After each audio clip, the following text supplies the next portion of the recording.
somehow like she's a goddess. Get out of here with that. Y'all get in here. Exactly. Talking about me. I'm like, I made a video yesterday, right? Y'all some cowards. I made a video yesterday, right? If you have something to say to me, say it in the comment section. I don't understand. I really do not understand how people who are claim to be so beautiful, claim to be mixed with indigenous blood, claim to be mixed with Native American blood, people who are native born, English is your first language, you've been here your whole life. Why are you scared to respond to an African, right? Put it in the comment section. Put it in the comment section. Like, I make a video about Sixx the Goddess, and you go talk about me on her page. Come talk about me right here. Hey, Queen, this is all crazy. I'm live for me. Like, I'm right here, right? Everybody wants to be so big and bad. Oh, we're FBAs. We're FBAs. Why are you scared of smoke? I made a video about Sixx the Goddess. The video is live, right? Why don't you comment on the video and tell me how you truly feel? This is crazy. This is your turf. This is your home ground, right? Aren't you indigenous? Okay. This is your land. Why are you scared of an African woman and you're running to Sixx's page to talk about me on her page? Talk about me right here. Hey, Janet, talk about me right here. Hey, Anna Cuckoo, I'm right here. I'm right here. Why are you scared to talk to me? Do you not have the brain power? Like, this is just so damn silly. This girl's a fucking goofball. Sixx, you're a fucking idiot. You are a fucking idiot. The only thing is social media allows, I swear to God, social media allows, because, you know, social media, it's all about the aesthetics. It's all about the looks, right? You don't really have to have credence. You don't really have to have intellectual weight. You don't really have to come out here and show your resume. I repeat, and I will say it again. Hear me clearly, right? You can make a commentary about Onyenka and her Danish deception. That is not a problem. But for you, in order for you to succeed in getting clicks, because your content is so fucking dry. Sixx, your content is dry. And that's why every video you have to have makeup on. Every video, you have to wear a push-up bra, like your boobs have to be all the way over here. Your camera is way down low because you want these men to be perverted, right? You're not a holy woman. You are not a good woman. Even for a woman who pretends, you go around calling yourself the goddess, oh, I'm a goddess, then we need you to act like one. You cannot be a goddess and then also be xenophobic. How does that fit the brand? You cannot claim to be a goddess. Every single outfit you wear reeks of a Chinese sweatshop, right? There was a video one time where a girl just talked about her brows. When I tell you this ungodly goddess went on a whole crash out journey, right? She couldn't even complete her life because someone talked about her freaking brows. This is how narcissistic you are. You are fucking vain because Sixx, you have no intellectual baggage. When Anton refused to back you up in front of pearly things, right? You wanted a full crash out because you wanted him to choose you over a white woman. But the problem is, Sixx, you're not good for business. You are a bum. You're a former sex worker. Allegedly, you're Jehovah's Witness turned whore. You got pregnant at 16. Most likely had an abortion at 15, right? Your past is a fucking mess. You've made every single mistake that young girls are told to avoid. And now because you are done holding yourself, you want to sit on YouTube with your skink ass because it's all titties and ass and your panties. We see your panties in every motherfucking video. We have yet to see you with your bare face. We have yet to see you show up in a humble manner and make your content about the content. Everything you do is you trying to be a vixen. It's you trying to be a dick tease when allegedly you have a husband. Is the penis too small? Is the ride not riding? Does he not have enough money? What is going on? Does your dog need extra bags of food? I'll send you some, right? Why can't you make content without being a xenophobe? That is my point. Why can't you make content without being xenophobic? Right? You can talk about Onyenka. You can talk about her Danish deception. You can talk about how foolish she was. Not only to trust this man, but to have her family be exposed, be swindled by this man. But thank God though, right?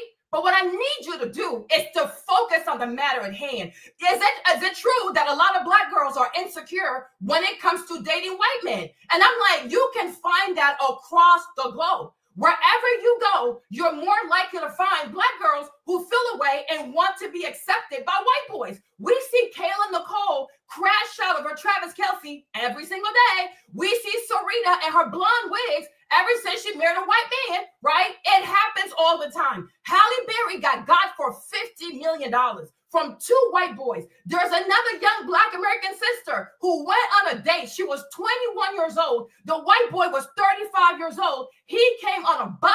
She drove to the date and she trusted him. But I'm like, it makes no sense because you're 21. You have a car. You have a job. You have your life in order. Why would you go on a date with a 35-year-old white man? He is white. In this country, he has no reason to be poor. Why is a white man struggling in the land of colonizers? Like, that makes no sense to me. She went on a date with a white boy that came to the date on the fucking bus. But yet you have Ebony Williams, who's Black American, telling people that she could never date a bus driver. But here we are. We see that some Black American girls who want to be with a white man so badly will date a white boy that can only afford a bus pass, right? The young man will go on to cut her up into pieces. He cut her into pieces. He threw her body all across the city. He set her car on fire. How many African people make even commentary, like negative commentary about what happened to that young lady? And how many African people even titled the video, oh, some whatever Black American girl, wumpty wump wump wump, wumpty wump wump wump. Nobody did that because it's inhumane. You are such a cruel human being. Like, you're such a despicable, deplorable, pathetic human being. And it's like, the thing about you is that you think all you need is to be skinny. That's how dumb you fucking are. And that's why it took you so fucking long to get it right. Because like most stupid ass birds in America, you think all a man cares about is looks, right? Right? And that's why you had the looks. But you were impregnated, you were left the fuck out, you were ran through, you were abused, you had to be a sex worker to get back on your fucking knees. And even that, did you ever get back on your feet? I don't know, because your relationship with Anton was incredibly suspicious. But anyways, because why would a woman that used to do sex work be so close to someone's husband and be up in the studio late at night with someone's husband when you used to be a sex worker? But that's for Rita to find out. That is for Rita to find out, and that's for Rita to worry about. You do not need to insult African people to make a commentary. You don't have to. I can understand if an African person had insulted you and then you clap back, because yes, why are they being disrespectful? But the whole matter with Onyeka, it has nothing to do with you. You are not Nigerian. You are not Igbo. This has nothing to do with you. What that family lost, the money they lost, it bears no consequence on your life. So why are you so triggered about a matter that does not concern you, you fucking Karen, that you feel like you have permission to start insulting African people? Why does Onyeka gotta be a long chin African wumpy wump wump? Have you seen yourself? Have you seen yourself? All you are is sticks and titties. You don't even have ass. You're just stick and titties. You remind me of Betty Spaghetti, right? You are just sticks and titties. That's all you have, right? Even to sit that, and that was the main thing with Anton. You lack consistency. You are not capable of applying yourself long-term to one goal, right? Look at your channel. For how many years now have you been stuck at God knows what? Right? You would make so much more money. You would have a better income. You have more stability. And maybe then you can afford your little therapy because, girl, you're fucking damaged. You are fucking damaged. Growing up in a cult as a Jehovah's Witness, it fucked you up. Your mama and whatever the fuck she did to you with her poor ass parenting skills, right? It fucked you up. Because instead of worrying about Onyeka and her $300,000, ask yourself, what the fuck did you do to deserve a mother that could not even sacrifice enough time to keep an eye on you? Girl, you were abused. There is no reason for a 16-year-old to get pregnant. Where the fuck was your supervision? Where the fuck was your patriarchy? Where the fuck was your matriarchy? You were by yourself. And because you were by yourself, the devil had his way with your fucking life. right? You need fucking help. And I also believe that most of the time in your academic career, I don't think you went to college, but I'm talking like middle school and high school, I truly do believe, I don't care. I truly do believe that so many Black American girls, they bullied you because your content, Sixx, it comes from such a nasty, hurtful place. You are so fucking hurt. You don't even make content to try to help people. You just make content to say, nah, nah, nah, nah, nah, look at me. I'm so skinny. You're so fat. But then you want to sit here and tell us that you are proud to be an FBA. If you are so proud to be an FBA, obesity is a real problem. High blood pressure, it's a real problem. Diabetes is a real problem. If you truly cared about being an FBA, that's like if y'all a bunch of frauds. You FBA people are a bunch of fucking grifters. The only glue, like I guess two glues that bind y'all together is your hatred for white people and it's your hatred for freaking African people. Because when it comes time to actually do something to help your own people, you're nowhere to be found. There's a real health crisis in America. Black American women, many of them will have high blood pressure, they'll have diabetes. And many times diabetes comes with amputation, right? Like my husband, he lost his auntie because she started losing her toes because her toes started to go black. And she didn't want to do the amputation, so she ended up dying, okay? And a lot of people, diabetes will get you in your legs. Diabetes will get you in your feet. So when you make content, being that you are Black American, being that you are an FBA, you of all people should understand the Black American women.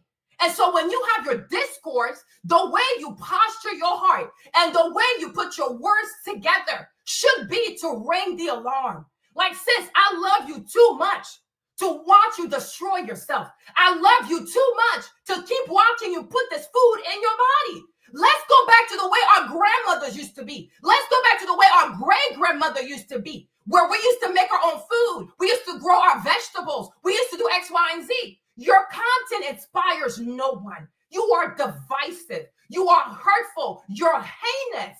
You're so fucking cruel because your content is meant to get back at all these whatever bitches that bullied you in high school. Sixx, let me tell you something. Even I, Marlene, as a West African, I was bullied in high schools by not many, but a couple of Black American girls, right? At the age of 40, I don't walk around carrying that bullshit from what happened in high school. Because you got to get to a point in life where you recognize that maybe and most likely your bullies were also being bullied. You understand? When you're a child, when you are a child and somebody bullies you, it's normal for you to have hatred for that person. I could have walked around and said, after what Tiffany did to me or Jackie did to me, I'm going to have so much hatred for Black Americans. And every time I see a Black American woman, she can have it. But what does that do for me? What does that even say about my character? What does that even say about my faith in God? What does that even say about the level of the kind of leader I want to be? And when you aspire to lead, you cannot take into account every single transgression. Sometimes, even when you're bullied, even when you're hurting, you have to remember the word of God. And the Bible, even Jesus said, if all you do is love people who love you back, how are you different than unbelievers? Right? So you're a child, you hate the people who have bullied you. But you get older and you say, you know what? Maybe there was something in me that they wanted. And I think so. I really do believe that. Maybe they were also bullied in the house. Maybe they also had emotional issues. And because some kids don't know how to talk, and we also say, oh, when you're Black, you can't go to a counselor. You can't talk about your family business. So a lot of young people, they go through depression, right? But the people who were bullies to me, her name was Tiffany, actually. Tiffany and Jackie. But my thing is, inherently, were they wicked persons? The answer is no. Did they have a special, a special gene for bullying because they happen to be Black American? No. People bully based on how they feel on the inside. There are many Black Americans who are nice. There are many Black Americans who ain't shit. But it is not fair to only remember the people who did you wrong. You have to also remember the people who did right by you. I know there have been way more Black Americans who have been nice to me than the ones who have been unpleasant to me. And then number two, being that I am a Christian, I have to forgive. Because can I truly sit here and say that I've never hurt anybody? I've never said things that could have been hurtful. Oh, of course I have. I'm a fucking Aquarius and I have self-awareness. So the same way I want them to forgive me, I have to forgive those people. And I pray that what they did to me, no one does that to their child, because no child should be bullied. School should be a safe place. School needs to be a safe space for all children. The cool kids, the nerdy kids, the tech kids, the whatever kids. Everybody should be able to go to school and find their community and thrive. And thrive. But the problem is, a lot of parents are bullies. A lot of mothers are bullies. Those two girls too, if I'm not mistaken, they were also raised by single moms. So only God knows what was going on in that household. But you get to a certain age, you have to forgive people. And you have to work hard and say, you know what, Marlene, you had a pretty good life. You're also African. I live in a really big house. It could have made those kids feel a certain way. Because the stuff they hear about African people, the kind of commercial they see about feed the children of Africa, when they saw me and they saw my life and they saw my house, they saw my cars, they saw my family. When you don't match people's expectation and you're actually on a higher level, people can get triggered. People get jealousy is normal. The problem is people don't want to admit to themselves that there's a level of jealousy there. And that's why people don't prosper, right? And that's the thing with you. It's like, it's not like, oh, I'm fully mad because, oh, you're a xenophobe. Yeah, you are a xenophobe. But you're not just a xenophobe. You are a hateful human being. You hate your own. Because can you even sit here and say that when you make your content, it's truly to be helpful? No. It's always to make fun of people. Oh, look at me. I'm better than, yeah, you're better now after all the bullshit you went through. Right? So, and you never, like, you hide as much as you can, right? Even when you talk about people, you never try to tie it back to yourself to say, you know what? When I was your age, listen, these are also the mistakes that I made. You don't want anybody to know your mistakes. You have deleted videos where you have exposed yourself, right? And revealed a whole lot about yourself. And you want to sit here high and mighty, titties perked up to the gods, like you're fucking the Black Dolly Parton, right? And pretend that you have a clean past. Nobody has a clean past. Every woman can say, at one point, I was foolish for a man. We have to stop pretending, right? When you got pregnant at 16, you also believed that the young man was going to marry you, right? So you were also a fool. It happens. Now you know better. If you could talk to your 16-year-old self, you will give her better advice. But at that time, it felt like a sure thing. So why can't you have empathy for Onyenka? She got scammed out of $300,000. You got scammed out your womb, right? And being a single mom at 16, it completely changed the trajectory of your life. Had you not been pregnant at 16, maybe you would have gone to college. Maybe you would have had to spread your legs to feed your baby, right? So you both got scammed. That's why this is where I struggle with so many, right? This is why I struggle with so many African-American people. You have, like, you're so obsessed. You are truly deranged. Like, you are so obsessed with proving to yourself that you have nothing in common with African people. In reality, you do. We share a common ancestry. Stop trying so hard to act as if in your DNA there is not a trace of African blood. You struggle, like you just struggle with basic science, like basic genetics. Why does it hurt you so much? Right? You want to sit here and tell African people, oh, you have these issues, you bleach, you da-da-da, as if you people don't even struggle with admitting to yourself that you have African ancestry. It drives you insane. Oh, you want to claim Indian people, Native American people? These people never claim y'all. I've been in America for 30 years.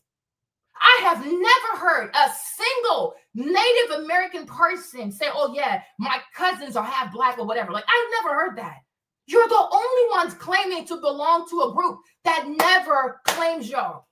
It's a mental illness because you refuse to admit to yourself that you have African blood, but yet you are always sitting down in these African braided chairs, right? You're not African, but it's only African people who know how to do your hair. Do indigenous Native American people walk around with Bantu knots? Marley twist, Senegalese twist, Bohemian braids, all that weird shit. You wear African hairs on your hair is braided. It's so crazy. The cornrows, everything you put on your head is coming straight out of Africa, right?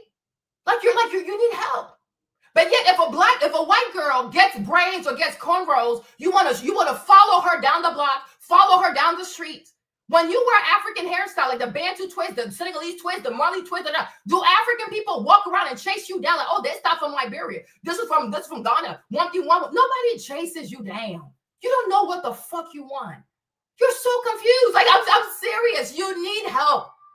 You truly need help. You need help. Like, I don't know how to say it. You people need to go see help. You have to seek help because, like, you have dysphoria.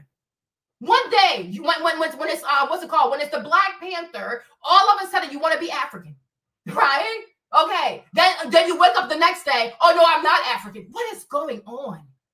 Are you okay? Like seriously, are you okay? Why do you struggle with accepting who you are so much? Because to sit here and say, oh, long chin African, as if you yourself don't have African blood, the level of dissonance, you are fucking bipolar. You are fucking insane. You are truly batshit fucking crazy, right? Oh, you think when you insult an African, you are not also insulting yourself? So you think you have no African blood? But it's the same chick that was involved in a Nigerian video. Did you not do a Nigerian video and you were some kind of love interest Nigerian video, right? You're batshit crazy. Which one is it?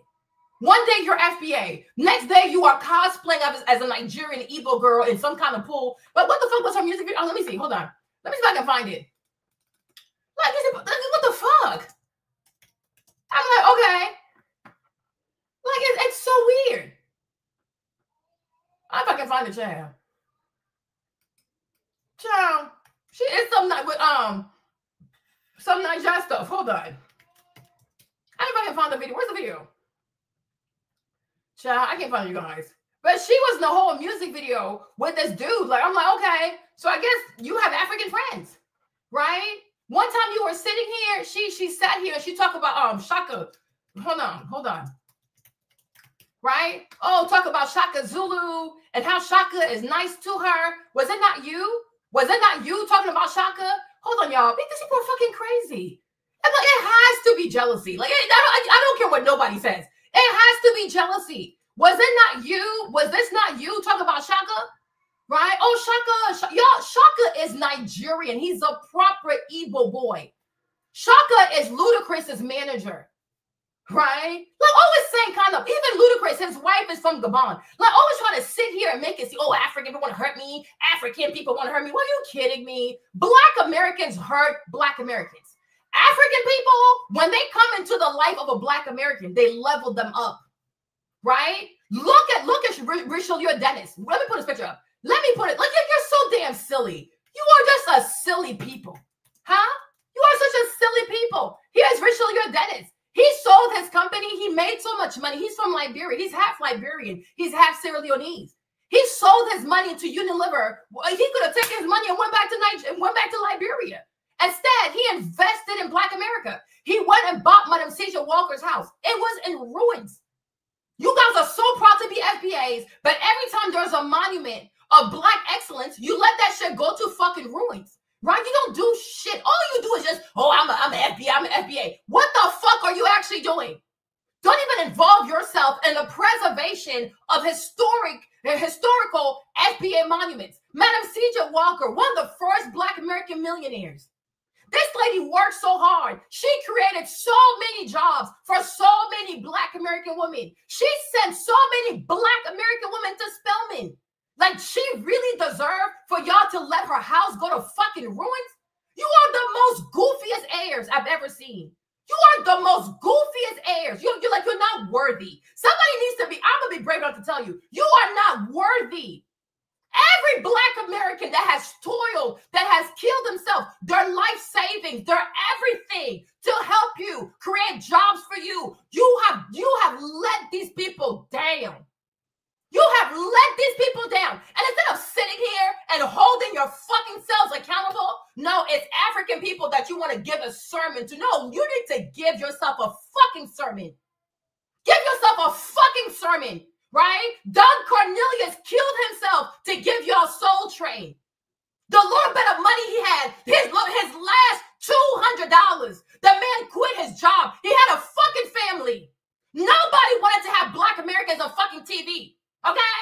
The man risked everything. And when he made so many people famous, and when he was down, there was not even a single Black American to write him a check for $5,000. I am sick of y'all. You are so fucking annoying. You are so annoying. You destroy everything.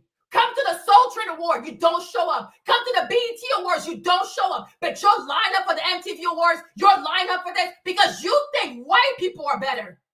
How many Black stores used to exist? You left them in ruins because you wanted to go shop at Macy's.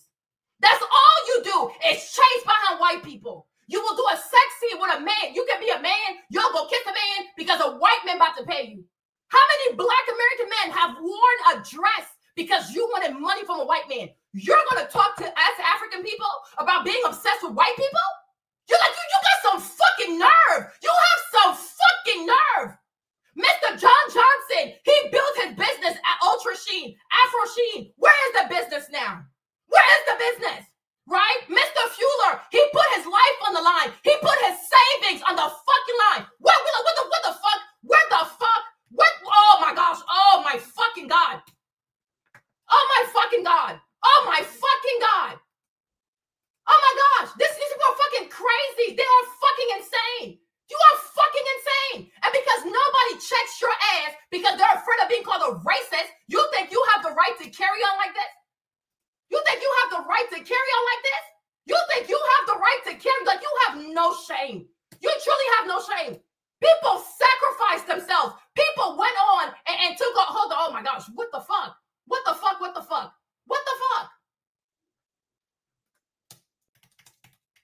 Pissing me the fuck off. Nobody's scared of you. Ain't nobody scared of you. Not today, not tomorrow, not never. Not never. Look at the word. Oh, this is a Gemini, huh? Oh, another Gemini. Well, whatever. Okay? Exactly. Brother brothers. There are so many Black American people who they took on loans. They stressed themselves out. They put their marriages on the line. They even sacrificed spending time with their children just to create businesses that would make white people respect Black Americans. And what did you do? You turn your back on those people?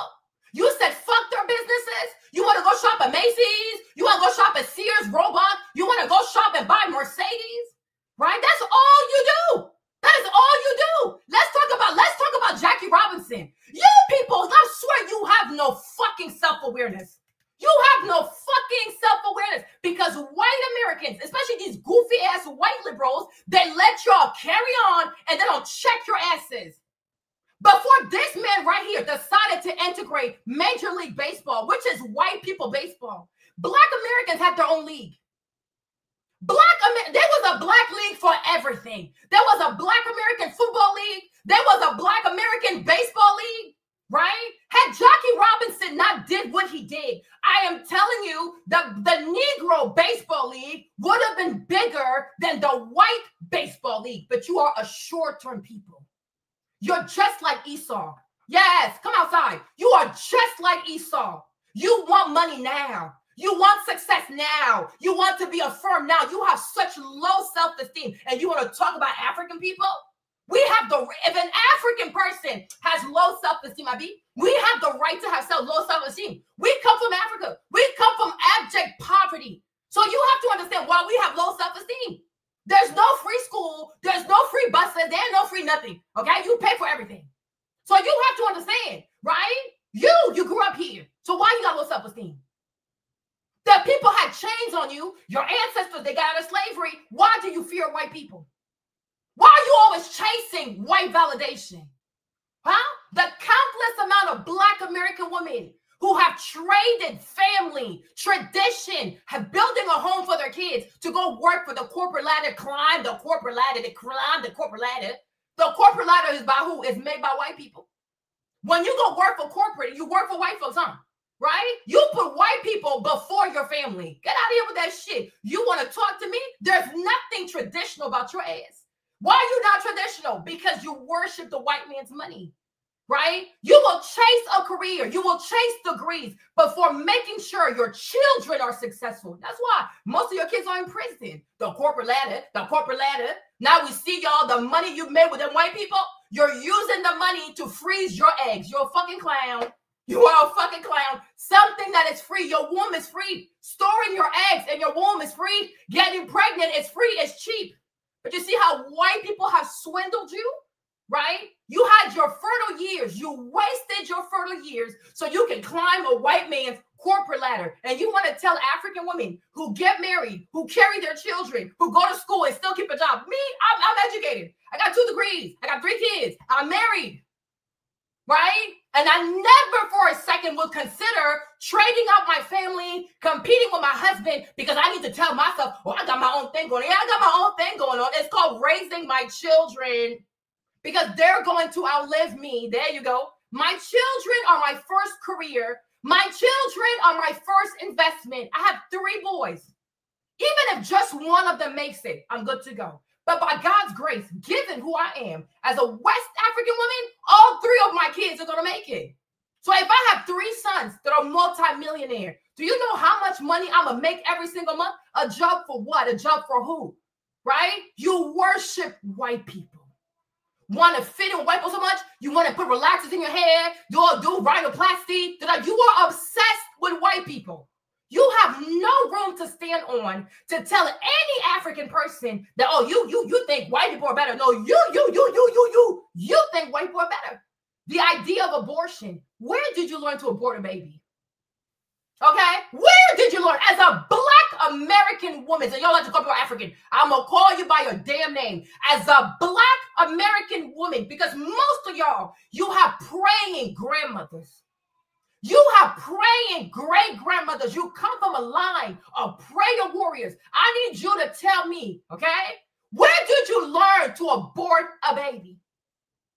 Who showed you that you can carry a child and whenever you feel like it, you can have the baby cut up into pieces like a piece of chicken about to be fried in the Popeye fucking oil? Where the fuck did you learn to murder children?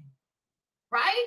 You went from people out here, hold on, wait a minute. Wait a fucking minute. I got time for you today. Fuck around with me. Hold on. Play with this African chick. I keep telling people, I am not these goofy African braiders. I am not these goofy ass African cab drivers. I'm a well-educated, well-established African chick. Come outside and play with me. You used to have your breast milk to feed white people's children. You were known as a mother.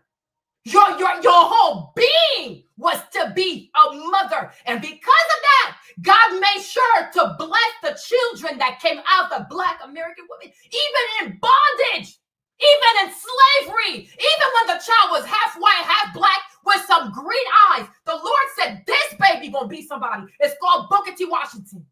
It's called Frederick Douglass. You're nothing but blood. Every time the white man raped you, God gave you a savior. Every time the white man raped you, God gave you a prodigal son. Every time the white man raped you, God gave you a prophet. Where the fuck did you learn to murder children? White people. You become so entrenched in the culture, the demonic culture of these goofy ass Romans. Now you line up to kill your own fucking babies. You have no idea what the fuck you're doing, but you want to listen to white people so much. Oh, a child is an inconvenience. Oh, my career. You have turned into the most murderous people in the world. Black American women are the #1 killer of Black people. And you want to talk about African people? After you have cut your children in the womb, you have killed 21 million Black Americans. Look at your fucking self before you come and talk to me. I am sick of your bullshit. I am fucking sick.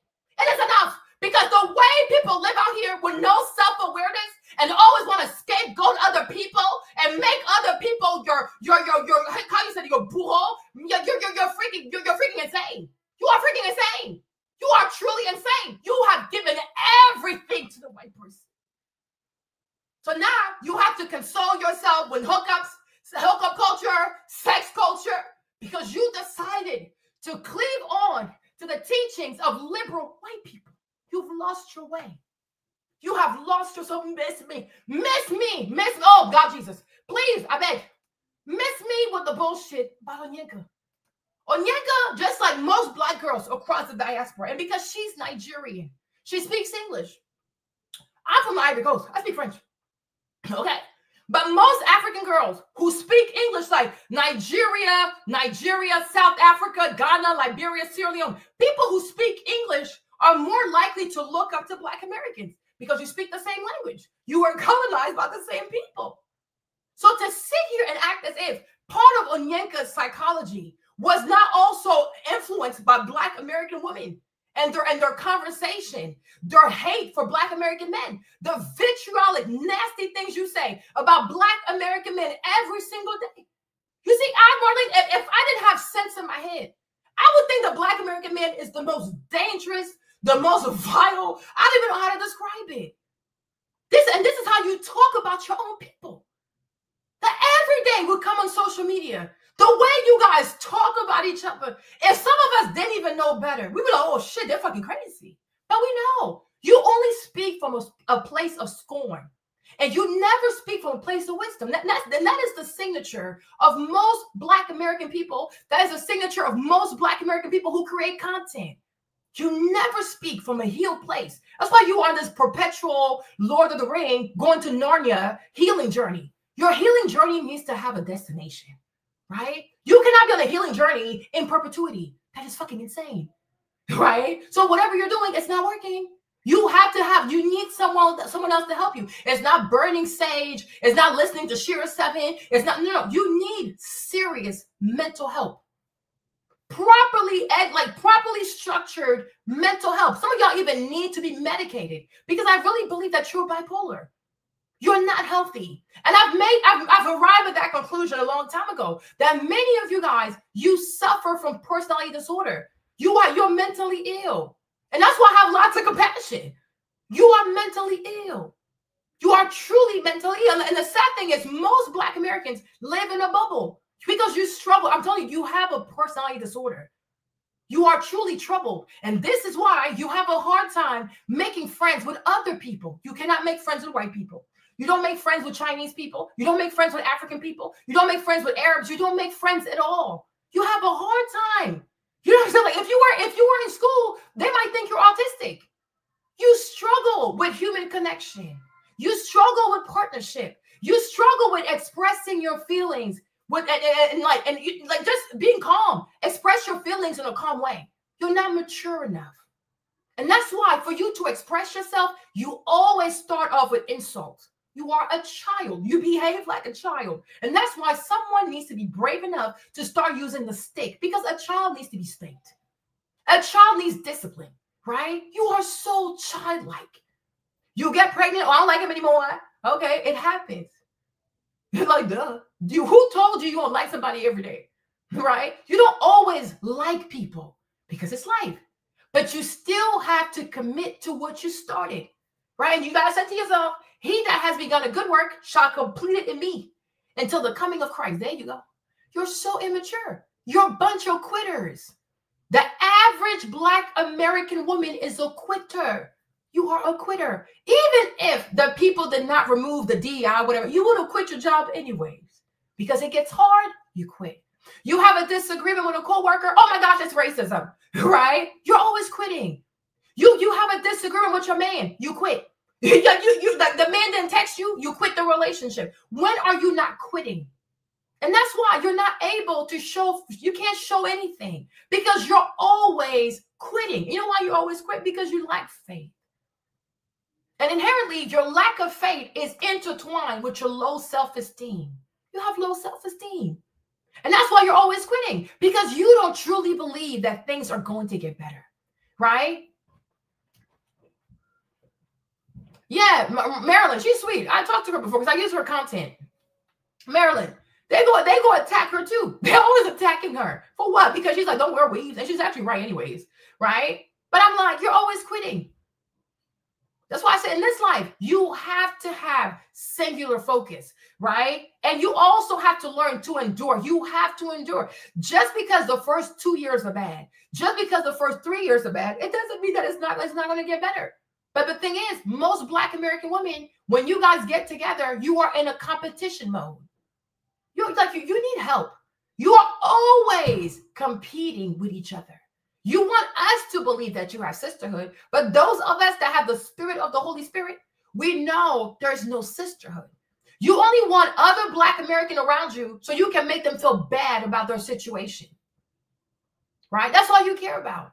And that's why the way you speak, the way you give advice, it's never also to like, you're not truthful, you always lie, right? It's always nice, nasty. You act like you're a friend, but you're just a nasty shit. Sixx, I'm talking to you. Ashley Dalton, I'm talking to you. Kendra, I'm talking to you, right? The intent, like, it's like it looks like you're trying to help, but at the core of it all, you're making fun of her, right? Even when these girls are starting to overshare, you're like, oh, says be quiet, because this is social media now. We can talk about that in the parte. No, you want her to overshare. Kendra G will be on her channel, and she'll ask these Black American ladies, oh, how many men you slept with? What that got to do with anything? Right? What does that have to do with anything? And I'm like, okay, Kendra, how many men have you slept with? Oh, when was the last time you had sex? When was the last time you had sex? How does that help anything? Like, how does, like, these questions and the bigger scheme of things, how is that going to help her be matched with anyone? But it's part of the shaming ritual. See, so like there's one hand that like strokes you and acts like, oh, I love you, sis. But there's another hand that goes like this, right? Because you're a bunch of mean-ass little girls, because you're insecure. And that's why the more weave you wear, the more makeup you wear, the more like your lashes are like this, like you can fly away. I know to stay the fuck away from y'all, right? Because you're a bunch of narcissists. You are malignant narcissists.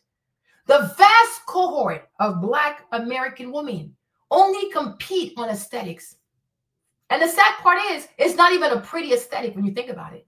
Because if I had to choose the Black American women of the 90s, like all of these R&B divas, like, yes. Okay. If I had to choose the aesthetic of the Black women in the 80s, absolutely. Donna Summers, yeah, come over here, sis. Okay. Tina Turner, yeah, right? This modern day aesthetic, it is fucking ugly. The lashes are too fucking long. The wigs, it's like 20 bundles. Girl, stop. We know you're bald. Because I've noticed the more a Black girl don't have hair, the more bundles she wants on her head. It is weird. It looks like a fucking helmet, right? It's the BBLs that the proportions don't even fit. It doesn't look natural. Naturally, every Black girl, no matter where she's from in the diaspora, has always had a larger butt. Like God just gave that to us. And instead of you going to the gym, doing your squats, doing your RDLs, doing your stiff leg RDLs, right? Because you got a lot lazy, you got very, very lazy. You rather go lay on a table and allow some Colombian, some Dominican, and you always go to countries where people hate Black people. You'll go to Colombia, they hate Black people in the Medellin. You'll go to Dominican Republic, you know dang well, me no Black, I know Black. How can you trust a person like that with your body? They hate Black people. You'll go to Turkey, in Istanbul, they're half Arab, they're half European, right? The Moors. You'll go over there and let these Arab people have their ways with you. You always go to hateful people to do some modification to your body when the gym is right there. You have Black, you don't have to even work with African people. You know what I'm saying? You was in the You have Black American trainers. You have Black American female trainers. You have Black American male trainers. There are a lot of Black American people who are extremely qualified. What kind of exercise to do to grow your quads? What kind of exercise to do to grow your butt? What kind of exercise to do to grow yourself? There are so many talented, there are so many qualified African-American people who are trained in health, the fitness, what's it called? It's not kinetic. It's something with a K, because Jasper has a degree in that, right? Nutrition also.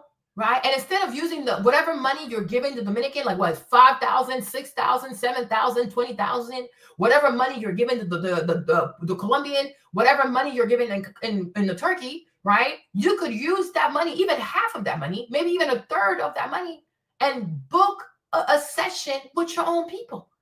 right? You can hire a Black American trainer. Even if you pay this man $300 a month, times 12, that's only $3,600. But you'd rather give thousands of dollars to a Dominican. You'd rather give thousands of dollars to a Colombian. You'd rather give thousands of dollars to a man from Turkey. And then when you come back completely disfigured and you think you're so cute, you go around taking pictures, you tag your doctors because y'all love to promote foreigners. You love to promote people with white skin. The vast majority of Black American women who get these BBLs and these surgical modifications, your doctors are not Black. Okay? You are going to usually white-skinned people to quote-unquote give you a look that fits a Black woman. And that's why it doesn't work. So how can you come and tell me, I've never had surgery. Nobody's going to touch my ass. Okay? You don't come and tell me that me as an African woman, I'm obsessed with white people? Are you kidding me? Most of y'all have botched bodies. Your ass is botched up. Your titties are botched up. Everything about you is fucking botched because you went to a white-skinned, white adjacent person. Anytime we hear about, every time we hear about y'all dying from a BBL, you went to a white person. Most of the time, you went to a white-skinned person, white people or white adjacent, right? So please miss me with the bullshit. You are nice, nasty. You are extremely competitive. And this is why to this day, this issue with marriage, because let's be so for real. I mean, take out the bullshit, but at the core of it all, right? If you listen carefully, most people, the vast majority of people have never said that Black American women are not attractive. No one, I mean, as far as I'm concerned, I've never heard that part, right? What people complain about is the behavior. And it's not just men, it's a lot of people, okay? What people complain about is the attitude, it's the behavior, and it's the lack of accountability, and it's the resistance that you have to saying, I'm sorry, okay? I took that shit too far. It was completely unnecessary. No, you will double down in your stupidity. You will double down in your idiocy. You will double down in making a fool out of yourself. And that's why people walk the fuck away. Because there's no amount of pretty, there's no amount of ass, there's no amount of good sex that is going to keep anyone around someone that is truly a monster. When people come home, people want to have peace. People want to be around friendly people, nice people. And of course, it doesn't mean perfect people. Everybody has their bad days. But think about a good person, because they always do self-introspection. They'll say, you know what? I took that shit too far. Right? I was not being nice yesterday. I'm sorry. I had a headache. I didn't have a good day at work, and I took that on you, and I'm sorry. That's it. Nobody expects anybody to be perfect. We're going to have bad days. We're going to have the PMS thing. But it happens. But are you capable of admitting you were wrong? The answer is no. You don't like to say you're wrong, because most Black American women have turned themselves into an idol. The way you talk about yourselves. If somebody didn't know no better, we wouldn't even think that some of y'all were raised by Christian people. You have turned yourselves into an idol as a Black woman. Really? Something that you didn't even work for. God gave you the complexion. God gave you the genetics to be a woman. So the thing you should always say as a child of God, you see, and this is why in this life, Muslim people, mostly Arab people, are extremely successful. You see, in Islam, in Arabic, anytime you speak or you say something or you promise to do something, you always involve the name of God. Somebody say, oh, I hope I'll see you tomorrow. The Muslim person or the Arab person will say, inshallah, God willing. You tell a Habibti, you tell a cute little Arab girl, oh, you're so pretty. She said, oh, mashallah, by the grace of God, right? Everything that comes out the mouth of an Arab, everything that comes out the mouth of a Muslim is linked to giving God all the glory, right? You are a group of women who you give yourself glory, and you wonder why now you're going through what you're going through. It is God. Losing jobs, DEI, sleeping in your cars, because what you have done, it is something that is incredibly offensive to the Lord. Hey, Brittany, no one does shit like that. Like the Tower of Babel, right? Nebuchadnezzar, like it never ends well. Because glory, all the glory should go back to the Lord. And also because you have a lot of weak-ass Black American men who pander to y'all because they want sex without commitment. That's the thing. They're also disgraceful. But you know what? I'll talk about the asses later. Right? A lot of Black American men, They're so weak. They're so disgraceful because their number one concern is to just have a nut. That's all they care about. Who can I put my penis in and just release? That's all they care about. They're not even people who lead with respect. They just pander because they want to have hookup sex. So because he needs to have sex so badly because he lives like a dog, we all listen, living like a dog, acting like a dog, moving like a dog, they have no penile control. That's why Diddy is in prison. Okay, Uncle Shay should also could have gone to prison, whatever. But more of them are going to go to prison. So because he's looking for quick sex, he doesn't check you. Because most Black American men too, just like your ass, have gone so far away from God. You see, when it comes to submission, people usually talk about submission considering just the woman. Oh, the woman needs to submit to the man, right? That's fine. That's cool. But the man also needs to submit to God. Most Black American men do not submit to God. They submit to the spirit of being a real nigga. That's all they care about.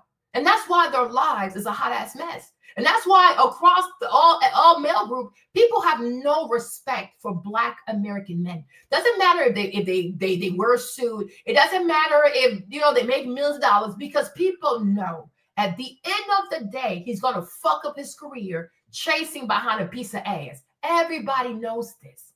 And that's why most people do not put Black American men as CEOs of their companies. You're going to have a sex scandals on your hand. People know this, right? When it comes to sex, when it comes to all that nasty shit, the average Black American man has no self-control. He is led by his penis. It's a person who lives in the flesh.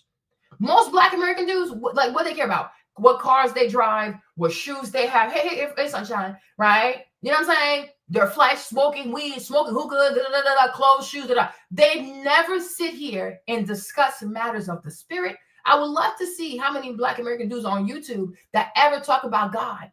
Like, hey, we need to, as men, we need to also submit to God. They are the most unsubmissive men I've ever seen. And they wonder why everybody walks on their head. The Indian man, he comes to America in less than 10 years. He's going to be the boss of the Black American man. The Chinese man, the Japanese, it doesn't matter. Everybody just crushes their skull, right? Because they refuse to honor God. You see, the Indian man, he's not going to play. The Indians, they have many, many gods. Based on whatever region they're from, they got many, many gods. But even in being polytheistic, they will always do what they have to do to honor their gods. The Japanese people, most Japanese are Buddhist, right? You will see them go into meditation, right? The Chinese people too, so many are Buddhist as well. You will see them go into meditation. The Arab brother, he's going to wake up at 4:30, wash himself, do his dua. At 5 o'clock, he's on his knees, bending to God in the direction that the moon rises. But the Black American man, what does he do? He slept late. He drank the night before. He slept with a woman whose first name he barely knows. It's probably still 9 o'clock. He's still sleeping, right? Like, look how he lives. How can this man be successful?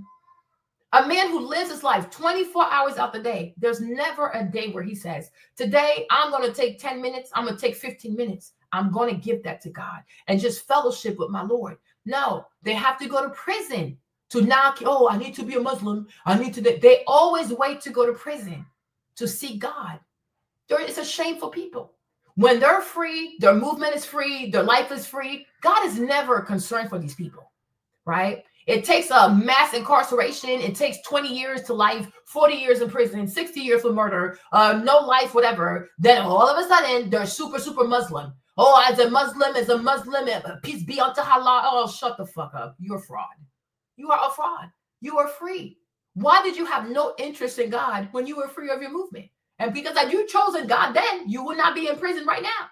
And that's why me, Marlene, anytime I hear a Black American is Muslim, I know he did it in prison. I'm like, yeah, he went to prison. It never fails. And usually they committed murder. It never fails. Because the thing about murder, it weighs on your mind. It weighs heavy on your mind. If you ever see a Black American who went to prison and he comes out a Christian, it was probably like a ticket, a fine, he didn't pay child support, or maybe like a small robbery or an assault charge. It was nothing serious. So he's probably in there for like 5 to 10 years, nothing deep, right? When a Black American goes to prison and becomes a Muslim, it's usually murder. It's usually murder. Because what they've done is so heinous They need a religion that is so punitive. Because you see, Islam, there's no mercy in Islam. Islam is about the works that you do. That's why you have to pray all this time. You got to do your du'as. Like, you're always doing shit, right? Because Islam is about the works. You have to work to prove yourself a good Muslim, right? Christianity is not about the works. So it's just about Christ's mercy, salvation. Okay, that's it. That's that. You know what I'm saying? So the more lenient a religion is, I know that the crime was not that bad. Right? But if I hear a Black American is Muslim and he discovered, because usually they became Muslim in prison. It's never, oh, I was raised with Islam, because then they would have gone to prison. But it's usually prison. Most Black Americans who are Muslim, they learn that shit in prison. And it's usually because they were in there for murder. They're usually in there for murder. Now, the thing about also finding religion in prison, many times also is to have extracurricular activities. Like if you join a Christian club, the Muslim club in prison, you get to have more time out your cell. A lot of times too, it's a ruse because they're trying to look good in front of the parole board, right? But any person who has to wait to be in full captivity by the white man, to not say, oh, now I know God, now peace be unto Allah, the Prophet Muhammad,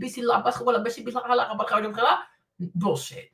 Okay. And I even think that for a lot of people who are actually Arabs, I think it's very disrespectful the way so many Black Americans carry on with this masquerade and the charade of Islam.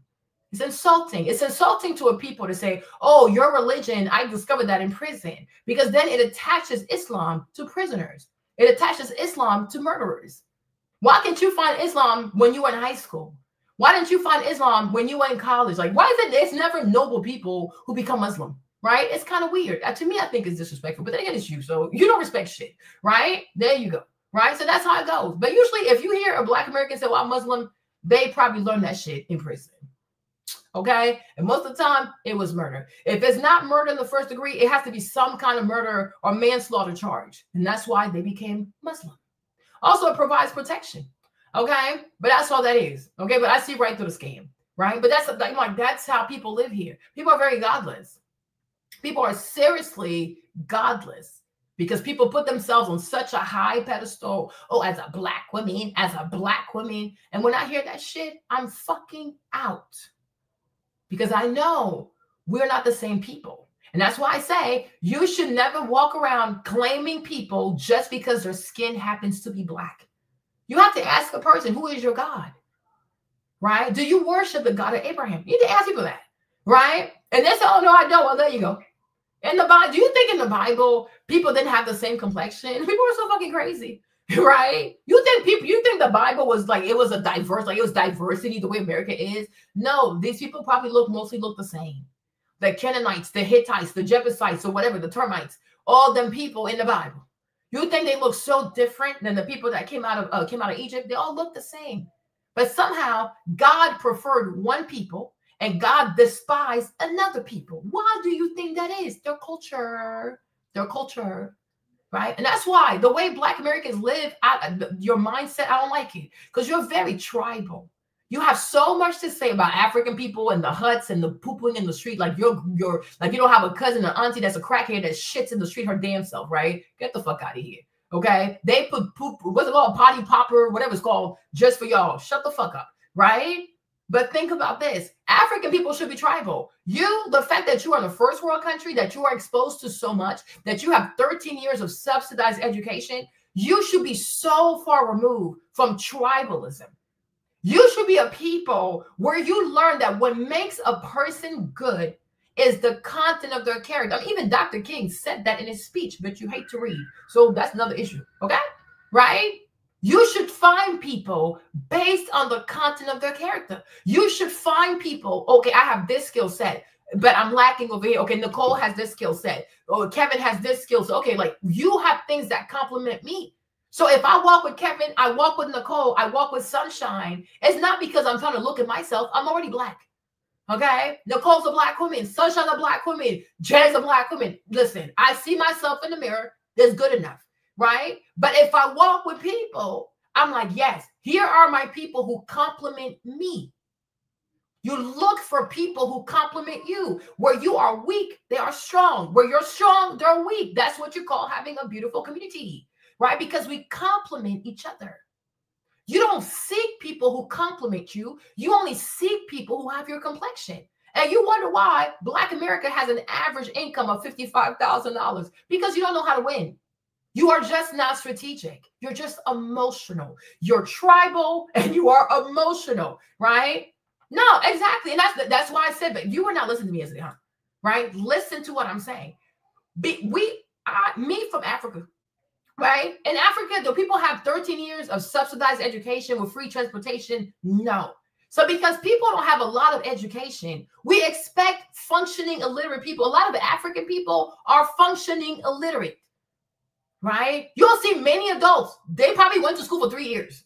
Okay, it's a reality, right? But that's expected because there's no infrastructure, there's no savings and things like that. When you come to America, even when you are an illegal, you have access to education. Illegal people take their kids to school and the taxpayers pay for it. So if a person has 13 years of education, they should be far removed from tribalism.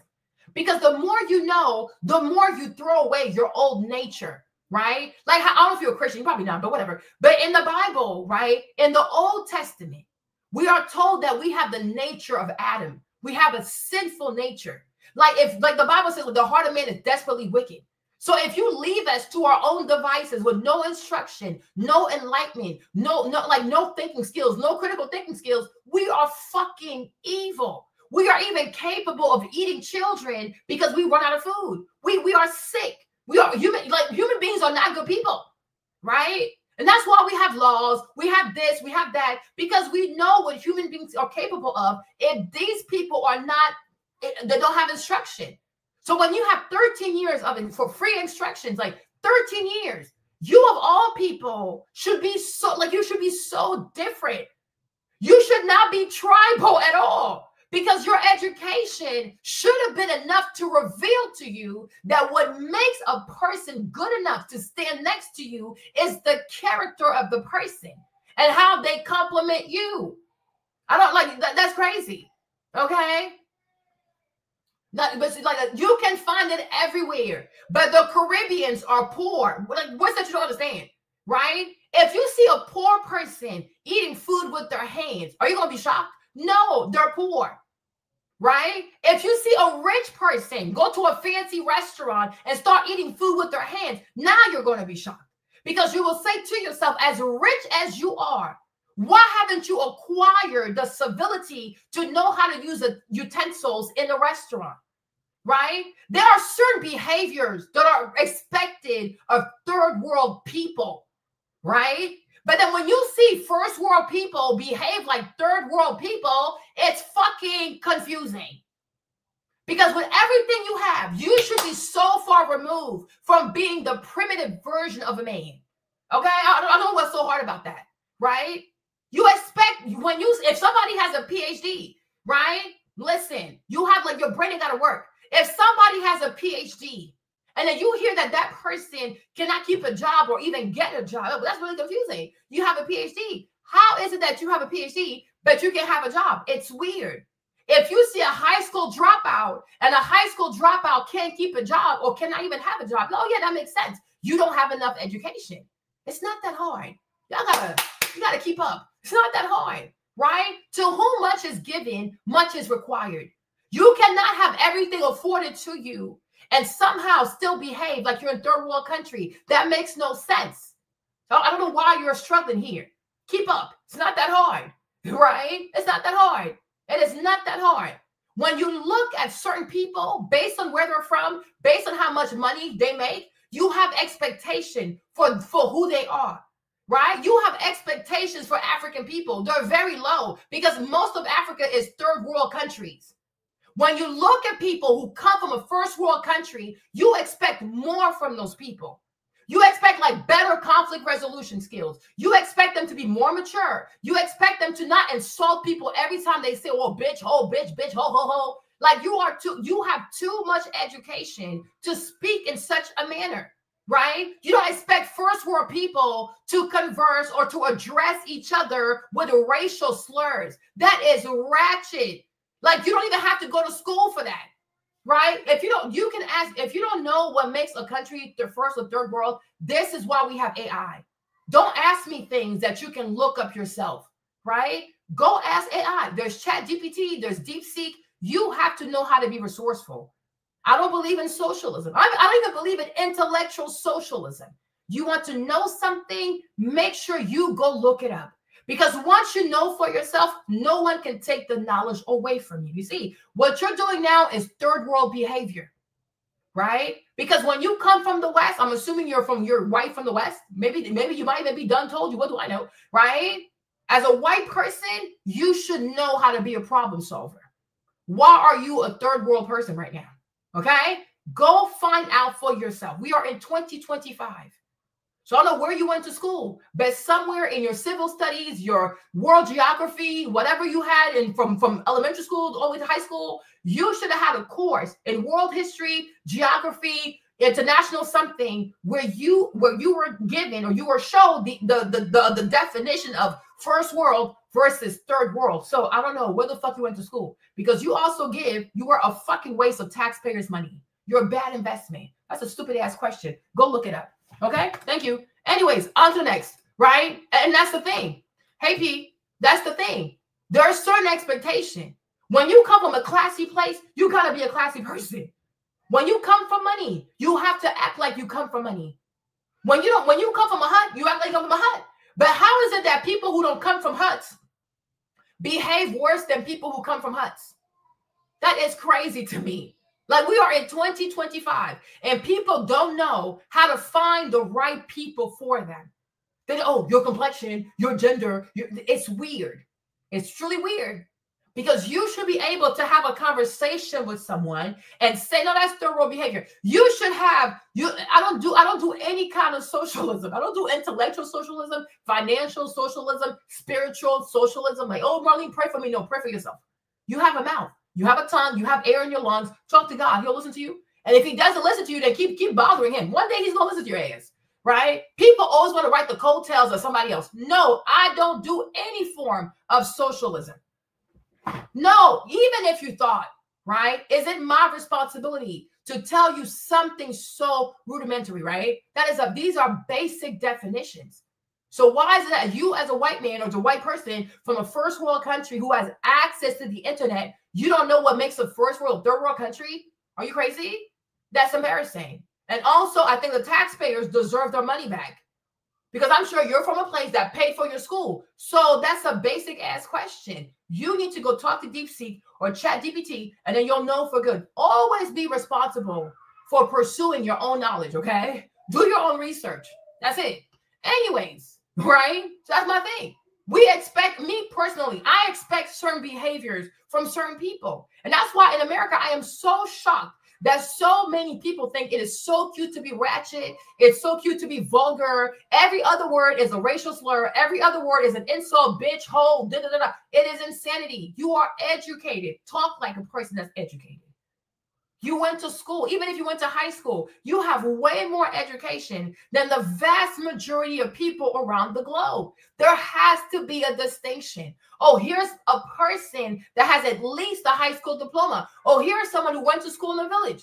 We have to be able to tell people apart, right? But today it's like, who's third world? I can't even tell you anymore, because people are in first world country and they behave as tribalistic, as rudimentary as people who are completely raised in a remote village of Papua New Guinea. It's insanity. Because a smart person, a well-rounded person, an educated person will never focus on the actual person, a person's looks, a person's provenance, a person's nationality. No, because what exactly is the crux of the matter over here, right? It's the fact that Onyenka, as a black girl, right, met a white man who told her he was a prince, and she could not even be bothered to go on Google and check if the man was actually a prince, right? And that's the real issue here. That's the real issue here. Are you freaking crazy? Why don't you double check for yourself? You have like Apostle Paul said, like, you have to be like the Bereans. When someone says a thing to you, you have to go and double check. Why don't you double check? Right? Why is it that we are so quick? Yeah. Why is it that we are so quick? It's not even just white people, y'all. It's not even just white people. Even doctors. That's why I'm saying, that's why as an intelligent person, you can see the bigger picture. But to focus on, oh, she's African, she has a long chin, I already know I am looking at a pseudo-intellectual. You're trying to sound smart, but you are exposing how stupid you are because you got pregnant at 16 and you most likely dropped out of high school. You're a high school dropout. You're not that smart. That's why I keep saying what plagues Black America is the abundance of pseudo-intellectuals. There are too many people in Black America who are allowed to lead Black Americans when they themselves do not have the intellectual credentials. They even have the experience, like the credentials of experience to lead anyone. They have yet to lead themselves. But because they come on social media, they have a certain look, they have a certain aesthetic, they're very verbose, they use excessive linguistics. Oh yeah, I'm so impressed. Impressed by what? Volume is not an indication of intelligence. I can sit here and repeat 100,000 big words. Does that mean I'm intelligent? No. We see your intelligence in your ability to deconstruct a problem, break every single piece down, and help people to understand how they themselves could make those mistakes, because to err is human, right? This issue with Onyeka and this white man, it is not just about a Black girl being scammed by a white man. How many people have been scammed by a doctor because you saw somebody wear a white coat? How many people, when they heard about the they just ran out there and put that stuff in their body because somebody wearing a white coat, somebody named Dr. Fauci or whatever said right? It extends to so many things. The real issue here is that we function with paradigm. And I think that's another problem sometimes that truly needs to be addressed, is that our brains are so archaic. The human brain is such an old machine. It's a machine that dates back to prehistorical times. It's an old machine. And we are living in times that truly our brains were not meant to keep up with, right? We are doing things. We are living in a society that is so advanced. It is so fast-paced. And this is why, as human beings, we have a tendency to reduce everything down to black or white, good or bad, because you have so many decisions to make.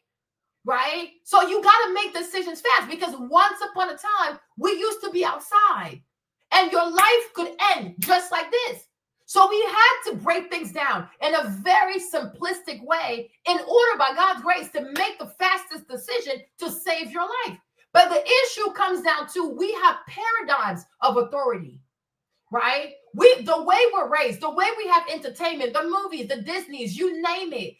Everybody has been fed paradigms of authority, paradigms of who's the authority and who submits to that authority, right? So when you see white people, you already assume that they're better than, that they're more deserving, that they're rich, they're successful. Why? Because that's all you've ever seen your whole life in the movies, over here, over here, over here. And when white people fuck up, usually nobody talks about it, right? When it comes to doctors, we have all been trained to listen to doctors. Do not question the doctor. Do whatever the doctor tells you, right? We have paradigms of authority. We even see this shit also in the church. And this is why people like Eddie Long, for example, were able to abuse children, right? You understand, right? We have paradigms of authority. And unfortunately, in the world that we live today, where many people are, what's it called? Hold on. Where's my stuff? Yeah, right? We have paradigms of authority. And the world today, where many people have learned to scam, where many people have learned, hey, if I create an image, I'm going to fit into their paradigm of authority. We have to learn to have discernment.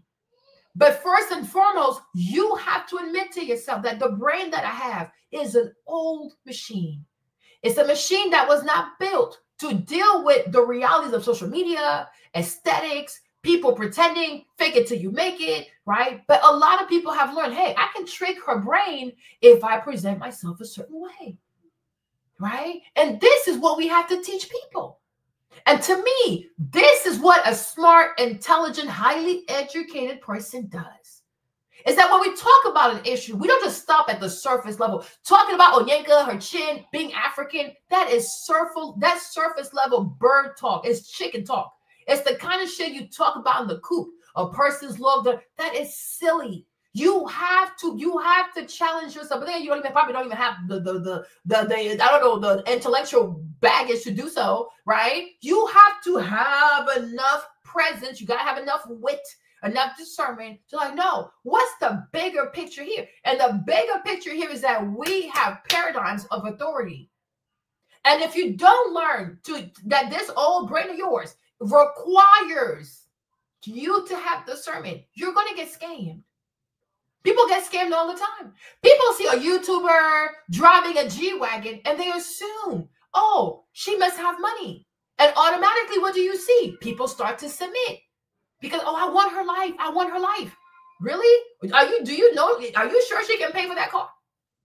Right? People see people like another person. People see someone like, oh, sweetie, right? For how long does Sweetie have the girls in the chokehold? Oh, she's Blasian. Oh, her mama this. Her mama is Asian. Wumpty wump wump wump.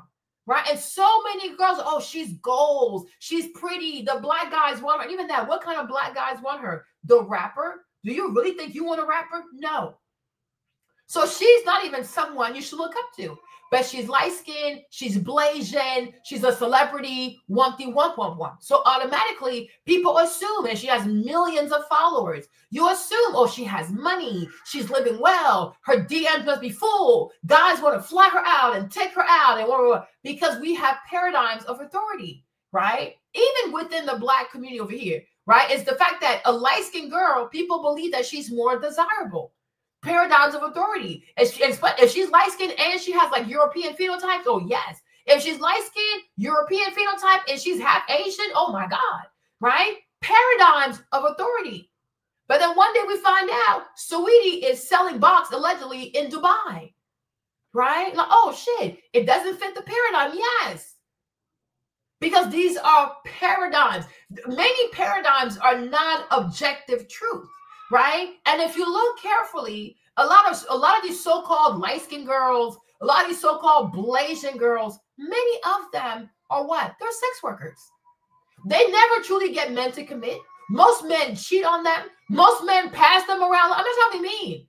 But you would think for everything you are told about the Blasian, the light-skinned, whatever, you would think she would have the most amazing life. She would have the most faithful man. Her life would be so easy. But many times it's not the case.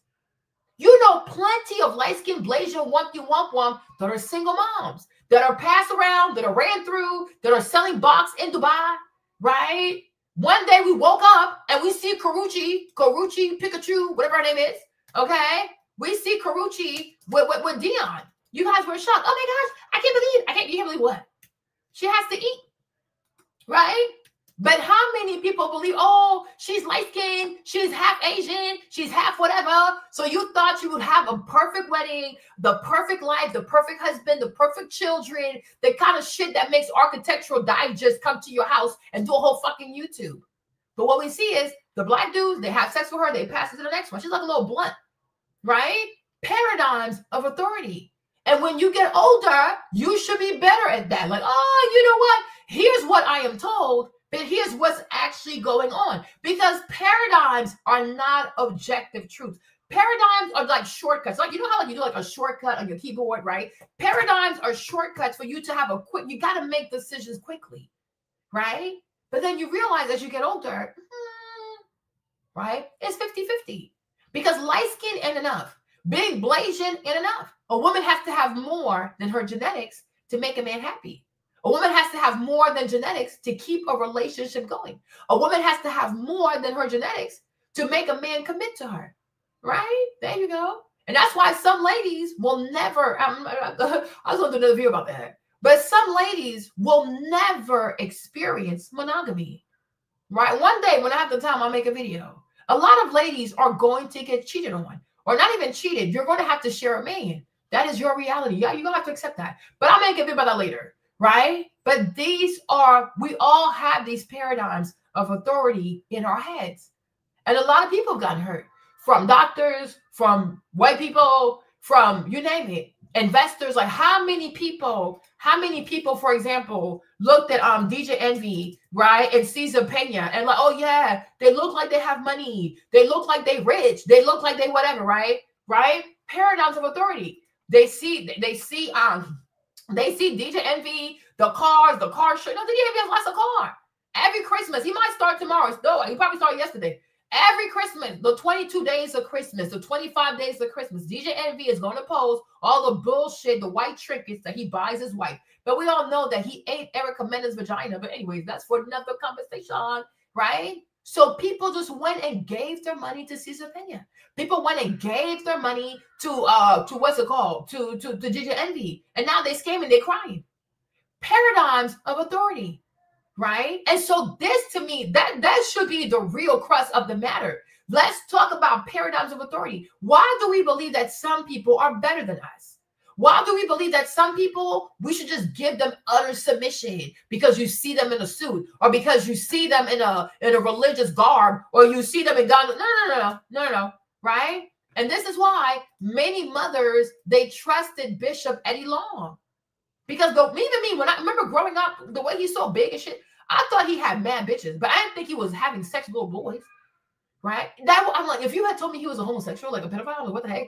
Because he gave up heterosexual, I don't know, right? But so many mothers, single moms, because he was, oh, I'm going to help your child. I'm going to take your child to school. I'm going to pay for this and pay for that. Make sure they get into college, right? So these women, in their mind, paradigms of authority. Oh, yeah, of course, Bishop. He can go with you, Bishop. What you want. Because they didn't have discernment.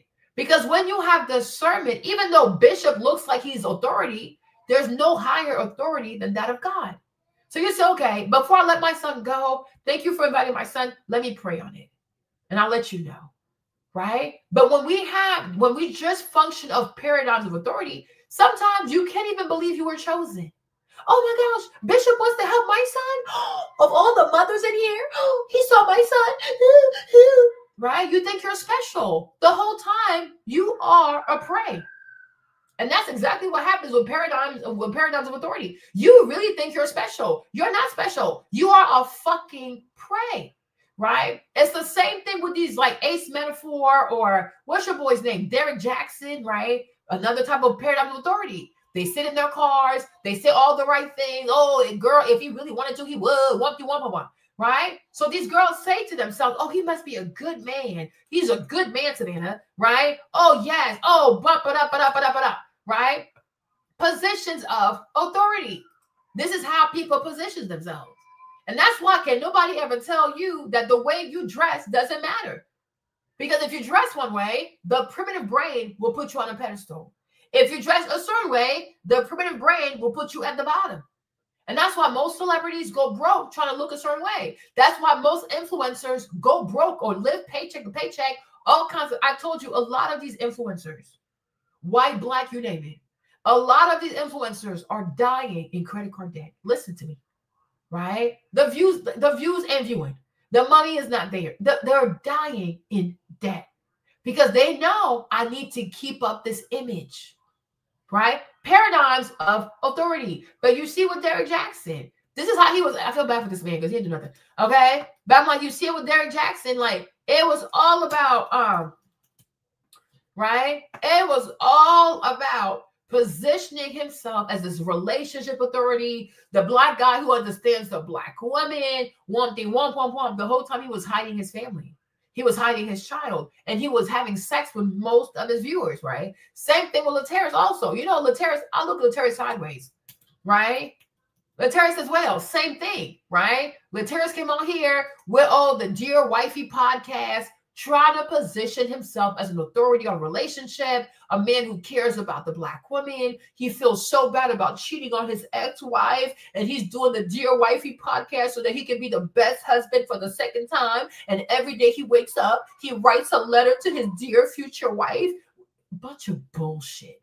He's a fucking bullshitter, right? But he understands paradigms of authority. And little by little, the black woman ate that shit up. Exactly, right? The black woman ate that shit up because black women are very insecure. So it's a people who always want to hear positive things. They always want to hear compliments. They always want to be told, you're so amazing. You're so this. But once the people are done with complimenting you, what else do they have for you? They're going to marry you? No. They're going to pay your bills? No. They're going to help you? No. But to many Black women here in America, compliments are enough. You see? And that's why I say these are people who do not have a heart that seeks after God. Because when you become a real Christian, or you become a godly woman or a godly human being, you're not going to seek compliments, right? You're not going to live like a hedonist. You know, to me, I think a lot of people here, they live like hedonists. I need to put this definition up so people can see. Okay, there you go, right? This is how many people live out here, okay? People, you need to know this definition. Hedonistic describes someone or something that is devoted to the pursuit of pleasure and the belief that pleasure is the most important thing in life. Close your eyes. What do you see? A Black woman. Okay? I do what feels good. I do what makes me happy. Right? You are looking at a primitive person. That is a primitive person. That is someone in their Adamic nature. They have yet to know Christ. Right? Because a Christian person will say, I live for God. Right? I don't live for what makes me happy. Because I know myself at my core, my flesh, I ain't shit. So whatever I think will make me happy, most likely long-term will make me miserable. Right? You can be honest. Right? When you drive through Chick-fil-A and you order all kinds of garbage, it feels good. It tastes good, like yes, yes, yes, yes. Right? But you just put on 2 pounds. Right? When you think about exercise, oh, hell no. But when you sit on your phone, you scroll, you doom scroll, or you watch some goofy ass YouTube video, you feel good. But long term, do it for a week, do it for 2 weeks, do it for a month, do it for 2 months, for 3 months, for a month. You become a big back. Your back gets so big, your legs get big, your ankles get big, your energy dwindles, your self-esteem goes down because now you're fat as fuck. Right? Doing things that made you happy in the moment are now making you miserable in your present time, right? So you get older, and especially if you're a Christian, you understand that we don't just live for what makes us happy. We live for purpose, right? Most Black American women don't have purpose. They strive to just be happy. A relationship is hard, they quit because they're not happy. A job is hard, they quit because they're not happy, right? Even raising their children, they quit. They're not happy, right? Friendship, they quit. They're not happy. It's like that's the culture, a culture of quitters, because people are hedonistic. People are in the pursuit of what makes them happy. But think about that. Imagine you live your life like that for 20 years. You will have nothing to show for it. Imagine you live like that for 30 years. You will have nothing to show for it. And I think this might be one of the main reasons why so many Black Americans, for as much as they profess to be so educated, are on welfare, because they quit. They don't have to be on welfare. But what they thought was going to be an easy way out is not becoming a problem. Now they're fully dependent on the government because they quit. You start, you quit. You start, you quit. You start, you quit. You won't have anything to show for it. Imagine somebody who saves money, but every 2 days they take the money out. You keep behaving like this, even within a year, you will have saved no money. Within 2 years, you won't have saved anything, right? You have to leave the money in there. Even when it's hard, even when it's challenging, you have to leave the money in there. But you keep quitting. And then you go find your tribal sisters, like, yeah, girl, quit, girl, yeah, girl. There's something better out there, girl. Yeah, but there's also something worse. But that's the problem with a hedonistic mind. It's a primitive mind. It's a very juvenile mind. So it only considers one side of the coin. But everybody should know a coin has 2 sides, not just one. You can find something better, but you can also find something worse, right? But they never consider that because most Black American women have such a diluted sense of self. You think so highly of yourself and you never consider failure, right? And so you go down life, you get to your 40s and you're, oh shit, I'm not married, I don't have kids. Yeah, because you never considered failure, right?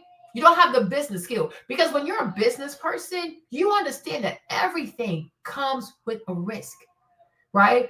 You commit to a relationship. There's risk, of course. You do not commit to a relationship. There's also risk. That's why smart people partake in risk management. Which option has the least amount of risk? right? But when you're in hedonist, everything to you is a zero-sum game. It's like I am fully happy or nothing at all. I have the perfect man or nothing at all. You need to grow up, right? And that's why I think it would be really, really awesome if in the years to come, a lot of Black American girls who go to college, right, stop majoring in bullshit. Many of y'all will do so much better if you majored in econ, you majored in math, engineering, because then you will learn to think. And you will also learn to problem solve. You're not good at problem solving. And that's why it's easy for you to work for people, but it's so hard for you to manage your private life. It's embarrassing to be in your 40s and your mid-30s and to come to social media to ask Ashley Dalton, a former makeup artist in a plus size, oh, Ashley, what should I do? Ashley don't fucking know. Okay? Ashley herself does not fucking know. Did it ever occur to you that Ashley, she getting rich off of you? Okay? Ashley herself does not fucking know. Okay? She doesn't know because she herself is not married. Right? You really struggle. It's like, you know, like, I don't know. I'll show you a video. Like, it's like when you train. Let me give you a good example. Let me give you an example. Most Black American women, you're like a bodybuilder. Yeah, oh yeah. Okay, let me show you. Let me find a nice Black man that's a big, there you go, right? This is you, right? Not to say you look like a man, no. You're like a bodybuilder. You see, when you see bodybuilders, because they're so damn big, like, damn, they're strong. Okay, because they're huge as fuck. But you know that most bodybuilders are bad at cardio. They can't run. They're just big. Like, boom, boom, boom. It's all about the aesthetic. You get older, you're like, yeah, it's not worth being a bodybuilder. It's not worth it.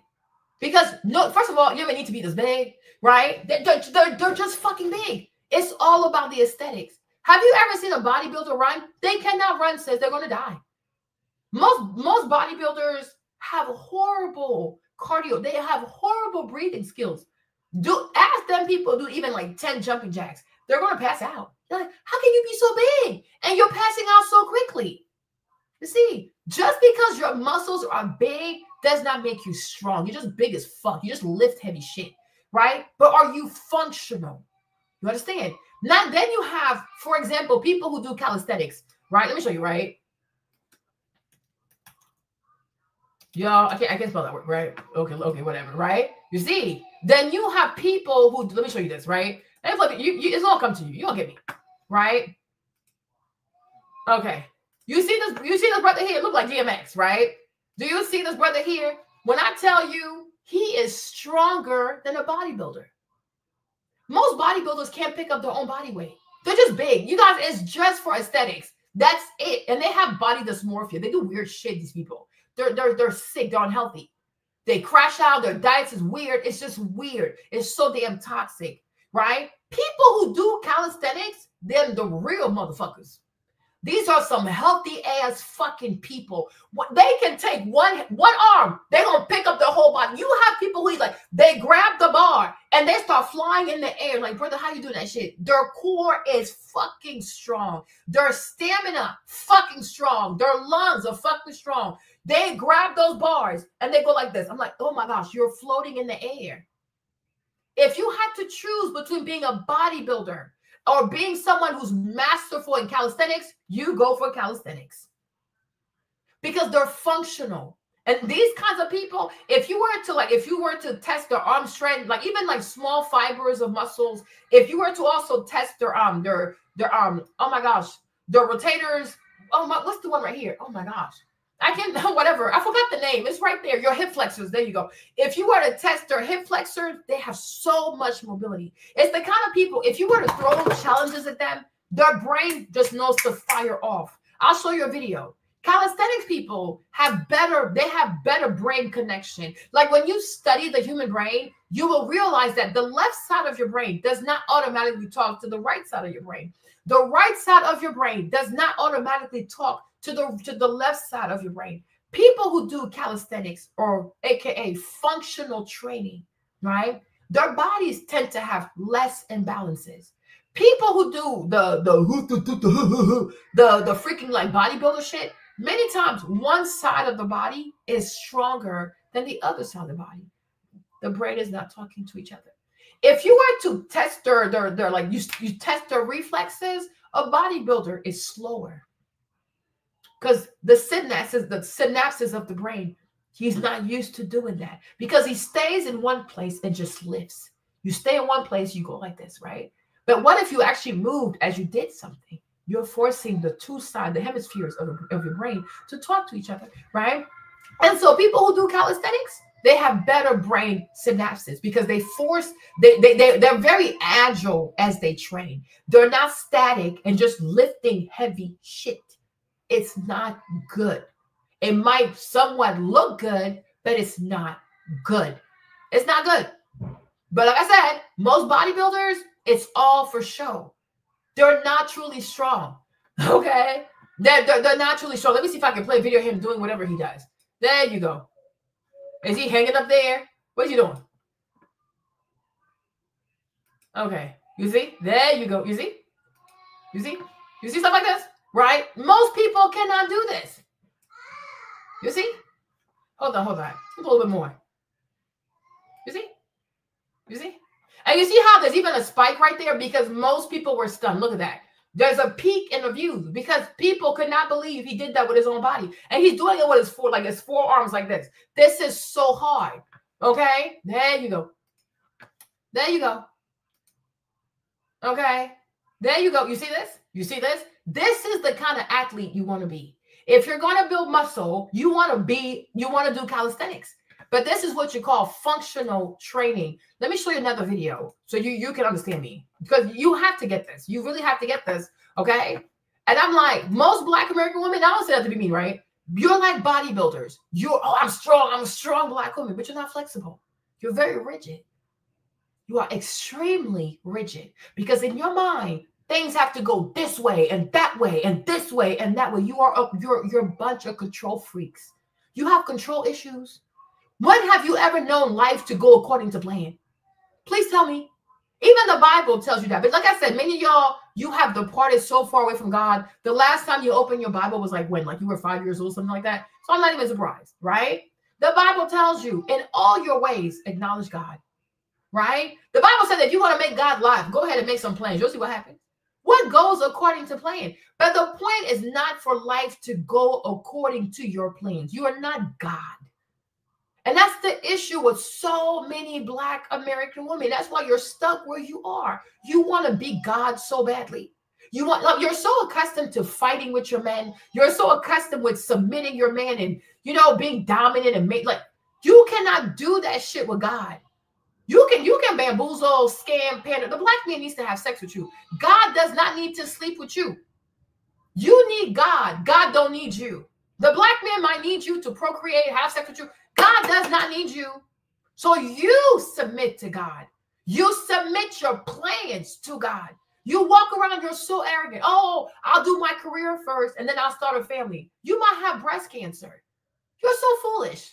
You say things you're so you're omniscient. You know the future. You don't even know shit. You don't know shit. Because if you did, you would have seen the mass layoff come. You didn't see shit. Right? You would have seen that DEI was going to be canceled. Matter of fact, you would have realized that Trump was going to win. So many of y'all believe that Kamala was going to be elected. She was never going to win. Even I said she's not getting any of the swing states. Ask Kevin. I'm like, she's not getting shit. God does not even talk to y'all because that's how far removed you are from the Lord. You're like, you need help. Right? And that's why every time you make your plans, they dwindle. Because you don't consider God. Like I said, some of y'all need to be friends with Muslim people. So then you'll learn to say, hey, I would love to start my career and by God's grace have my children. Okay, that's cool. But you also have to realize it might work out something different, right? You have to make room for God. There is no room for God in your life. All you care about is money. All you care about is power, control, titles. Well, I'm a Black American woman. I'm a boss bitch. I'm a woman. That's all you care about. And then when we look at your personal life, oh my gosh, collateral damage. Your private life, a hot ass mess. Your relationships, a mess. Your children, a mess. Your diet, a mess. Your body weight, a mess. Even the number of people you slept with, you've done too many people. You're a mess. because you don't consider what truly matters, and that is God. You got to put God in everything. And the goal in this life is not to have a life that you have everything mapped out. You're going to drive yourself insane. There comes a time, yeah, you got to plan a little bit, but you got to have way more faith. Even if it doesn't work out this way, I'm going to be okay. Because the God that I serve is going to make sure everything works out for my good. But you don't read the Bible. So your main anchor is the Democratic Party and the white man that gives you a job. That's all. That's really what you have put your faith in, those things. And that's why you will keep being shamed every single time. Because the Bible says some have put their faith in chariot, some have put their faith in horses, but we put our faith in the Lord, right? And when you stop being a friend to God, when you stop being a daughter to God, bad things will happen. But because you're an American, you don't think that, you know what? Maybe I need to go ask God for forgiveness. Don't even see God as a father. That's why you have no respect, right? You look for people to blame. I must blame the Africans. I must blame the white woman. I must blame this. People are fucking tired. It's a personal problem. And most importantly, it's a covenant with God that has been broken. Restore your relationship with God, and everything your heart desires, for the most part, if it's useful to you fulfilling your destiny, God is going to bring that into your life. But you cannot sit here and think that, oh, I can do all things I don't need God. It's not going to work. Ask even white people. They haven't invested in the stock market. Sometimes it crashes. They put money in Bitcoin. They got scammed. Right? But you think because white people seem successful without God that you can replicate that. Why would you ever want to live your life where you have no covenant with the Most High? But because you look up to white people. If you didn't look up to white people, you would know how to pray like your grandmother. You would know how to pray like your great-grandmother. Whatever makes you sad, whatever you desire, whatever keeps you up at night, you would just get on your knees. You're not going to crash on the internet, start cussing out people, insulting people, like you're just spiraling out of control. All this hatred. You don't have to be hateful. You just need to get on your knees and ask God to forgive you. And trust and believe God is a balm in Gilead, right? The Bible is clear. Anybody who repents and goes back to God, he will welcome you. But you have to make the first step. God is not a black man. God is not your little bitch. God is not emasculated. God will never be weak. And God also will never fall behind to patriarchy. It is patriarchy all day, every day. You're going to have to walk towards him, get on your knees, and repent for what you've done. Because you have allowed white people, especially white liberals, and their goofy-ass progressive liberal programming to fuck up your life. And once you find God, you're going to learn to love yourself. Once you find God, you're going to have peace, like peace that surpasses all understanding. You'll stop being addicted to so many things. The shopping, the validation, the social media, the weaves, the nails, all that weird shit that you never needed in the first place. You're going to learn to love yourself. And you're going to learn that, you know what? I'm always going to be okay. Even if I have little, God can multiply the little that I have and make me incredibly successful. Right? That's it. But you will never win being a person that is meant to have a covenant, messing with children who do not have a covenant. You're not going to win, because over there, you will never be accepted.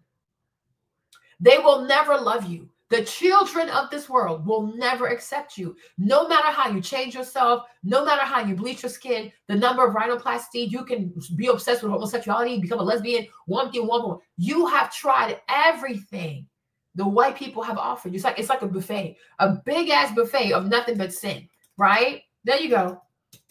Right? This is it. Oh, sorry, y'all. Okay? This is it, right?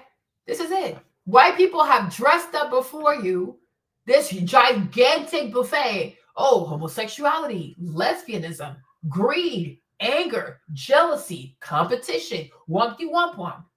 And you gorged on that. You know, it happens. Well, all human beings shall. It happens, right?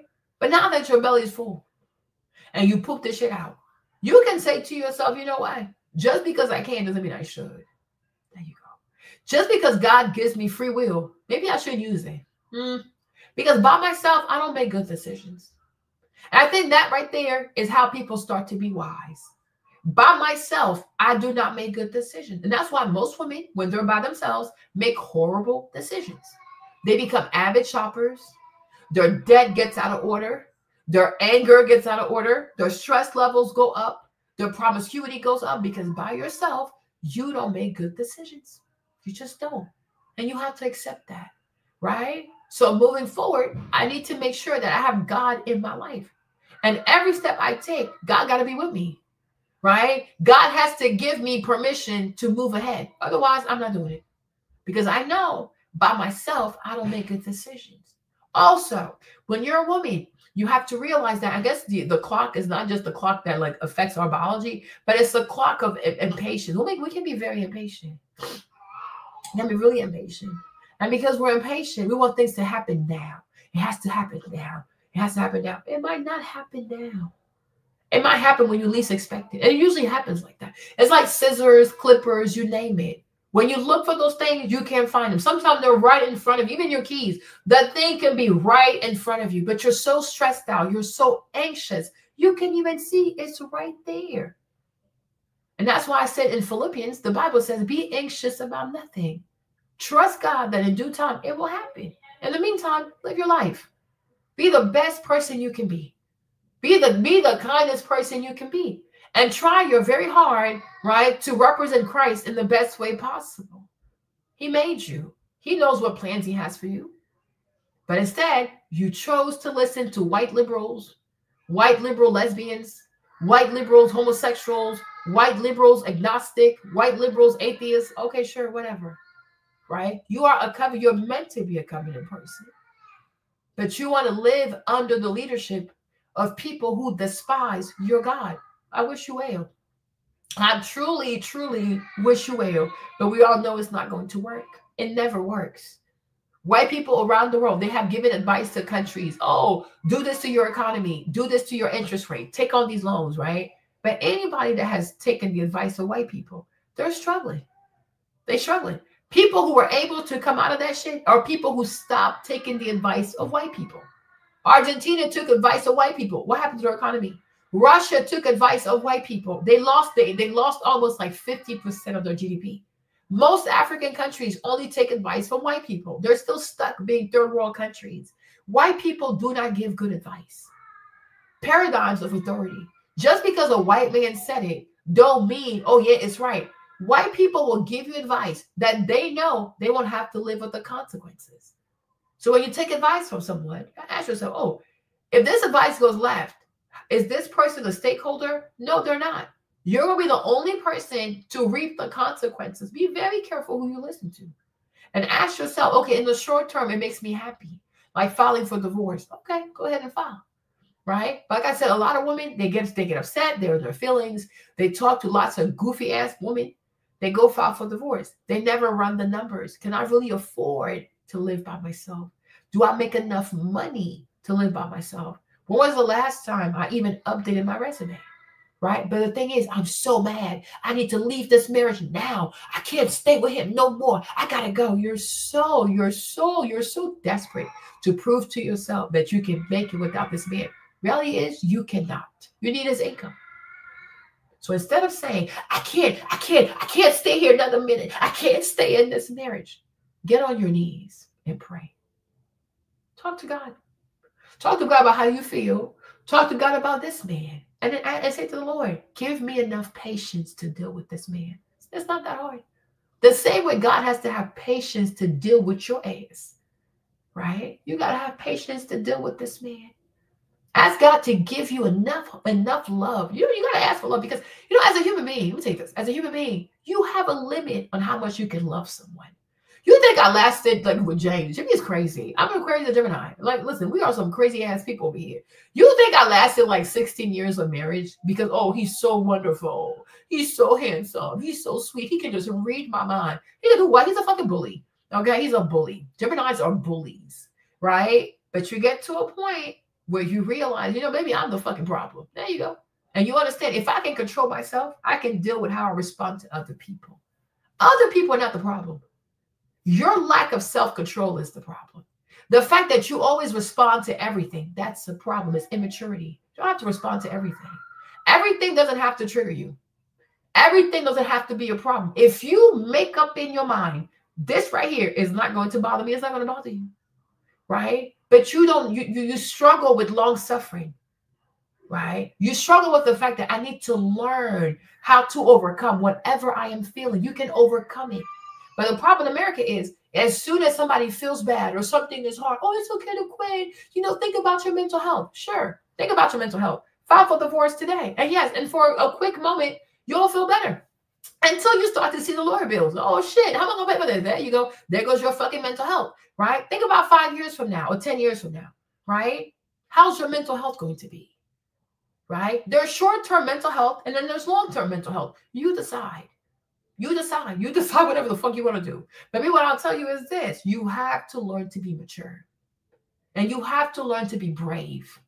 Brave is not loudness. It's not being rambunctious. It's not being adversarial. That's just being goofy because you're not strategic. So you react. Nobody's scared of you. Truly and honestly. You usually show up like nothing but a fool, right? Bravery is knowing that I can go through this. I'm going to make it on the other side. As David said, although I walk through the valley of the shadow of death, I fear no evil. For your rod and your staff, they comfort me. You oil my head, you anoint my head, you fill my cup in the presence of my enemies. Some of y'all, you need to start reading Psalms every single day. God is faithful. What God has begun in you, he's going to complete. You know, let me tell you this also, like when it comes to marriage. People have this goofy idea that because God, even let's say God put two people together, right? God said, oh yeah, you and this guy, y'all go real bad together. Sure, no problem. But just because God said y'all go together does not mean that y'all not going to have to fight to stay together. God can say, this is a good union. But you have to decide to fight for it, right? And you should also know, what God put together, the devil is going to attack. And that's why the Apostle Paul told you, you don't wrestle against flesh. Most black women out here, all y'all do, hey, baby, what y'all do every day, you just fight your flesh. You're always fighting flesh. You fight white people. You fight African people. You fight the black man. You're always fighting flesh, right? You're not fighting principalities. You look at the person, you react. You look at the person, you react. You're not going to get a lot of work done, okay? The Apostle Paul said, you wrestle not against flesh and blood, but against demons, principalities, and whatever in the higher spirit over there. Did you ever consider that? So when you feel what you feel, and when something is telling you go, go, go, go, you also have to ask yourself, is this not my mother's spirit or quitter that's following me?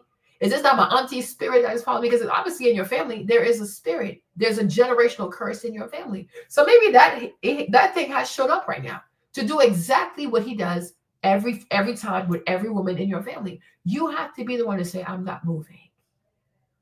I am not moving, right? There you go. You have to learn to pray. You have to learn to pray. Pray for people. Pray for yourself. Pray for people who make you upset.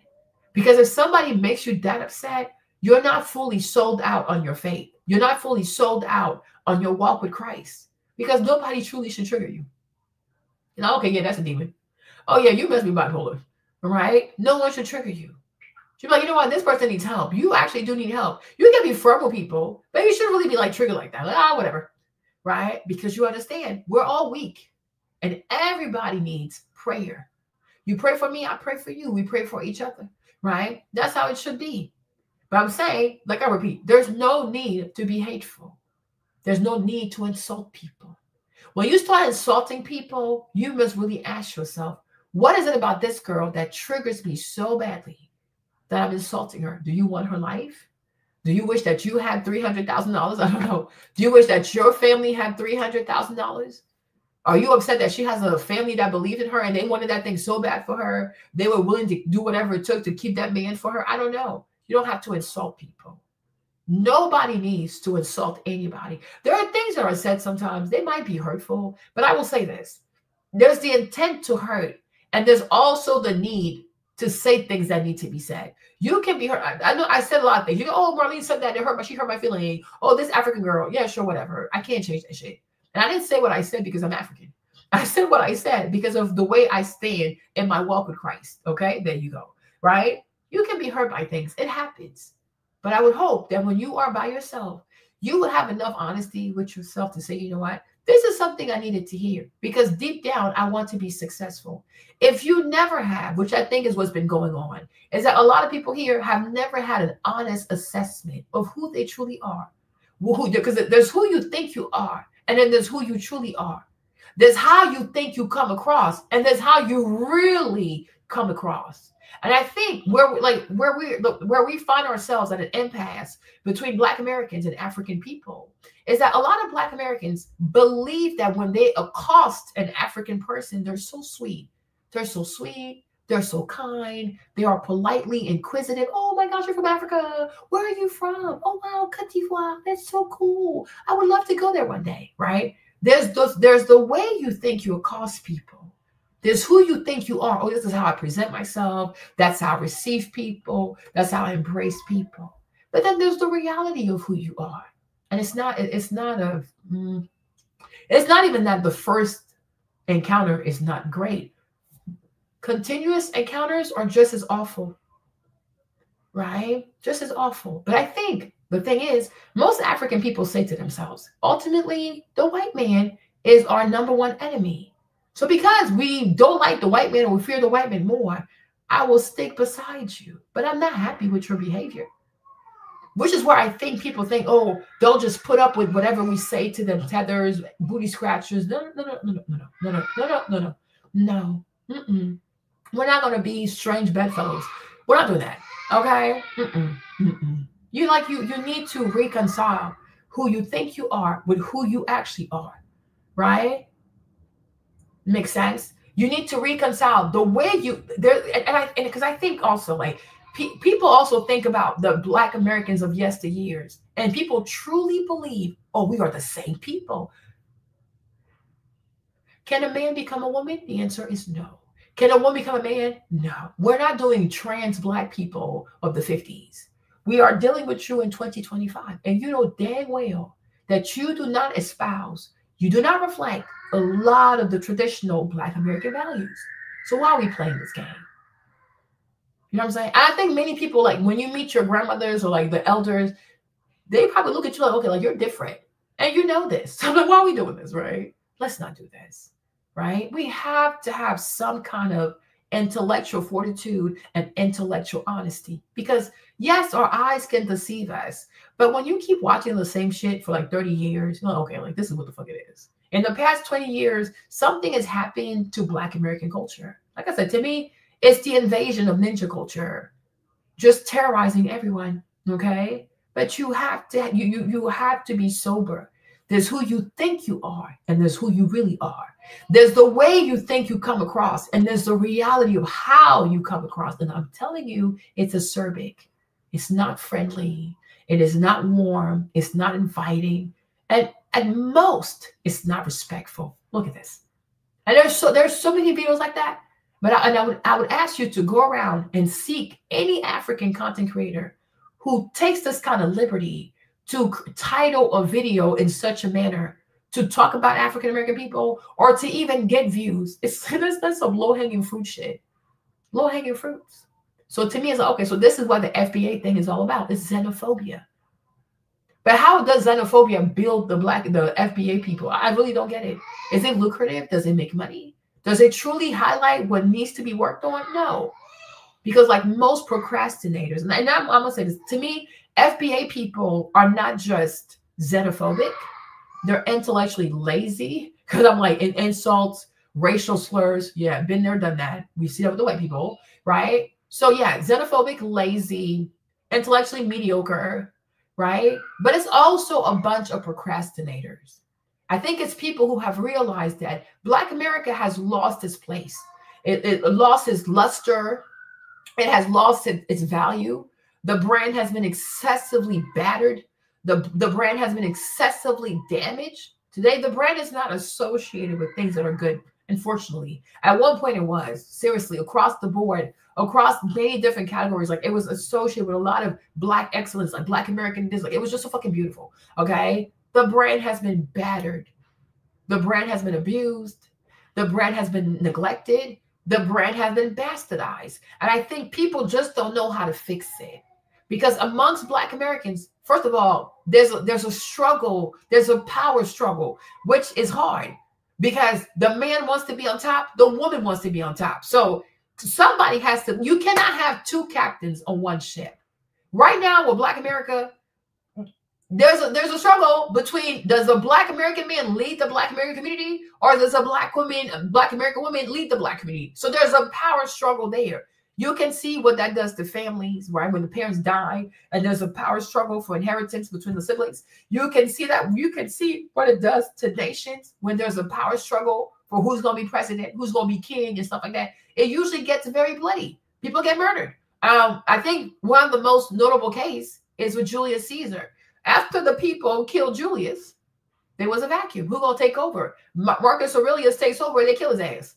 Okay, right? Like that's what it does. And that's how many empires, many dynasties, many wealthy families have been torn apart.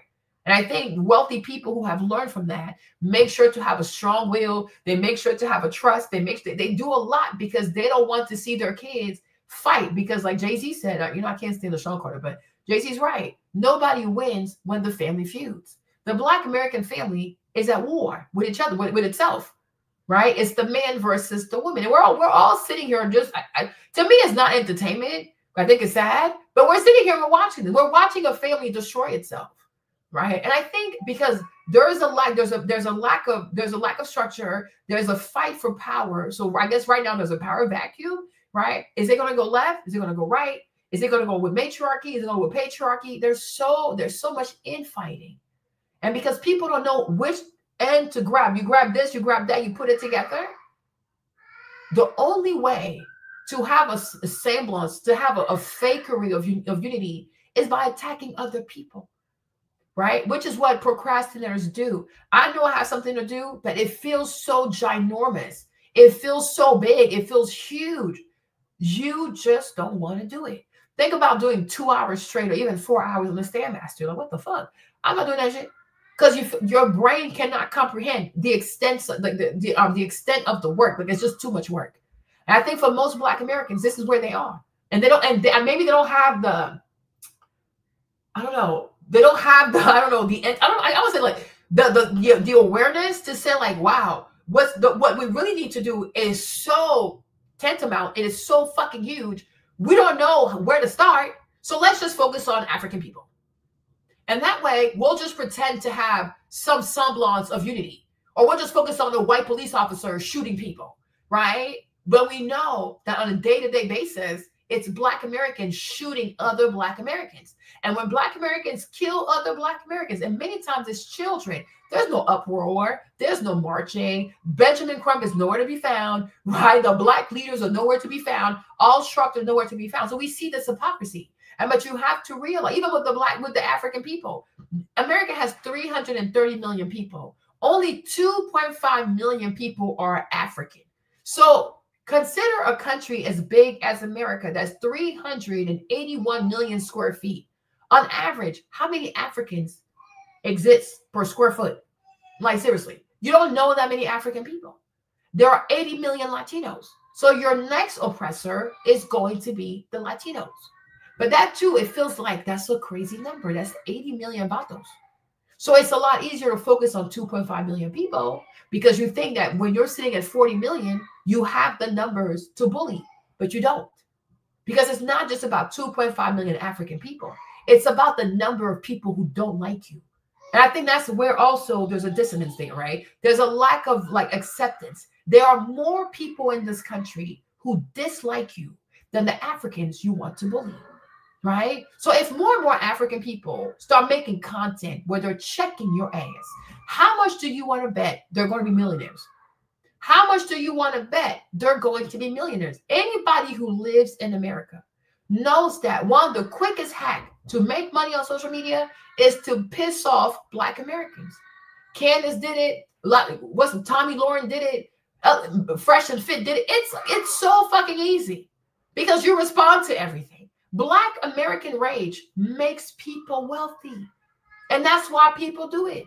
Why do you think Nick Fuentes does what he does? Why do Charlie Kirk, you think if Charlie Kirk was not sitting here every day talking about Black Americans, he would have had all these donors? No. You think he would have had the base he had? No. You think he would have built Turning Point USA to make $140 million a year if he was not always saying the blacks are the problem, the blacks are the problem, the blacks are the problem, right? There is so much money to be made. And I think that, like I said, because I've come to accept it, you don't have to, but I've come to accept it because you spend so much time being emotional, you're not strategic. And I've lived here for 30 years. And one thing I have learned, Black Americans is a people who don't care about numbers. You don't care for numbers. That's why you ask for reparations. You ask for stuff. No, you don't care about numbers. You want to take on loans. You don't know how to pay for them. Oh, $200,000 for a nursing degree.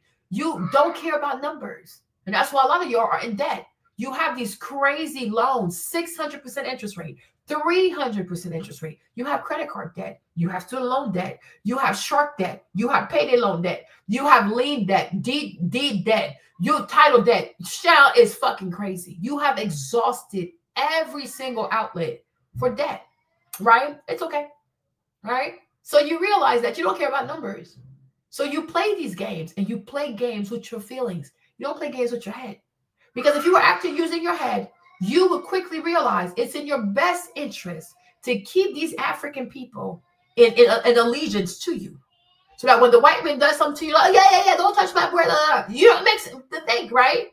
But if more and more African people say, okay, I've had enough, I'm going to start telling you about yourself. How much do you want to bet their channel is going to blow up overnight? There's a brother here. Let me show you something quickly. I'm like, people here, child. Okay, there's Devori, right? Devori came out of nowhere. Devori came out of nowhere. You guys remember this? I showed y'all in like 3 months, his channel just blew up.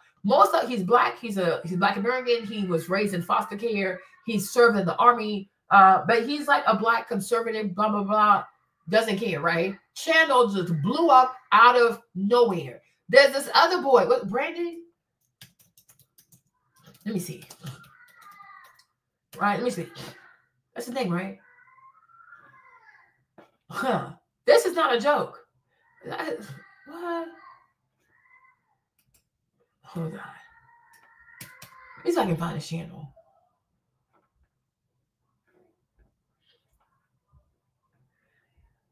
He's white as well. Oh, like, so he's not white. He's biracial. I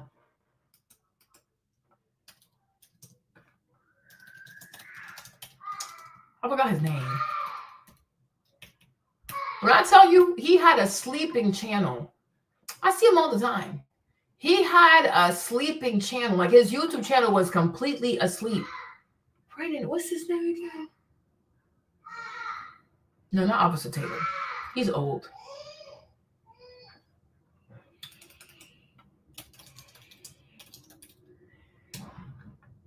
What's his name? Oh my gosh. I talk to him sometimes. I can think of his name.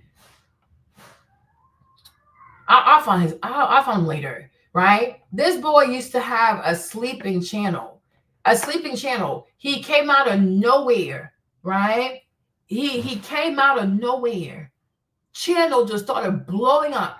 Black people this, black people that, black people this. I'm like, what the heck? I'm talking about like a sleeping channel, you guys. What's that boy's name? He's light-skinned like this with cornrows, right? He cut his hair down because you don't want to look like a YN. When I tell you, he started getting views like 600,000 views, 700,000 views, 1 million. I'm like, a channel he had not used for like God knows how long, like 10 years. What's his name? Oh my gosh.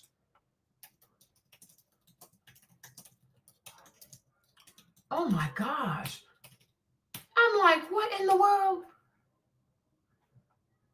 What's his name? His name is Brandon something. Oh my gosh. Oh my Lord. Oh my Lord.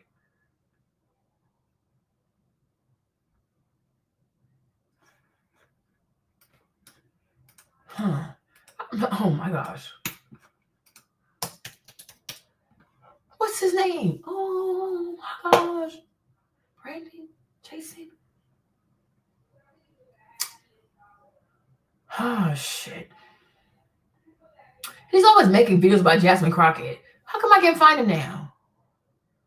But anyways, y'all, I'm telling you, he had a sleeping channel. And out of nowhere, his channel started to blow up. I'm like, there's no way he's not making millions by now, right? But you see, and this is why a lot more people now are starting to make, like, they're starting to be, oh, Black conservatives, Black Republicans. And what's the hustle? You talk about Black Americans. Like, yeah, you need to grow up, do better, wumpty wump wump, right? That's how you get rich. That's how you're going to make a lot of money. You're going to make a lot of money. This one, she's trying. Carmen, she's trying also, right? Carmen is trying, right? But this is the new hustle. This is the new way of making it, right? So I'm like, be very careful with the games that you play. Like, you don't want to live your life and be, oh, what's that boy's name? You don't want to live your life and be someone who's everything you do. Oh, let me create more enemies for myself. Let me create more enemies for myself. Because there are the enemies that you know, and then there are enemies that you don't know. But I think you should learn from Charlie Kirk. And you should ask to yourself, why did Charlie Kirk make so much money? Right? Why did these white people, whatever, give Charlie Kirk so much money? Turning Point USA makes $140 million a year. Now, when it comes to the FBA movement, I don't know. Do I even make money? I don't know. Right? But 140, that's some serious money. Right? And so you see why he would talk about the things that he talks about. So I think about, if you're a Black-skinned person and you can properly convey the sentiments of Black fatigue, or you can properly convey the sentiments of a vast majority of white America, how much money do you think people will be willing to pay for something like that, or someone like that? You saw Candace Owens. Candace used to be on YouTube. She had no money. She had no furniture. Right? Today, Kay's a multimillionaire. She has the #1 podcast on, I guess, in the world, right? And her claim of fame was what? Like Black Lives Matter documentary and this, and that. You need to be very mindful. When you speak, if you're not going to speak to, hey, babe, if you're not going to speak to bring people together, if you're not going to speak to help people, to heal people, just keep your mouth shut. Truly and honestly. You know, there are a lot of African people, Caribbean people, like Black-skinned people from diaspora, who have a lot of love for African Americans. And you should know that. Even in African American history, okay? It doesn't miss Black people from other places. Marcus Garvey, W. Du Bois, Malcolm X. A lot of people are mixed. A lot of people are not pure blood Black Americans, okay? They might have had one parent, but they have a parent from somewhere else. Right? So don't do that. There's no need for that. You didn't fight this fight by yourself. There have been a lot of Black people from around the world that have came to America, and they played a part, and they've been very helpful. They've been very, very kind. They've been very, very supportive. There are plenty of African people who have a lot of love for African Americans and who feel really bad about how they're treated, how they're handled, and things like that. So for some of y'all who are truly not even contributors to most of the thing, because you weren't even born when the real fight was being led. You were not born during slavery. You were not born during Jim Crow. You were also not born during the boys' boycott. You were not born during the sit-ins. You were not born. You were not there, right? And yet, y'all do the most offensive shit. And because of people like y'all, you're gonna cause such reputational harm, right? You didn't do shit. You were just born. Most of y'all were born in the 80s. Okay, you grew up in the 90s to 2000. What do you know about fighting for the Black struggle? Most of y'all weren't even born when Mr. Farrakhan had the Millions Man March in DC. Like, go sit the fuck down somewhere. You don't know a lot. You didn't experience a lot. You didn't build pretty much nothing, right? But you conduct yourself. First of all, you wear the badge of, I'm a Black American. I'm a foundation Black American. And you do the most goofy shit with a brand that you did not help to build. You have to stop. You gotta stop yourself.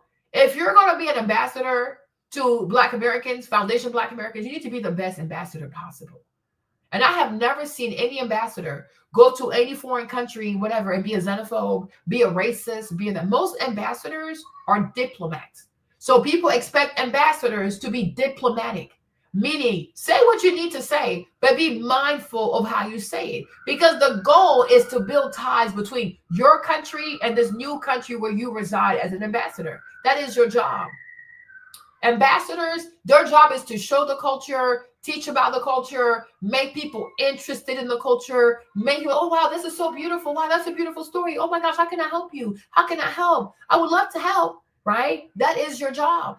Your job is to be a great marketer, right? But what many of you so-called FBA's people are doing, you're causing people to have bad feelings. And you don't want that.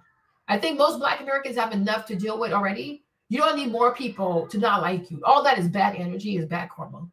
All right? So like I said, me, I'm outside. Like, you feel free to leave your comments. You don't have to go on Sixx. I left my comment on Sixx's page. She deleted it because she's a coward. She's nothing but a coward. And everything I'm saying here, if I ever, I don't know, the grace or the disgrace, okay, of meeting her, I will say it to her face. Okay? She went on the podcast with Ace Metaphor. What's my girl's name? The Libra. Libra was there. And the other girl, she looks like she's Latina, right? But you can tell Sixx can't fight. She's never fought, never been in a fight. She gets extremely uncomfortable when there's confrontation, right? She's never fought. Look at her. She can't fight. I don't think she can run. She's just skinny. And people think because they're skinny, they're healthy. I would love to see her run a mile and see how long it takes her. I would love to see her do any kind of RDLs, bench press. I would love to see it. Being skinny doesn't make you healthy. There are a bunch of people who are skinny and have a bad heart. There are a bunch of people who are skinny and they're skinny fat. She has no muscle definition. Her legs don't have muscle definition. And I will know because she always puts the camera right there in her crotch. Like, what the fuck? It's so fucking weird. Start OnlyFans, okay? It's fucking weird, right? So don't think because you're skinny, you're all that. No, you also need to be healthy. There's a lot of skinny people who are unhealthy, okay? So work on that. But you don't have to, if you're going to say some shit about people, do not delete comments. You are more than welcome to leave your comments under my video. Be brave. The same way you put your entire chest to insult African people, be brave enough to leave your comments. Leave your comments. Help the video go viral. Leave your comments down. Do not be a coward. I'm right here. And I promise you I'll respond to your comments. I respond to everybody, right? Leave your comments. But like I said, like most American people, you're cowardly. You're sheeply. You're cowardly. You talk a big game, but you need to do it somewhere where you feel safe. Right? Because you are not capable of doing healthy confrontation. You know, and you lack self-awareness. So that makes it real hard. Me, I have lots of self-awareness. That's why it takes a lot to hurt me. But Fumi came and told me, she's like, oh, Marlene, they're talking about you in the video. I'm like, why are you talking about her video? I'm right here. Yesterday's video is still up and it's going to stay up. Today's video as well is going to stay up. I am right here. You have something to say to my African self, you come and say it right here, and we can have the conversation. Stop being a coward. Stop hiding behind weaves, wigs, nails, being lethargic, not exercising. Stop hiding altogether, right? You want to say something? You have so much on your chest when it comes to African people. Go ahead and say it. But what I've come to realize with many of you xenophobic FBAs is that if Tariq does not give you talking points, you're stuck on stupid, right? Because your thoughts are not your own. Typical American shit. Nothing you think, nothing you say is original. It's something that somebody spoon-fed you. You can't think on your feet. You're not nimble. Intellectually, you're not nimble, right? So if Tariq has not given you enough talking points, like a Fisher-Price toy with bad battery, always glitching, right? And that's why I'm keep saying this. You don't want to play these games. When you know that you are not, when you know that you don't have enough intellectual sagacity, you stay in your lane, right? That you can't bully everybody. Like I said, it's very easy to go after African people who just got here 2 days ago, who are still taking ESL, who braid hair to survive, who braid hair to send it home every Friday, Western Union, MoneyGram, to take care of their kids. It's very easy to get on X Spaces, right, where you control who can talk, you control the microphones, and fight African people who drive the cabs in New York City to take care of their families back home, right? It's very easy to be a bully. You go at just like typical American shit. Yeah, have you not noticed that America never goes at war with a country that can really beat itself? Even with Ukraine, it's truly an American war against Russia. But in case they lose and they can't take the L because God Almighty, okay? Oh, no, it's Ukraine. It's not no damn Ukraine. It's America fighting Russia. Ukraine is a front in case they have to take an L. Niggas say, oh, Ukraine lost to Russia. No, America lost to Russia, right? But that's the American way. You pick on people you think cannot stand up for themselves. I lived here for 30 years. I am extremely familiar with a modus operandi of most American people. That's why I say, be they black, be they white, an American is an American. It's a culture that thrives off of bullying people. People can say, oh, we don't like the rich, but they love it when the rich keep flexing on poor people. It's called the Met Gala. In the middle of a famine, they're in New York City spending $25,000 to just show their outfits, okay? They love bullies. Most American people, when it comes to any movie, ask them people, oh, what's your favorite character? Regina George. They love the mean-ass people, Cruella de Vil. They never will tell you a movie when they connect with the protagonist. They love antagonists. They love, what's her name again? Maleficent, okay? They love evil people. Ursula, right? They love evil people. They don't feel bad for people getting bullied in a movie, right? They always identify with the villain. So they live their life trying to have a Cruella de Vil moment, trying to have an Ursula moment, trying to have a Maleficent moment. No. I come in the name of God. You ain't gonna touch my ass.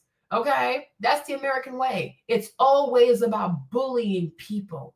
Who can I bully so I can feel good about myself? Who can I put down so I can feel good about myself? Look at how they talk to each other.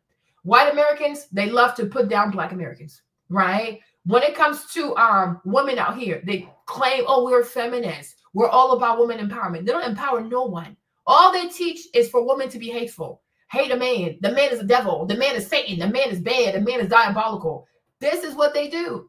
They just demonize people. They dehumanize people. They attack you based on physical attributes. They attack you based on your phenotype. Things that you can't help. That's it. Because it's a nation. It's a people that bully people. When they pick a country to go at war, it's always a weak-ass country. It's a country that has no military. It's a country that really can't keep up with them. They pick on weak people so they can feel strong. They went to Vietnam because the Vietnamese people, they're small. It's a tiny, tiny people.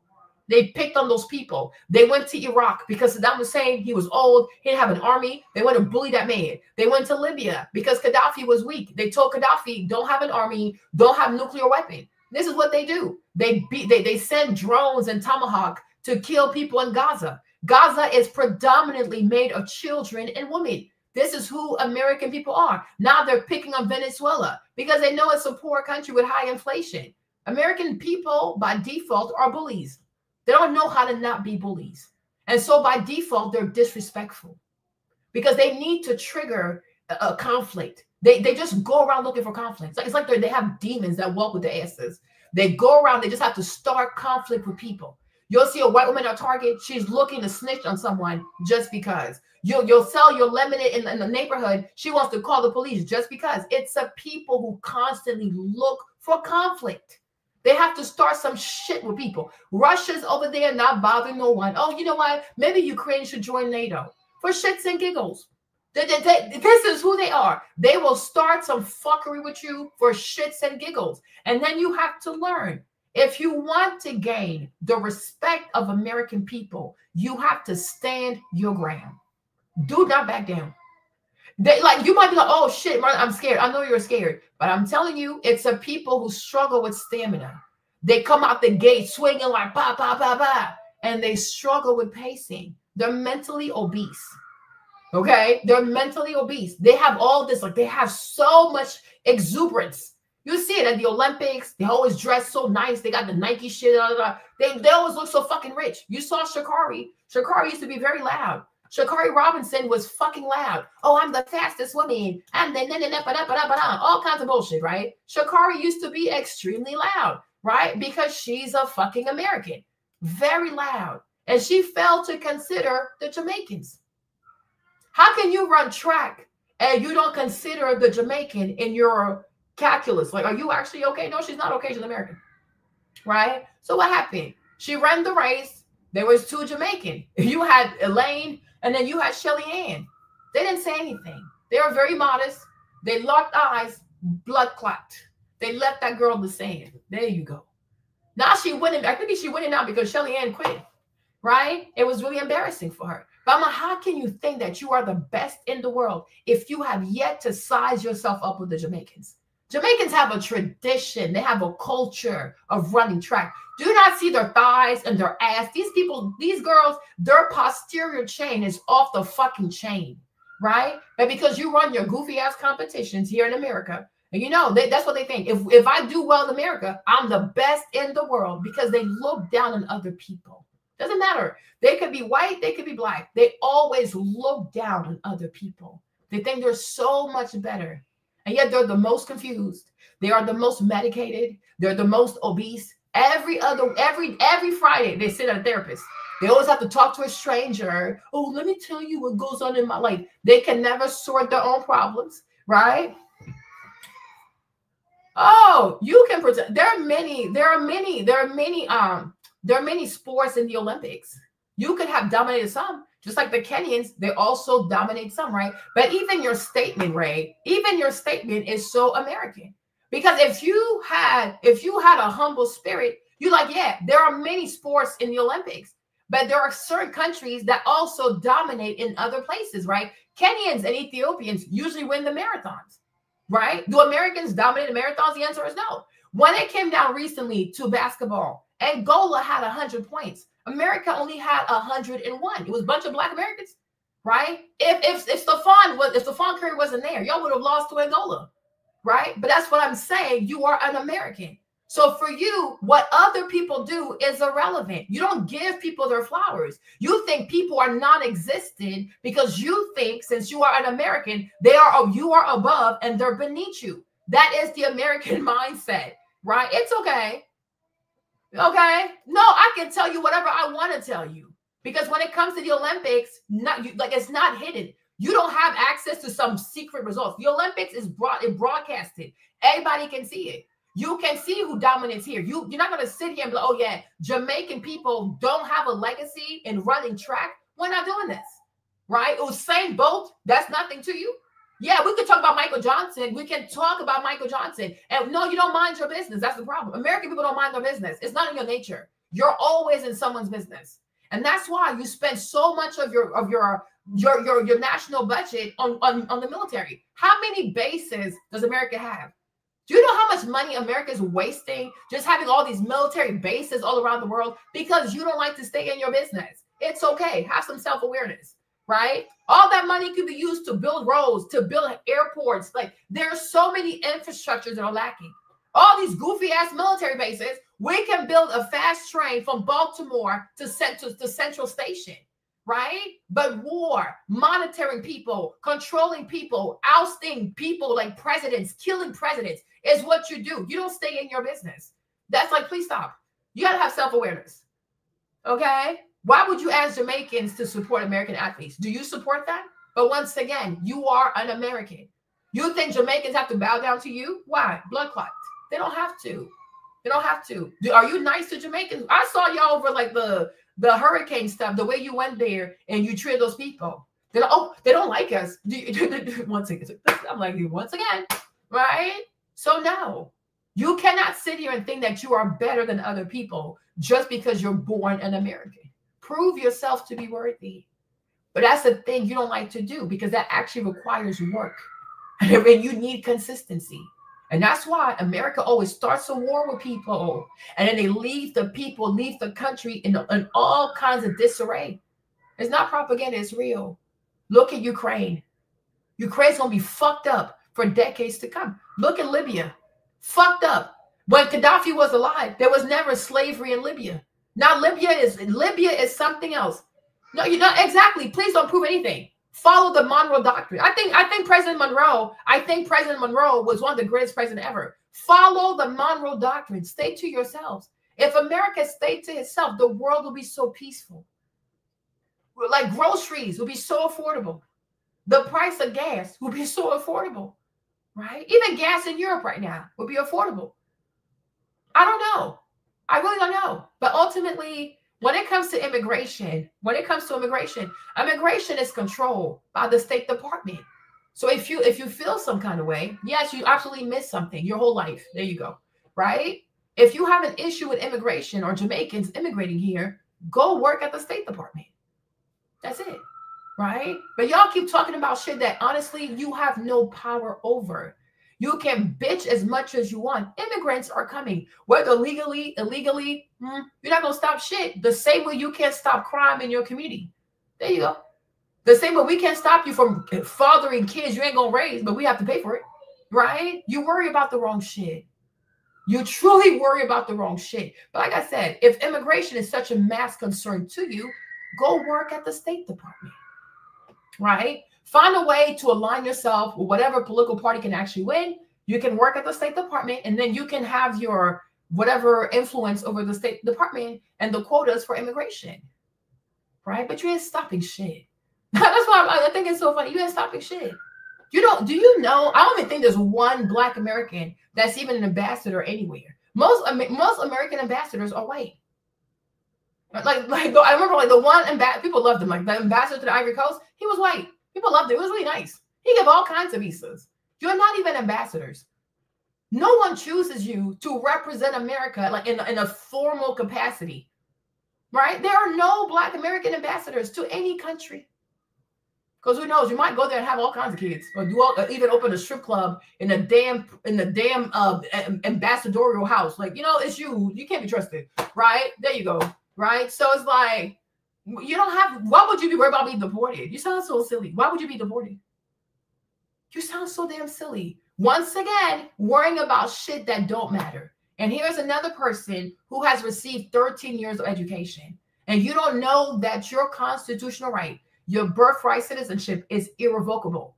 13 years of free education. Were you sleeping in class? Most likely it's on brand. Like, you sound crazy. Like I said, it's insane. You are a U.S. citizen. You're from here. Your whole bloodline is from here. Why would you ever be deported? Your constitutional rights are irrevocable. 13 years of free education. And you want to assert the what? The affirmative? You sound crazy. Like I said, worrying about shit that don't matter to you. But the shit that you really need to focus on, you can't be bothered, right? I don't have to hurt my people. That's the problem. You're tribal. I'm not tribal. When my dad went to the American Embassy in the Ivory Coast and he applied for my family. I don't carry Ivorian people on my back. They can take care of themselves. I'm not here to take care of people. Like, do you take care of your own people? No, you don't. Right? How many Black American women have you sent money to in this season to say, hey, babe, feed the kids, take care of the kids? No one. How many Black American boys have you talking to say, hey, let's calm down the violence, do your work, be nice to your mom? No one. You don't even care about your own people, right? There you go. If anybody called you, NAACP, the Urban League, or anyone calls you, hey, Ray, can you come volunteer because our boys need mentors? They need Black men in their life. You ain't gonna go. But if somebody invites you to the strip club with some chicken wings, you will show up, right? So we can both do this. I've been here for 30 years, Ray. I know you better than you know yourself. Like, you're fucking crazy. You're fucking crazy. Like, yeah, right. I don't have to concern myself with any. No, I will, guys. I live here. And if you insult me, I'll make you my concern, because who are you to insult me? That's it. That was minding my business. If she had done her video, she talked about the girl and what the girl actually did, yeah, go ahead. I'm not the content police. But once you start insulting you, because one girl got scammed by a white man, so now you think, oh yeah, this is the perfect avenue to insult an entire group of people? Oh, absolutely the fuck not. Who told her she could do that? Like, she will spend, it will be better for her to spend her time studying for her GED. Does she have a GED? Pregnant at 16? The odds that she finished high school, she needs to focus on getting a GED. She get, like, you're from here, you barely have a GED, but you want to insult African people? Oh no, she called my number and I picked up and I answered. I even left a voicemail, by the way. I'm waiting for her to get back to me. She can text me, I'll respond, right? That's it. Deported. Why would you be deported? You're a fucking joke. Okay? No, it's not. Yeah, it's a privilege, right? I live in your country. I also live in the white man's country. I live in the Chinese Americans man country. I live in the Japanese man Americans country. You don't own this nation. There are many kinds of Americans. There are Italian Americans. There's Irish American. There's Anglo-Saxon American. There's African American. There's Japanese American. There's Palestinian American. There's all kinds of American. So I live in everyone that's American, their country. Okay, but now your house that belongs to you, where you have control over, Ray, I will never step foot in your trap house. Don't want to die. Don't want to be a whore. Don't want to be sold into human trafficking. Don't want to be a stripper, right? America belongs to the American people, right? Your personal home address belongs to you. I will never set foot in your trap house. Make sure you have that in your head, okay? You're crazy. As if when yeah. No, you don't be confused. Drug dealer, hustler, pimp, right? Don't be confused. Because when we applied for a visa, we went to the embassy. The ambassador to America gave us the visa. And he didn't have to check in with you because you are completely inconsequential. You are irrelevant.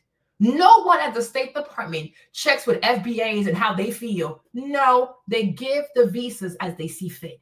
If you fit the requirements, if you can be a boon to America, the American culture, you'll have a visa, especially, and also the finances, right? I am absolutely entitled. I'm a U.S. citizen. There you go. Just like you. The same way a white man gave you the 13th, 14th, 15th Amendment, a white man also gave me my citizenship. We both think the white man, right? There's nothing you can do, Ray. You do not matter. You are so inconsequential. No one cares. You can live, you can die, can go to prison. Guess what? The white people will do what they have to do to make sure the lights are still on, right? The Jews will do what they have to do to make sure that we still have a banking system. The Chinese, the Asian will do whatever they have to do to make sure we have tech. No one cares, Ray. Truly and honestly. Okay? Oh, do as many inquiries as you want. And I hope it pulls up for your warrant for your arrest, right? Because I'm sure there's a warrant out there for you. So please do your inquiry as much as you want. Have you ever heard that when you dig a grave for someone out of spite, you also need to dig your own grave, right? Because, Ray, we know there's probably a warrant out there, child support, unpaid tickets, I don't know, right? There you go. Right? We can play this game, Ray. You're going to cry. We can play this game, right? There you go. Most Black American men are arrested like before the age of like 21 or something. So yes, please dig me up. And as you do, I hope your warrant comes up for unpaid child support. There you go. People are freaking crazy. Like they're insane. Like, don't do this with me. You're gonna hurt. You're going to cry. You are an American marshmallow. Y'all say some shit, but you are extremely sensitive. Don't do it, Ray. I will have your heart looking like a gummy bear left in the fucking sun. Melting with my African tears. I don't even give a fuck. I'm not even gonna cry. Okay? Play with me if you want to, Ray. Ray, right? Pookie in him. Like, you sound crazy. FBA is supposed to mean Foundational Black American. At the root of it, it can be something quite honorable. It really can be. Because to me, I think it could be a beautiful brand. I think it could be a beautiful brand. The problem is, it is swatted. The FBA movement is swatted by a bunch of, oh my Lord, okay? It is swatted by questionable people. That's just me being polite, okay? Swatted. Like the way these Venezuelans be swatting people's homes in Chicago and New York, okay? La casa es mi casa, right? It is swatted. Okay. Listen, I don't live in no damn trap house. I live in a beautiful home. Okay, like my country. Like, what the heck? Like, you're the only one you're the only one involved here. Yeah, right. Like, go sit down somewhere. You are crazy. No, I have my own thing. I have my own thing. Exactly. And just like your opinion is another opinion, right? Because it's like an ass, an anus. Just don't put no crack needle up there. That big vein, right? Crack candy, right? That's it. Like, like I said, Ray, ultimately, there's nothing you can do. If America wants to let 600 Chinese people come here every year to go to school, what you gonna do about it? Nothing. If they want to give H-1B1 visas to 20 million Indians, what you gonna do? Nothing. You could not stop the Italians from moving here. You couldn't stop the Irish from moving here.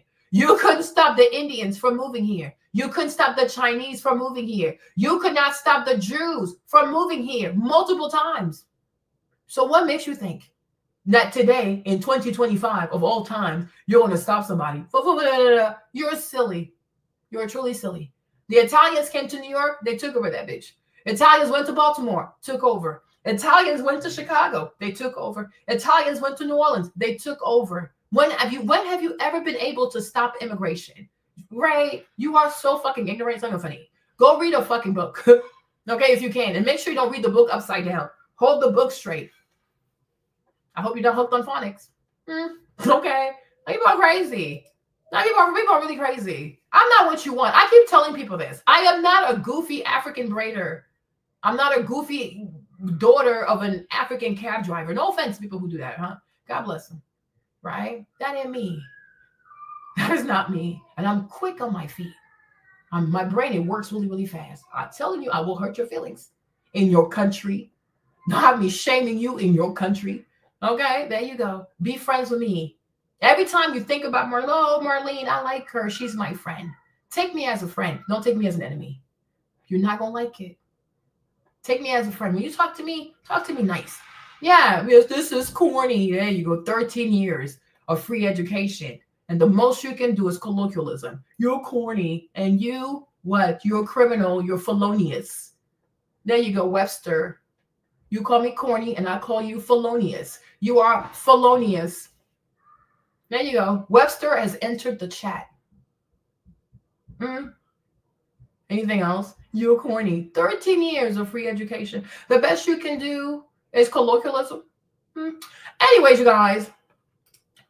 Y'all the disabled, yeah. Said the man who wanted a blowjob from your mother. Her throat didn't work. Remember that one day she couldn't afford to feed you? Her throat was disabled. Poor lady. She tried, though. You can only do so much sucking dick for 10 years straight. One day, the throat needs a fucking break. So, yes, your mother was disabled, and so am I. Thank you for being kind. You remember where you came from. What a good boy. You're such a good boy. In memory of my disabled mother and her throat, I will be nice to you, Marlene. Oh, Ray, you're such a fucking sweetheart. I knew I liked you for a reason. I knew I liked you for a reason. Ray, I'm stupid. I can tell you I'm really stupid. Anyways, you guys, before I get really mean with Ray, because you don't know who I am. Ray, I'm stupid. And then later on, you're going to make me feel bad. Because I feel bad when I roast people. I really do. Right? You might want to stop, Ray. Okay? Anyways, you guys, with that being said, I'm just going to say this. You don't have to insult people. Make your commentary. Say what you have to say. You don't need to insult people. You don't have to demean people. Huh? Oh, no.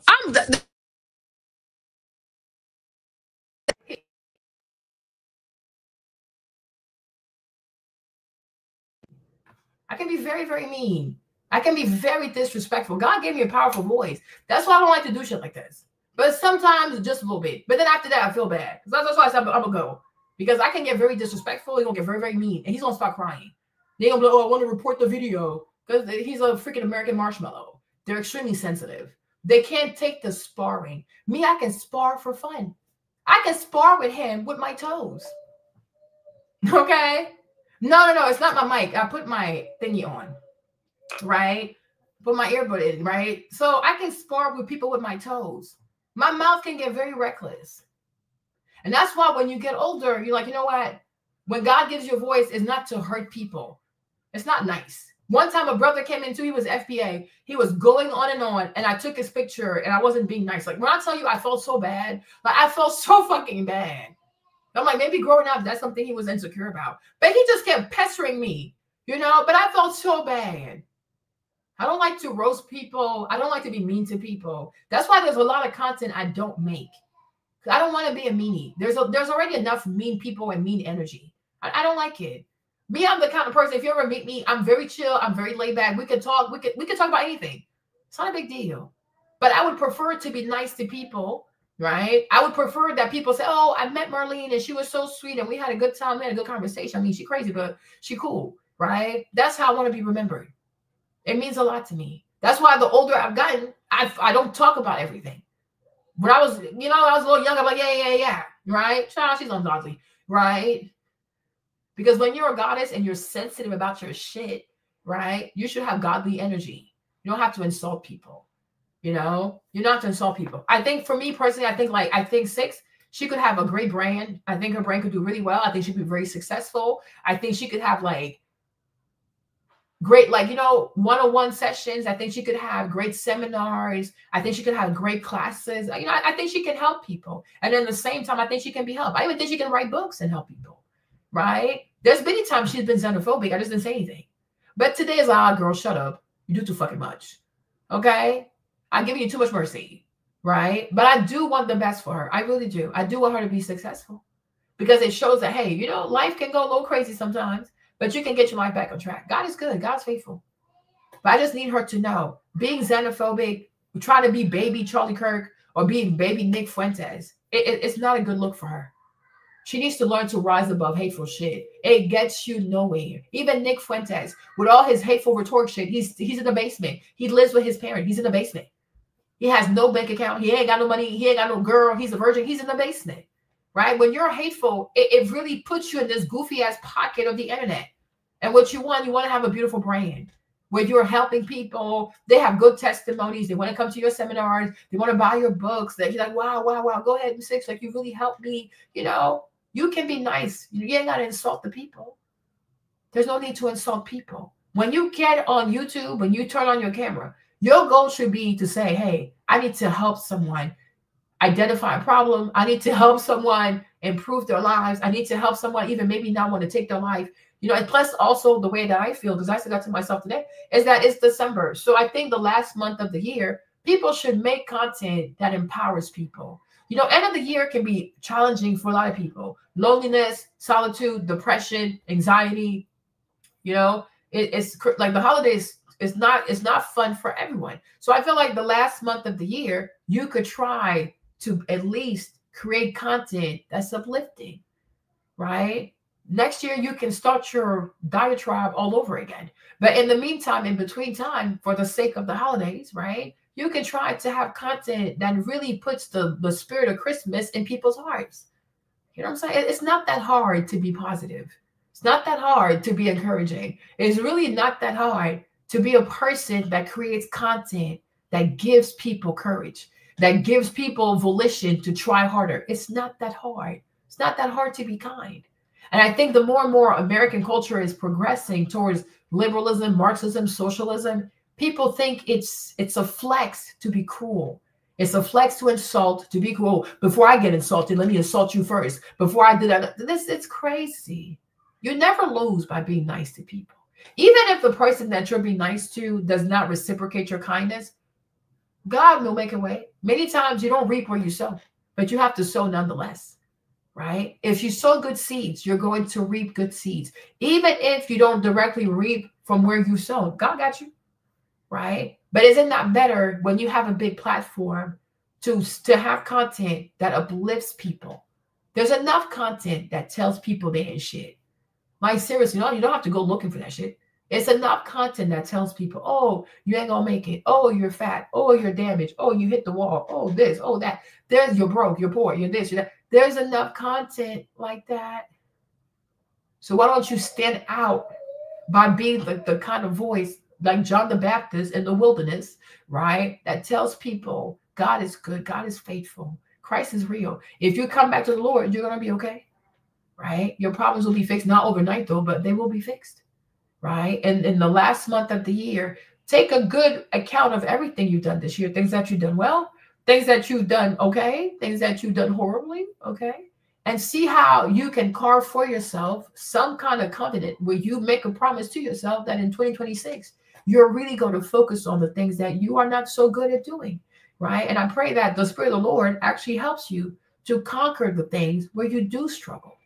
Right? That's it. Don't seek to do things that are easy. Pursue things that are hard, because in doing so, not only are you forging your character, but you're building yourself in humility. And if you are a person that is covered in humility, you will find God's favor wherever you go, including Ray Ray's country, right? You will find favor.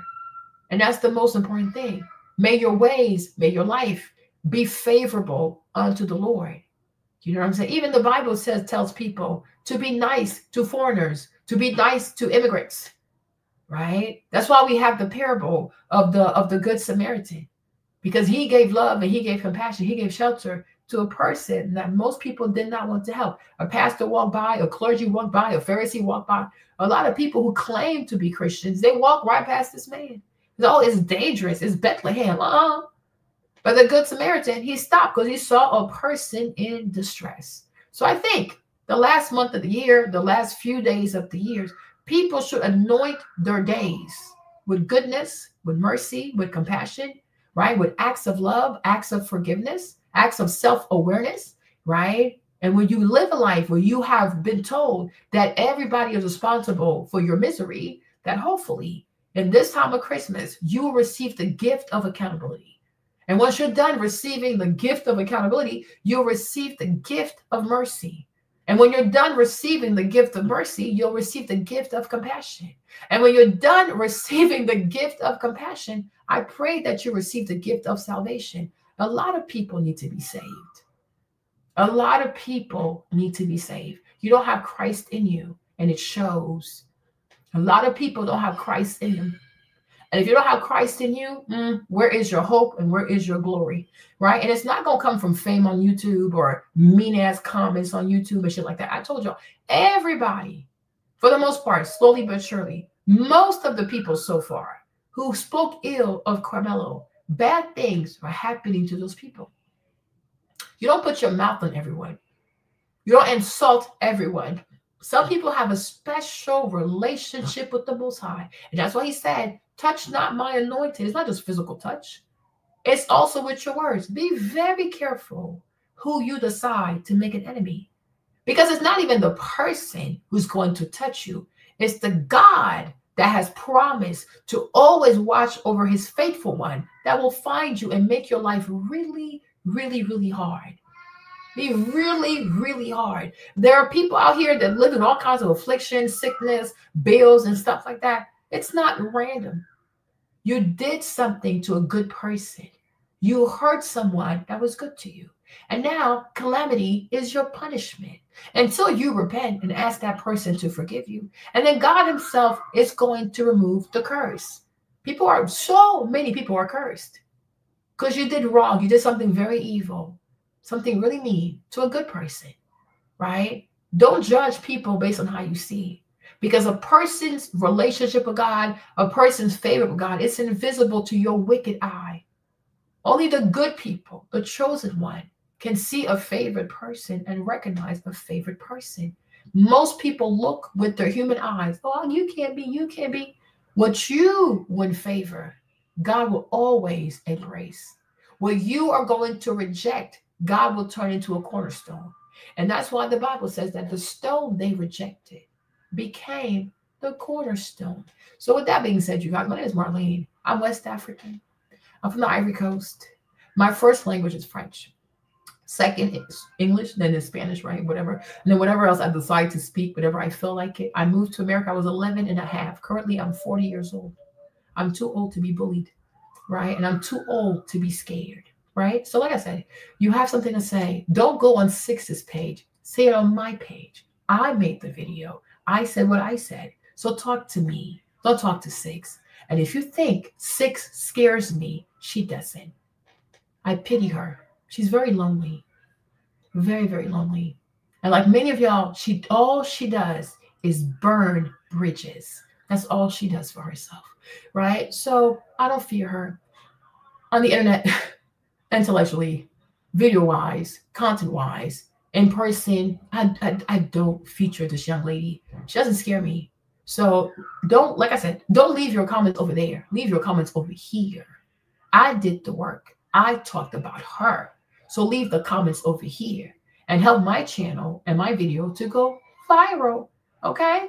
That's what you do. So you guys, love you much. And that's it. My name is Marlene. I'm never scared. You can call my number anytime. You can ask me to, you can ask me to come outside anytime. I'm not scared. No one scares me. because no one is God and no one is above my God anyway. I fear no one.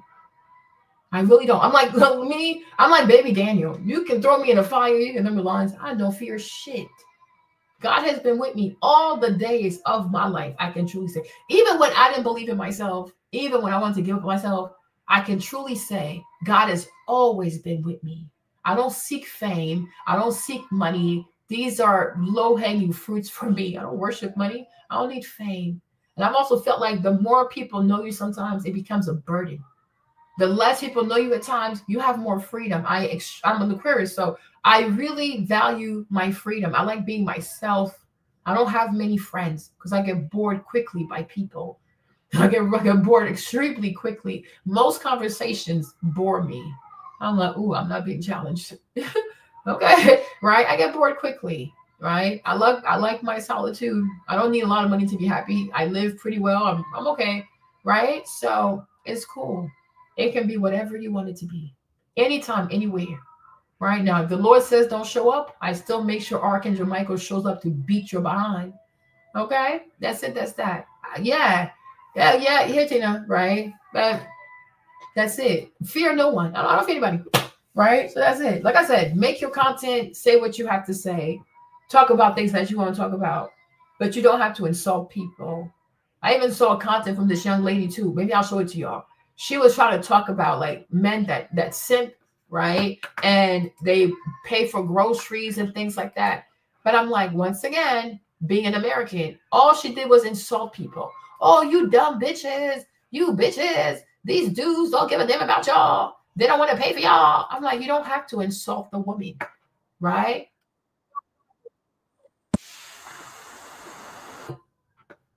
Even Candy. I'm gonna do a video on Candy, right? But I'm like, you don't have to insult people. You can give advice. You can tell the ladies, listen, if a man wants to pay for your groceries, most likely, let me show y'all.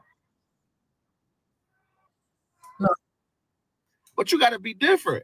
You see, she got kids. She don't want to go on no date. Put some groceries in her house. Help her out. Listen. If you ever wondered why bitches got up here with so much fucking pizzazz and think that they that bitch, it's because of niggas like this. What the fuck you mean I'm supposed to give my hard-earned money to a bitch who got 2 kids by an ain't shit nigga because I'm supposed to give my money to her because she made some bad life choices? Okay. Like, do you see this? Completely unnecessary, right? Full of insult. People are B-word, the N-word. Like, what is all of this, right? Because this, I'm telling you, people today have gotten so comfortable because they think it's a flex to be loud, to sound ignorant, to be vulgar, right? You can easily say, sis, right? Why would I pay for your groceries when you decided to have a baby by a man you knew could not be a provider, right? But linguistically, people have gotten so lazy and they think if they're loud, they're disrespectful, they insult people. People are going to be like, oh, yeah, you're right. I need to change my ways. I need to change my ways. No, they're not. Even her, she wants to sit here like she never messed up. Would she be okay if someone talked to her like that? Right? I'm like, this is giving like the whole Mary Magdalene stuff with Jesus and the people trying to stone her. Who can truly say you never messed up? But if a woman has 2 kids out of wedlock, does that make her a bitch? No. She's just someone who makes poor decisions. That's it. Sis, you make bad decisions. And it seems to me you don't really know how to vet for a good man. And even if he's not going to be a good man to you, but at least you have to make sure he's going to be a great father. Because when you have children, you're going to need all the help you can get to help you raise successful children. You don't have to call all kinds of bitch up like this. But you see, but she going to tell you she's an FBA. You see, and this is why I say I don't take people seriously. Right? She gonna come. If you ask her, oh, I'm an FBA, I'm gonna find okay. But she's gonna refer to her own sisters as bitches with 2 kids. Who does that? That's why I said America has gotten so classless. America has gotten so ratchet. That's why I say there are certain people I don't identify with. I understand what she's saying, but you don't have to talk to people like that. You don't have to talk to any human being like that. Right. And I'm the Christian one. Like, I'm the one that's like the Bible says you need to have a husband. But this is not how you talk to people. Even the Bible does not tell you that if your sister, your brother messed up, go ahead and cuss their asses out. Where does it say that? It says the tongue is so small, but it can set entire forests on fire. And it said, the Bible even says, a sweet word appeases the soul. If we have a sister that keeps having kids out of wedlock and she's not picking good husbands, it's not to me, honestly, the girl, I mean, yeah, I kind of care, but y'all know me, it's me. My main concern are the children. So because I care more, yes, I'm gonna be honest, I care more about the success of Black children. I am willing to counsel her, because if I can counsel her to be a more responsible mother, I save the children. You see, you always got to have the babies, the Black baby, the Black baby. How do I get the Black baby to be an engineer? How do I get the Black baby to study electrical engineer? You got to make sure Black babies are growing up in steady homes. But if the mother is chaotic, babies are going to have PTSD. They can't even study. They're stressed out. Right? So sometimes it's not that you really like the person, like you approve of their choices, but you say to yourself, for the sake of the children, I have to get through to this woman. So if I start saying, oh, you dumb bitch, she's not going to listen to me. And yet she has to take care of these 2 kids. So you think about it. Does it mean more to you to cuss her out? Or does it mean more to you to help her out so that when she gains consciousness, she'll be a better mom? And if she's a better mom, all of us are going to win, because instead of seeing a 16, 17-year-old Black boy go to prison, we'll go to a beautiful graduation where that Black boy has all kinds of honor roll, this, honor society, this, scholarship, this. Like, yes, this is how we win. I don't have to carry your baby in my womb to care about your baby, because every Black child, especially a Black boy, especially Black boys in America, who go to college instead of prison, it's a win for everyone. Right? That's what it means to have a community. It's not that you like people, but you think about the most vulnerable children and you say to yourself, I guess I put up with your ass. Okay, sis, listen to me. Okay? What's happened has happened. But right now, you need to gain consciousness, because what you seem to be attracted to is not in the best interest of your children. Right? I make her a stakeholder. Like I said, this is why you have to learn how to talk to people. You can talk all day, every day. People are not going to change. You can talk one time, but the way you talk to people, they're like, oh, wow, Marlene, no one's ever told me that before. Oh, my gosh, Marlene, nobody's ever put it this way before. Okay, there you go. There you go. Because the main goal is not to shame, humiliate people, make people always feel bad about the past. The main goal is to reform behavior. The Bible says, be ye transformed by the word of God. There you go. Okay? You need to transform her mind. But if you insult her, now, and I keep saying the same thing for Sixx, because Sixx loves to insult people. She insults everybody. She's poorly raised, you know. I mean, yeah, she got pregnant at 16, so nobody was fucking raising her. But my point is, when you insult people, especially as a Black woman, especially as a Black American woman, you of all people should know there's a certain way of talking to a Black American woman. You talk to her a certain way, she will shut down. You talk to her a certain way, she'll be like, you know what, Marlene, I don't like it, but okay, sure, go ahead and tell me. There you go, sis. Okay? There's a way. And part of being a content creator, part of being an orator, part of being, I guess, like if you want to be a leader, whatever, coach, whatever, your job is to understand your client. If you're a Black woman and you decide to do empowerment and coaching, you need to understand your client. You got to understand their psychology. There's an extremely sensitive people. And when you talk to her like this, she's not going to respond to that behavior. And anything, she's going to go do something worse because you made her feel like she was less than. There's no need. You don't need, oh my gosh, you do not need to insult people to convey a message. It's low class. It's illiterate. It gives functioning illiterate. It's so ratchet. I'm so sick of it. I think even maybe it's the TV shows, reality TV, I don't know. But people have gotten so comfortable today talking to people any kind of way. And I think too many Black people, many times the Black Americans have gotten too comfortable talking to other Black people any kind of way. We need to restore some kind of respect. Just because you have the answer or you know how to fix things does not mean you have to insult people. Okay? Baby girl says the kind of men you're attracted to, it leads to problems. Right? And we're going to sit there and talk about it. Tell me what you like in a man. I think sometimes people need to tell people, I need you to pull out a notebook. We're going to talk about your type. We have to like peel the layers of your type. Because sometimes people just do stuff, like it's their neuroplasticity. They just do stuff. And they're not thinking like, oh shit, I do have a type. I am attracted to certain things. Okay, cool. Once you've identified what you're attracted to, why are you attracted to that? Why do you like that? Where did you even learn to like stuff like this? Okay, there you go. Right? There's a root cause to everything. There's a root cause to, and I keep saying this.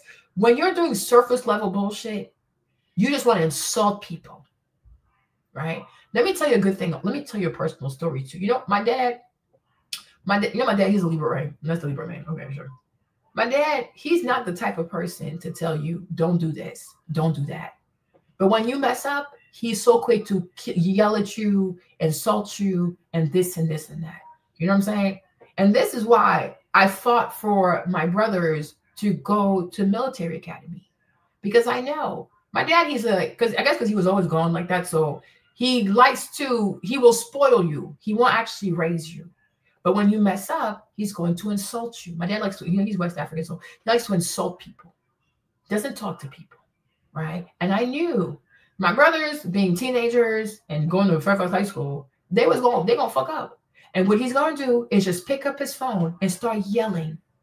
He's not gonna say, oh, Kevin, explain to me why you thought this was a good idea. He's not gonna say, hey, Chris, explain to me why you thought this shit actually made sense. Because you have to reason with children. Because you can't say, oh, you did something bad. You need to have the child tell you, how in the world did this shit make sense to you? I want to see how your brain actually works. Right? So I said, to avoid you having to call people and insult people, and for you also not to insult them. Sometimes my little brothers think I didn't like him. I don't know, because they grew up here. They're fucking crazy. Right? But I know, because Kevin is sensitive. Crazy's very sensitive. If you yell at Crazy, he'll just shut down. So to avoid all this shit, as young as I was, I know my dad. He's a Libra. I know him very well. I know my siblings. Kevin is an Aquarius. Chris is a Taurus. I said, they're going to military academy. You don't want to pay for this, even though your job will pay for it. Okay? But long term, if they don't go, all you're going to do is insult. They're boys. They're going to rebel. It's a household full of girls and 2 boys. Oh, hell to the no. If they go to the military academy, first of all, it's far away. It's Fort Union. So it's all the way, like you go past Fredericksburg. Like you go almost like, if y'all know Virginia, it's like you go like almost like towards Richmond, right? But it's a structured environment, right? There's no distraction there. There's no Black culture there, right? So they're more likely to do the right things. If there are mishaps or if there are infractions, it's going to be the normal shit that young people do, but there's not going to be car accidents. There's not going to be pregnancy. There's none of that. It's an all-boy military academy. And you're also going to have peace of mind. Sometimes a lot of Black people don't like to pay for shit because they're just thinking about the money coming out of their pockets. They're not thinking about your peace of mind. There's no price for that. Going to bed at night, knowing that your sons are not driving drunk, your sons are not failing their classes. There's certain things that are just worth the fucking money. You know what I'm saying? Because God forbid you have a high school student that gets into a car accident and they kill someone or they hurt someone. That's their future. And I've told Trey this. I've told Stefan this, even in Maverick, but he's a baby. But my sons are not going to drive in high school. I told her that. I think his mom wants to buy them a car. I said, no, Trey is not driving in high school. Because I think as a parent, you not only do you have to be cogent, you have to have self-awareness, but you also have to think, you have to know your kids, and you have to think about other people on the road, right? You're not mature enough. Your brain is not developed enough. And I will even want to know, why do people need a car? When I lived in Burkina Faso, everybody had bicycles. People have normalized giving cars to teenagers, and it always ends up tragically for themselves, for other people, right? What's the rush of putting young people behind the wheels of a car that can truly turn into a weapon? Because if your son is distracted, texting, playing music, trying to give rise to someone, and God forbid he harms a person, how do you fix it? How do you even look at the other family and say, my Lord, I'm so sorry? That ain't gonna fix shit. There are people dead. So I'm like, yeah, no. High school, nobody is driving. Now you can drive without the car, but drive by yourself, it's a hell to the no. You're going to go to college, even there too. You don't need, most freshmen, if you stay on campus, you don't need a car. Maybe you'll have a car when you're 22, right? My sister-in-law, she gave her son a car, 2 car crashes. Both times the cars are totaled. I'm like, this is crazy. To me, you'll take the bus. You'll Uber, take the bus, or you can also ride a bicycle. It's good for your health, you know. In Europe, most kids don't have cars in Europe. They take the metro, and they do just fine. It's just fine. But I think as a parent, you have to see shit coming from a mile away and say, okay, how do I mitigate my children not just get into foolishness, but bringing harm to other people? I'm like, yeah, you're not driving. He's like, okay, mommy, I'll be sure. You can drive, but you're not going to drive by yourself. There's no need for that. Okay. Now, when you finish college, at that point, you can get a car. You're more mature. You're more stable. You know that, hey, I actually don't want to go to prison. But to expect a 16 or 17-year-old to understand the magnitude of the privilege of driving a car, because vehicular homicide is a real thing. There's like a white boy right now. He killed 4 girls with his BMW. I don't know how do parents even give a child such a fast car? It's a fucking weapon. It's a fucking weapon, right? But that's just me, my rules, whatever, right? So, and I told him, I was like, I want to be able to sleep at night. So if I know you're not driving a car, I'll sleep just fine. If you're out there, only God knows. The devil, you know, the devil's out here. I'm like, he's just out here roaming and stuff like that. But long story short, right? You do not need to insult people. I think for as much as sometimes Black women can get on your nerves, you know, sometimes you also have to remember they do have feelings, right? It's like, you don't have to do all this. It's very mean. You can say something to someone. You can let somebody know, hey, I'm disappointed. I don't think you should have done this. I don't think you should. Even Sixx, you know, her being pregnant at 16, it happens. You know, when I was in high school, I had a friend too, Dana. Dana was a Jehovah's Witness. She was so like, you know, and Dana got pregnant. We were all shocked. Like, they didn't know how to have sex. We were all, you guys, imagine you have a friend that's a Jehovah's Witness that's pregnant out of wedlock. Like, we were so fucking confused. Dana's pregnant. Dana's having sex. You guys, we were so fucked up in the head. Because, like, of all people, Dana, oh, hell to the no, right? That is crazy. It was hard for her. It was hard for her mom. Like, Sixx, she was raised Jehovah's Witness. So I'm like, I'm sure it's a fucking big deal. You know, but Dana, she came on the other side. Like, now she's married and stuff. You know what I'm saying? She came on the other side. She's like, Marlene, do you remember me? Oh, Dana. Who's not going to remember you, sis, okay? She was such a sweetheart. But it happens. You know, young people make mistakes.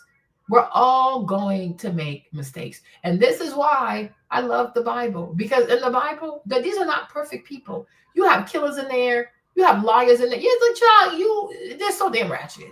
Okay? Everything, everyone you can think of is in the Bible. But the beautiful thing about the Bible, it's a book about redemption, right? There's what you did, and what you did will always be a part of you, but it's what you do with that shit, right? You can be so much better than everything you were before, right? So anything is possible. But the problem is when you start insulting people, now a person, oh, since you insulted me, let me insult you back. That's why there's no point in even going there. And when I wrote what I wrote on her page, she deleted the comment. I'm sure she was hurt. And it's not something she's proud of. Same thing for Yinka. I think when she came outside and she told people what she did, I think she wanted to have sisterhood, solidarity, you know, whatever it is, right? But it wasn't for her to be called all kinds of African. You know, I think today women have normalized coming to social media, telling the girlies what happened. You tell the girlies how your date went. You tell the girlies this, you know what I'm saying? Like, you guys have normalized this, right? I wouldn't do it. Okay. I would not do it, but whatever. But you new age people, you don't have real friends. So your friends are on social media. Your village is on social media. So you think that you actually have friends on social media because times have changed now, right? So you think, oh, my village, I'm a woman, they're women. We go on TikTok, we talk about men issues. I mean, we saw with Risa Tisa, right? So you can see how a lot of girls think that, oh, it's okay. I can do it. I can share. They understand me. They're going to be girls, and things like that, right? I see it. I wouldn't do it, but I get it, right? But I don't think it was, she shared with the hope that she'd be called all kinds of African this, African that, long chin African. Like, you know, she probably does suffer with body image. She was like, oh, he's white and he has blue eyes. So she probably suffers with body image. So when you already know, like, okay, this girl, she's not all the way there. And then you make a video calling her long chin. Do you not realize, Sixx, that these could be the things that led her to want to be loved by a white man? You see, this is what we do. She suffers from something, and it has to do with her body. So when you pick a feature of hers that she can't help, and you use that to beat the shit out of her and to have your audience laugh at her, you think, like, do you find that to be humane? But like I said, when people do not forgive themselves for past transgressions, it makes it really hard for them to be merciful with other people. I don't think Sixx the Goddess has forgiven herself for the many things that she has done in her life that caused her trajectory to go a certain way. Because I'm sure she has nights where she thinks about it. I'm sure she has days like, oh, if this hadn't happened to me, if this hadn't happened to me, my life will look so much different. You're probably right. Probably right. But at some point, you got to stop looking back. You got to look ahead. You have to forgive yourself, right? And when you forgive yourself, then you're able to see the same weakness in other people, right? Because whatever you suffer from, she also suffered from that. Because I'm sure growing up Jehovah's Witness, like, it's very, very strict. Yeah, it's very, very strict, right? So, and she didn't know much about boys. It's even the same thing with Mimi. Mimi told us that she also grew up in a cult. It fucked her up. Okay? It fucked her up. You know, it's a real thing. Like, it messed Mimi up. Like, Mimi, it messed her up really bad. Okay? Because her mom had her in a cult. Like, it's a real thing. Like, you see, look at her now, right? It messes people up. That's why I say, and that's, to me, if you can't own your shit, you haven't healed from your shit, you cannot be a coach. You cannot be a coach. If you can't come, if every video on YouTube, you have makeup on, you have a waist trainer on, you have plastic surgery on, you have fake hair on, fake lashes, fake, you're hiding from something. And it's not just Sixx, it's Ashley, it's Sarah Fontaine, it's so many of them. Like, you're not confident in your own flesh. You haven't forgiven yourself. And that's, and the people, it's the people that need the most work, that want to be coaches, they want to lead other women, right? No, you have to fix yourself first. You see, I'm going to give you a good example. It's like right now with my weight loss journey, right? I could have said, oh, every day I'm going to post, because I want to show people how to be motivated. Child, please. If you're only going to post and then you're not going to be consistent, where you meant to motivate, you might actually cause demotivation because you're not consistent. So the best thing to do, if it takes you 6 months, it takes you a year, it's okay. People are not going anywhere. But it's better to focus on yourself, succeed. And once you've succeeded, because now you know what it takes to succeed, now you can help other people because you have successfully came out on the other side. A lot of women right now, they're currently going through the valley of death. Like, they're going through it emotionally, physically, psychologically. And they think they should be coaches. How? You barely have enough strength to carry your own load. Right? Make it through. Like, I successfully graduate from whatever this is. And once you know what it takes to make it, then you can come back and help people. Look at Harriet Tubman, right? Good example, Harriet Tubman, okay? Take Harriet Tubman, right? The first time she left, she didn't leave with other people. And it makes sense because she don't know what the hell she's doing, okay? She don't know what she's doing. So the first time she left by herself. She had to go through that journey by herself. Harriet, you're going to keep running, you're going to stop. Because if you stop, they're going to get your ass. Huh?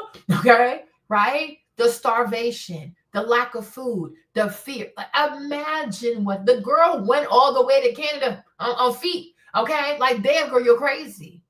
But like, there are times where you have to walk by yourself.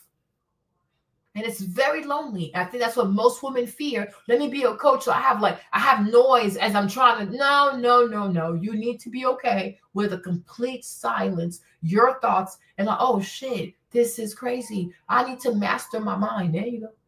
Right? And once you successfully come on the other side, take a break. Like, don't just finish it. Like, oh yeah, now I'm ready to go. No, calm down. Take a break. Enjoy the fact that you came out on the other side.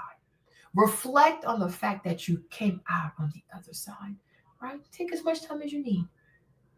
Once you're ready, the Holy Spirit will let you know. Then you can go back and get more people. But when Harriet Tubman left, she left by herself. Because I'm sure she had left with other people. This one is scared. This one is confused. This one wants food. Listen, it's too many voices in my head. I can't do this. Okay? Sometimes you got to be on this journey by yourself.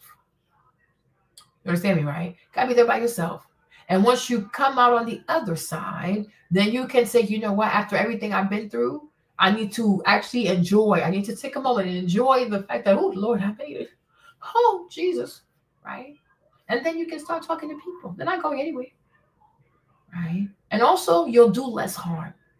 Because if you haven't successfully came on the other side, your advice is just you guessing. You're guessing because you haven't successfully done it. Well, I think that's the way. Yeah, but are you sure that's the way?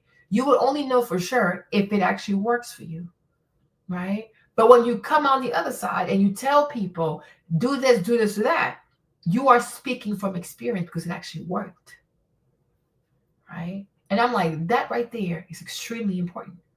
But there are too many women right now who are currently going through the valley of the shadow of death, and they think it's the time for them to be coaches, spiritual leaders.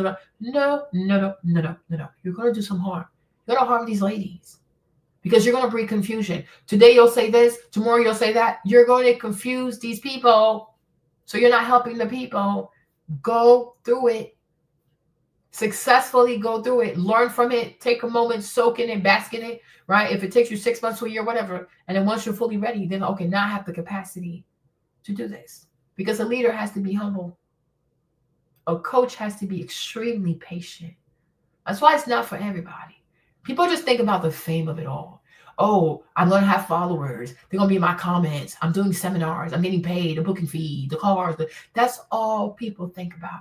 Real leadership is actually about service. You measure yourself not by how much money you get as your booking fee, 1 You measure your success as a coach, especially a coach of women, by how many people come back and say, Marlene, you know what? When I first started listening to you, I hated dreads. My girl, I know. Most people do. Okay? But I listened to you. And now here's my life. Here's this, here's that. That's the actual payment. Today, people have gotten so obsessed with money. People think money is the actual payment. No. The lives you actually change, and you change these lives for the better. So who she was yesterday and who she is today, night and day. Because now she gets it. And because she gets it, she can go and help somebody else to get it. There you go. That's the real payment. Don't miss our money, right? As long as me, I'm not a person that's driven by money. Because if you take care of God's children, you will never need for anything. People who don't sow and people who don't work for God, they have to wake up every day. Oh, how am I going to make money? Make money. Because they don't do anything good. When you take care of God's people, the lost ones, especially the lost sheep out here, there's so many people lost out here, jail, right? You go and find God's lost sheep and you bring them back to God. You're going to be more than okay. You'll have things that even you didn't think of because you were never out here for money. Because the real payment is helping people to come back to God. The devil is having a field day with people's mindset. He's having a field day with people's self-esteem. He's having a field day with people's self-worth. The devil, and you'll see in this holiday season, more so than ever, depression, self-deletion, 1 He's having a field day with people's minds. You can make 5,000, 20,000, 30,000. Or you can speak to someone and she'll say, I had a bottle in my hand. I had a pew-pew in my hand. I had a saber in my hand. But you gave me the courage to say, God is not done with me yet. There you go. You don't have to die, right? But that's it. And then you let God worry about the rest. But people who put money first, they're so premature. And that's why instead of doing the work on themselves, oh, I gotta make money. No, what you need to do is help people. And let God worry about how the money's gonna come. Jesus never had money, by the way. You never had money. But somehow he was always surrounded by rich people, right? Your value, God knows. The work that you do, God knows. The life that you touch, God knows. People that you change, God knows. You speak to a woman and then she corrects her behavior and she becomes a better mom and the babies have a better life because now she sees value in being a mom. Like, you know what? It's a beautiful thing. And the thing about motherhood is that it doesn't last. 18 years, y'all, it goes by so fast. Trey is 15. It goes by so fast. These kids will grow up. And one day you'll miss them. Like, wow, where'd the time go? Right? So it's never a poor investment to pour yourself into your kids. Because the more you love them, the more you take care of them, they'll take care of you. Oh, my mom was this, my mom was that. When they make it, they'll say, oh, I wouldn't be here without my mommy. What job gonna say that about you? Don't get any shit, right? It's a beautiful thing. It's a beautiful ministry, right? It's a ministry of service. It's a ministry of selflessness. And you should never feel like you're missing out on something because you're helping little babies become good people, right? And the same way, when you pour yourself into your kids and they become good people, God is going to bring someone to pour into you. Because, you know, when you read the Bible, God tells you exactly who to help so that he can feel like he has a debt towards you. He said, help the widows, help the orphan. But also, Jesus also said, like, let the little babies come to me, right? You take care of these little babies that God gave you. He going to take care of you. What I'm saying? Never feel like loving your kids, even if you had kids out of wedlock. It happens. The act itself is wrong. The baby is not wrong, okay? The act is wrong. You should know that. But hey, baby's here now, right? But that baby can be such a blessing. There are many kids who came who were not playing. They turned out to be exceptional people, right? So that too, it's a blessing. Sometimes things happen in the ways you don't expect it, but it's about what you do with it. And I pray that a lot of mothers, a lot of Black mothers, right, you'll realize how precious your children are. People might make you feel, oh, they're a burden, you have to feed them. Yeah, investments are a burden. I promise you that. Just like the stock market, you have to invest. It's like, oh, I can spend the money now. Everything that you invest into that is going to pay great dividends later on, it feels like a burden. I repeat, 18 years, it goes by really fast, right? It goes by really fast. Before you'll blink one day, they're 5. You blink again, they're 10. You blink, they're 15. You blink like 18. By God's grace, they're going off to college. You'll be like, oh, wow, my baby's gone. Right? So don't ever let anybody make you feel like, oh, you're missing out, you're missing. No, I'm doing exactly what I'm supposed to do. One day, the chapter of your life where you have to fully and actively parent is going to come to an end, and you're actually going to miss it. You're like, I don't get to tell what to do anymore. No, you don't. Okay? Then you'll go into another chapter in your life, right? God is good. God is faithful. You could have said to yourself, oh, you know, I wish I had a great career. Who says you're not going to have a great career? Maybe your career will happen once the kids go off to college. You don't know what God has in store for you, right? You might even have a great business, right? You never know. But because you're such a good mom, God's like, you know what? Double for your trouble. You raise some fine people. Here you go, sis. You just never know. Look at Kathy Hughes. Her son went to Wharton. He came out. He took his mom's company public. The lady made $500 million, just like that. What other investment can give you $500 million? A worthy son, right? So never have anyone make you feel like, oh, your kid's this, your kid's that. Oh, I regret. No, don't regret anything. It happened. It happened. Now, the thing we have to do is make sure the children are successful. If the kids are successful, you're good to go. That's you like, wow, that's the best thing I ever did. Invest in my kids, take care of my kids, feed my kids, and encourage my kids. You got to push the kids to be academically competitive, okay? Not just a sport, but academically, right? When they're little, even if you're broke, yes, even if you're broke. I'm going to tell you this, even at Christmas time, right? Even at Christmas time, if you have no money, if you have no money for gifts, yes. If you have no money for toys, and some toys are just worthless, but anyways, if you have no money for gifts, if you have no money for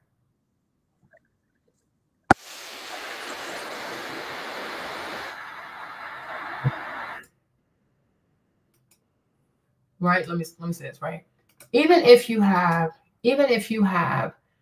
you have no money for food, you have no money for gifts and stuff like that. My advice to you will be to put a book in their hand this Christmas. And I pray, you know, it's me, but I pray that you would put a book of Black businessmen in their hands. You know, sometimes God creates adversity so that children can have a certain willpower. Look at most people who are millionaires, most people who are billionaires, they were so poor. They said, oh, hell no, I will never be this poor again. Right? Sometimes you say, oh no, I have to make sure we don't struggle. I get it, you know, because it's not fun to struggle. But there's a time also where you have to realize that, you know what? Maybe that's the catalyst. Like it's the environment, it's the soil, it's the temperature that these kids need to be driven, right? God makes no mistakes, right? There's a reason why, I repeat, there's a reason why really, really rich people are usually children that did not grow up with lots of stuff. So I pray that in this Christmas time, if you don't have any money, you cannot afford the toy, I pray that you will find at least one book, either written by one Black millionaire or about one Black millionaire. Put that in your child's book. Put the seed of success in their head. Put the seed of being entrepreneur in their head. Put the seed of them being CEOs in their head. Put the seed of, you know what? You might not be born in, well, even Jesus was born in poverty. Let's be so for real, right? But with this mind right here, you can do things that mommy couldn't do, right? God gave me to you so I could like trigger you to be great. You have to trigger greatness out of children, right? And that's why you put things in their hand, not to distract like phones, tablets, that bullshit. No, you put books that show them people that looks just like you, were raised just like you, grew up in poverty just like you. But they said to themselves, when I'm older, I'll be the wealthiest man I've ever known. There you go. They will make it happen. Where there's a will, there's a way. But first, you got to have a will. And that's why people have to be introduced to greatness. Toys, you know, I can buy my kids shoes. Who gives a fuck? You give someone the vision of greatness that exceeds any kind of gifts you can buy someone at Christmas. How many parents buy kids their toys, Jordans, I mean, you name it. The kids ain't too bright because things are easy. They show up on the tree, the stuff is right there. Or I have a list, and the list just shows up. Nobody tells them people what it took for them things to just show up, right? You give your children the gift of creativity. You give your children the power to dream, and you expose your kids to Black people. Black people, at one point, I was just as small as they were. And they said to themselves, I will never be poor. I'm going to be a millionaire. I'm going to live in luxury. One through one point. I promise you, if that child does not become a millionaire, come find me. You can beat me up. But you'll say to yourself, Marlene, you gave me some great advice. You will give me, creativity is something else. The mind is something else, right? I remember one time, yeah, I do. I remember one time, if you guys go back to Nelly, if you remember Nelly, right? I don't know if you guys remember, because like Nelly used to be, you know, when I tell you I love Nelly, I really do. That's my baby. Even though he might be a little crazy, but whatever, right? Maybe one day we'll do a video. Nelly locked himself. He locked himself up. Yo, it's like, and out there in St. Louis, in complete poverty, the projects, the ghetto, the shootings, the whatever, the chalkboard, you name it, right? Nelly grew up in extreme poverty. He locked himself up in a room, I don't know, 2 months or 3 months. He was like, he's not coming out unless he's done writing an album. I'm like, and that's like, I'm coming down, baby. That's how he got the song. But his first album, I feel like every song was a no skip. He locked himself in there. He was like, he's not coming out until he has a full. I think The Game also did something similar. But he locked himself in there. The rest is history. Nelly has so much money. It's ridiculous. That's why I said, Ashanti, tell your mother to go to her broke husband expedition. Like, girl, my man is too rich for you to try to clock him. Nelly has too much money. He has too much money for someone to tell him how to vote, who to sing for. Are you actually okay? He locked himself up. He's like, he's not coming out. I'm like, oh my God. You see, creativity will change your life. Like people, and that's why if you notice carefully, if you notice carefully, a lot of Pisces are incredibly successful. Pisces people, because they're a bunch of like hopeless romantics, like they dream really, really big. They become, they can dream, like they have big ideas. And they usually make it. A lot of people that you know are Pisces, like Rihanna's a Pisces, Bernard Arnault is a Pisces, right? And Steve Jobs also is a Pisces, right? If I'm not mistaken. They're crazy people. Let me see. Yeah. You see, I was right. Yeah, he's a Pisces. There you go. Right? So Steve Jobs is a Pisces. Rihanna too, right? Rihanna, yeah. No, I don't want the child. No, don't do that. You see? Yeah, Pisces, right? There you go. So people, like, they dream really big. They have these little people. Even your girl Tasha K. Tasha also was a Pisces, right? Tasha had a big channel until she messed it up, right? You see? There are a bunch of Pisces people. But I'm like, it's the people who dream really big. Even Tasha, like, put her foolishness to the side. But Tasha K, when she came on YouTube, she had like the best lighting. She had the best microphone. She had a little wine on the back. She had a little teddy bear, right? She offered, compare Tasha to Lovely T. Tasha has more, she had better production. Lovely T also makes money, but she never cared to invest in her production. Just turn my camera on, just start talking. No, but Tasha gave you a vibe, right? I'm like, it's a people who dream. Really, they struggle with relationships because they're hopeless romantics. But when it comes to business, like when it comes to their life, they think really, really big. And then like the things end up happening. Like it's a real thing, right? So you realize you can buy kids shoes and you can feel like, oh, I can't afford this. I can't. Do you not realize that maybe God doesn't want you to afford it? Like what? Why would God want me to afford toys for my kids? Because he doesn't want you to spoil them. Because they have something special. He needs to trigger that out of them. Think about it, it'll make a lot of sense. Some kids have some kids are born to lead in a way that you can't even describe, but something has to trigger that. You know how sometimes like you'll have, like I was looking at Bruce Jenner, like Bruce Jenner, when he ran in the 76 or something, I can't remember, but he came in like 10th place for his decathlon. It triggered something in him. He started training for 12 years. He trained for 12 years straight. Eventually, he got the gold medal, right? Sometimes people have to go through scarcity, loss, I don't know, disrespect. It has to be triggered out of you, right? So if you, I get it, surface level, the way the world is, you say to yourself, I should be able to afford X, Y, and Z for my kids at Christmas. It makes perfect sense to the human mind. Now, what I'm saying is be spiritual. Could you concede to the fact that God himself could be the reason why you don't have money for Christmas? Because instead of buying toys, he wants you to give the children books, right? Sometimes we look at, it's the same thing with loans. We look at people who have money and convenience. They say, oh, I wish my life was like this. I wish I had this kind of money. I wish I could afford this too. No problem. But do you not realize sometimes the person that doesn't have the money, once they're done feeling sorry for themselves, they start to realize, like, you know what? Because I don't have money, I can be more creative. Because I don't have money, I have to be more nimble. Because I don't have money, I have to be a better people person. So you see how the lack of money forces you to develop other parts of yourself.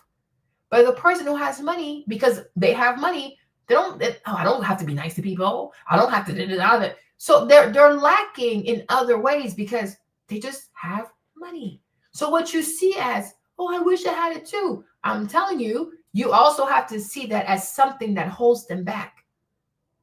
It prevents them from developing other parts of their personality because they just lead with their money. When sometimes they could have just been nice and the person might have done it for free. But they're very transactional. Think about what I'm saying. It makes a lot of sense. It makes perfect sense, right? So you might say to yourself, oh my gosh, all I can afford for my son is a book, Marlene. Yes, because what you see is a book. What I'm telling you is it's going to trigger something in the baby, right? Many people who are famous will say to you, oh, growing up, I saw Arnold Schwarzenegger and I told myself I want to be a bodybuilder. Oh, growing up, I read this one book about this, and that. I said, yeah, I want to be a financial da-da-da. Right? Young people need to be exposed to what they don't currently have or things they can't currently see. They be like, oh, well, how did he do it? There you go. That's how you get your mind to become more analytical because you start asking questions. How did he do it? How did he make it? What? And when you start thinking like that, then your brain also starts working on solutions. You get it? If you never ask questions, your brain does not work on solutions. If you want to have a brain that's a lot better at problem solving, you need to introduce your brains to a lot of problems, right? Look at Kai Cenat. He grew up poor. It was a motivation to take YouTube seriously. Look at DDG. He grew up poor. It was a motivation to take YouTube seriously. And that's why today these kids are some of the #1 streamers. Look at the boy, I Show Speed, raised by his mom. They had too much money. It was a motivation to take his YouTube seriously, right? There you go.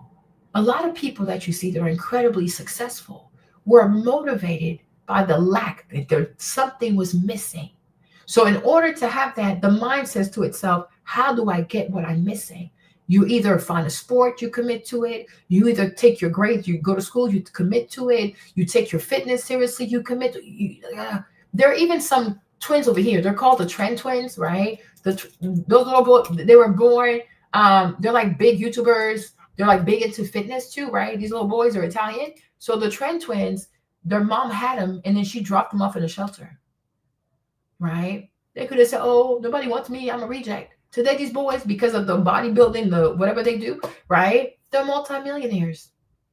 You see, I'm like, there's a beautiful thing in scarcity. There's a beautiful thing in adversity. There is a beautiful thing in not having. And they do a lot of collaborations like that with different fitness people. But it could also be when you grew up in foster care, right? You learn different personalities. So when you get older, it might make it easier for you. Okay, these are these people, that's the culture, you know how to fit in. These people, that's the culture, you know how to fit in. Wherever you go, you can fit in with people because you grew up in foster care and you saw a lot of different people, right? It's life. You get me? Right? So what I'm saying is, this Christmas, if you cannot afford the gifts, don't feel bad.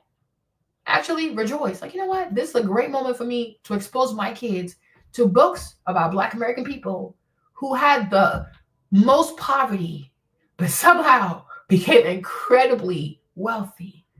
That's a beautiful gift.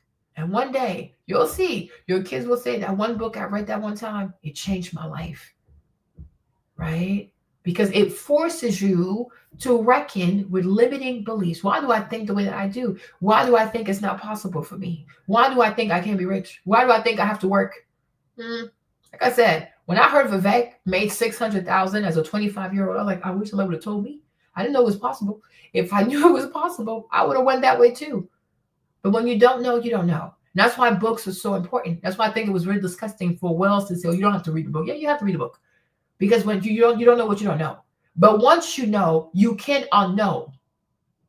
And if you continuously show your Black children, or you give them books about a multitude of Black people who grew up poor and became incredibly wealthy, they can never say, I can't do it. Because one person, you can say, oh, that's a coincidence. Two people, interesting. 3, 4, 5, 6. If you care, you can find 100, even 200 people. Then at some point, you're like, no, my Blackness being Black is not going to hold me, right? It's about what I decide to do. And you'll be incredibly successful, right? And that's how you have to think about this. Hold on. Where's this video? Let me play this one. Because Jenna was like, Marlene, I saw this video and I thought of you. Oh, you're so... Reginald F. Lewis and the making of a billion-dollar empire. He was a local paperboy who became a Wall Street tycoon. This ain't that matter. See? He was a local paperboy. You know who else had a paper route, did he?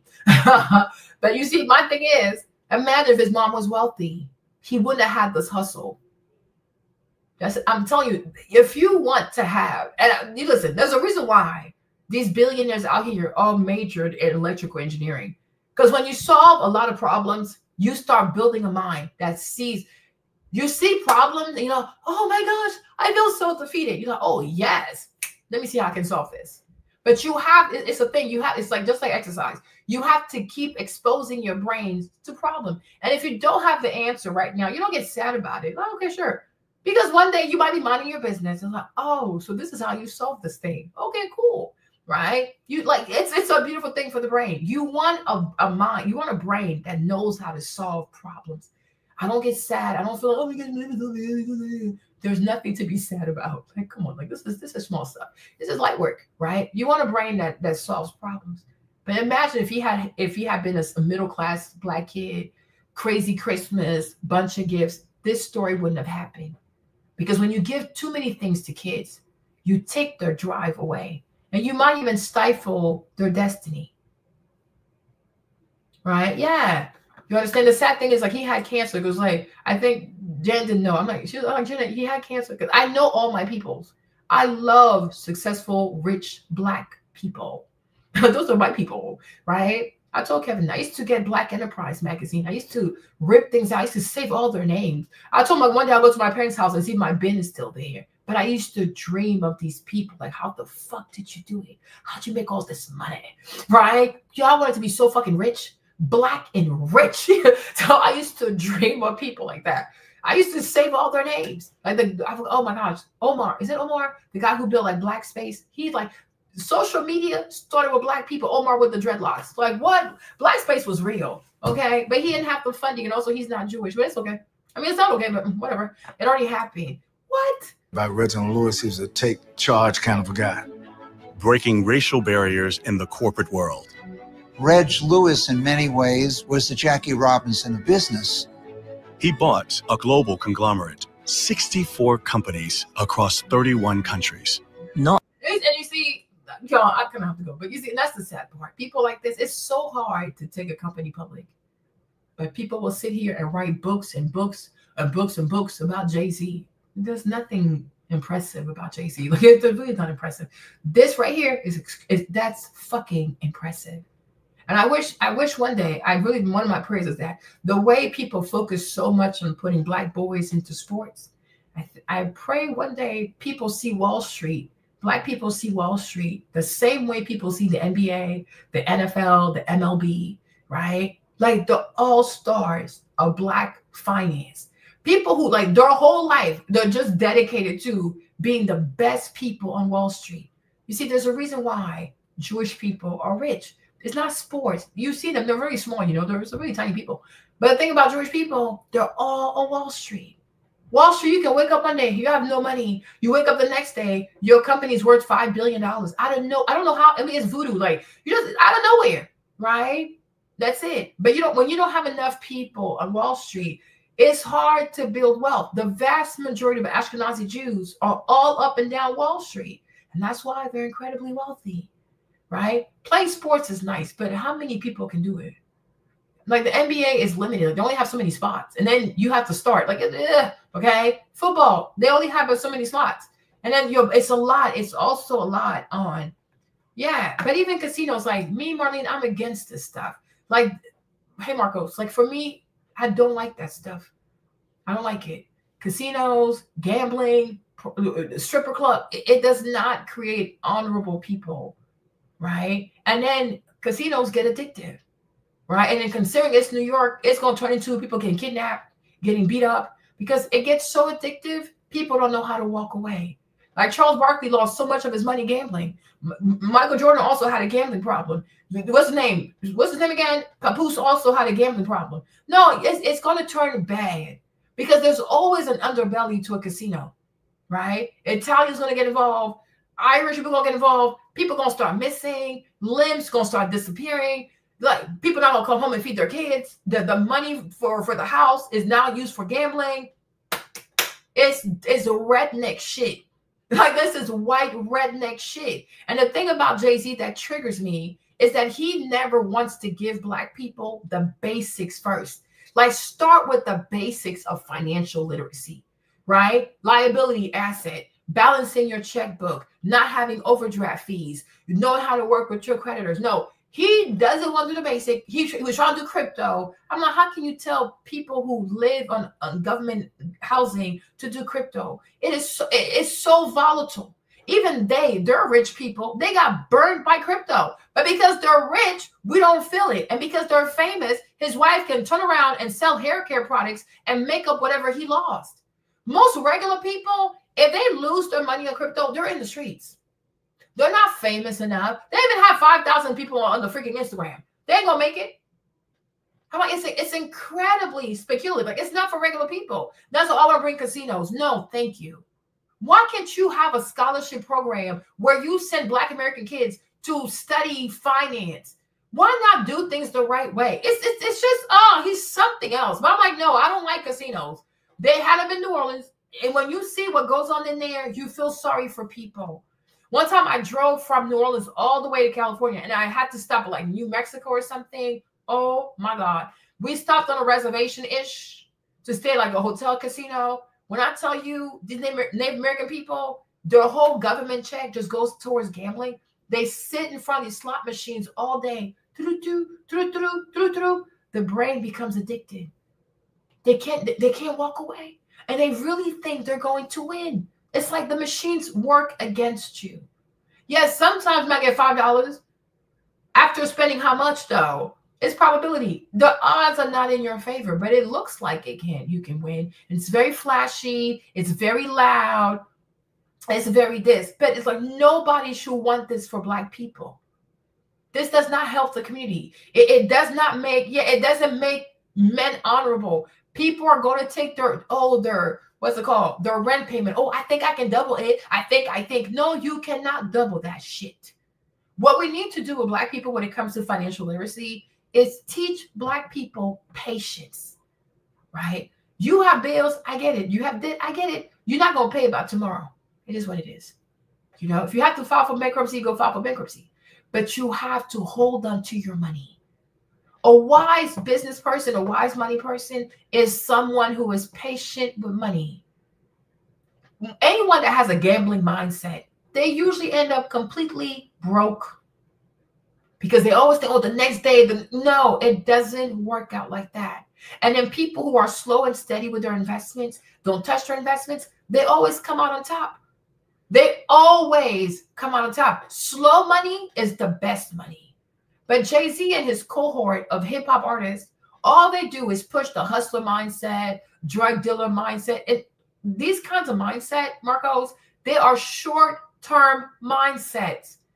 They might work for a week or two, but long-term, it doesn't work. That's why most hustlers always have to have a new hustle. They have this hustle today, 2 weeks. You cannot live like this. Right? You got to have the mind of a businessman. You do something, you commit to it. Instead of having a hustle, the current customers that you have now, baby those customers. Be nice to those customers. Say, oh, how can I do better? How can I do better? Because if they really like you and they tell other people, you will have to find a new hustle. They'll just bring you more business. But most hustlers, they shortchange people. They don't deliver. They don't care. They don't care about the human relationship, customer service shit. So they always have to find a new audience. It's exhausting. When you're a hustler, your cost of customer acquisition is too fucking high. When you're a great business person, where it might cost someone $5 to $10 to acquire a new client, it might just cost you like 25 cents because you have such a great reputation.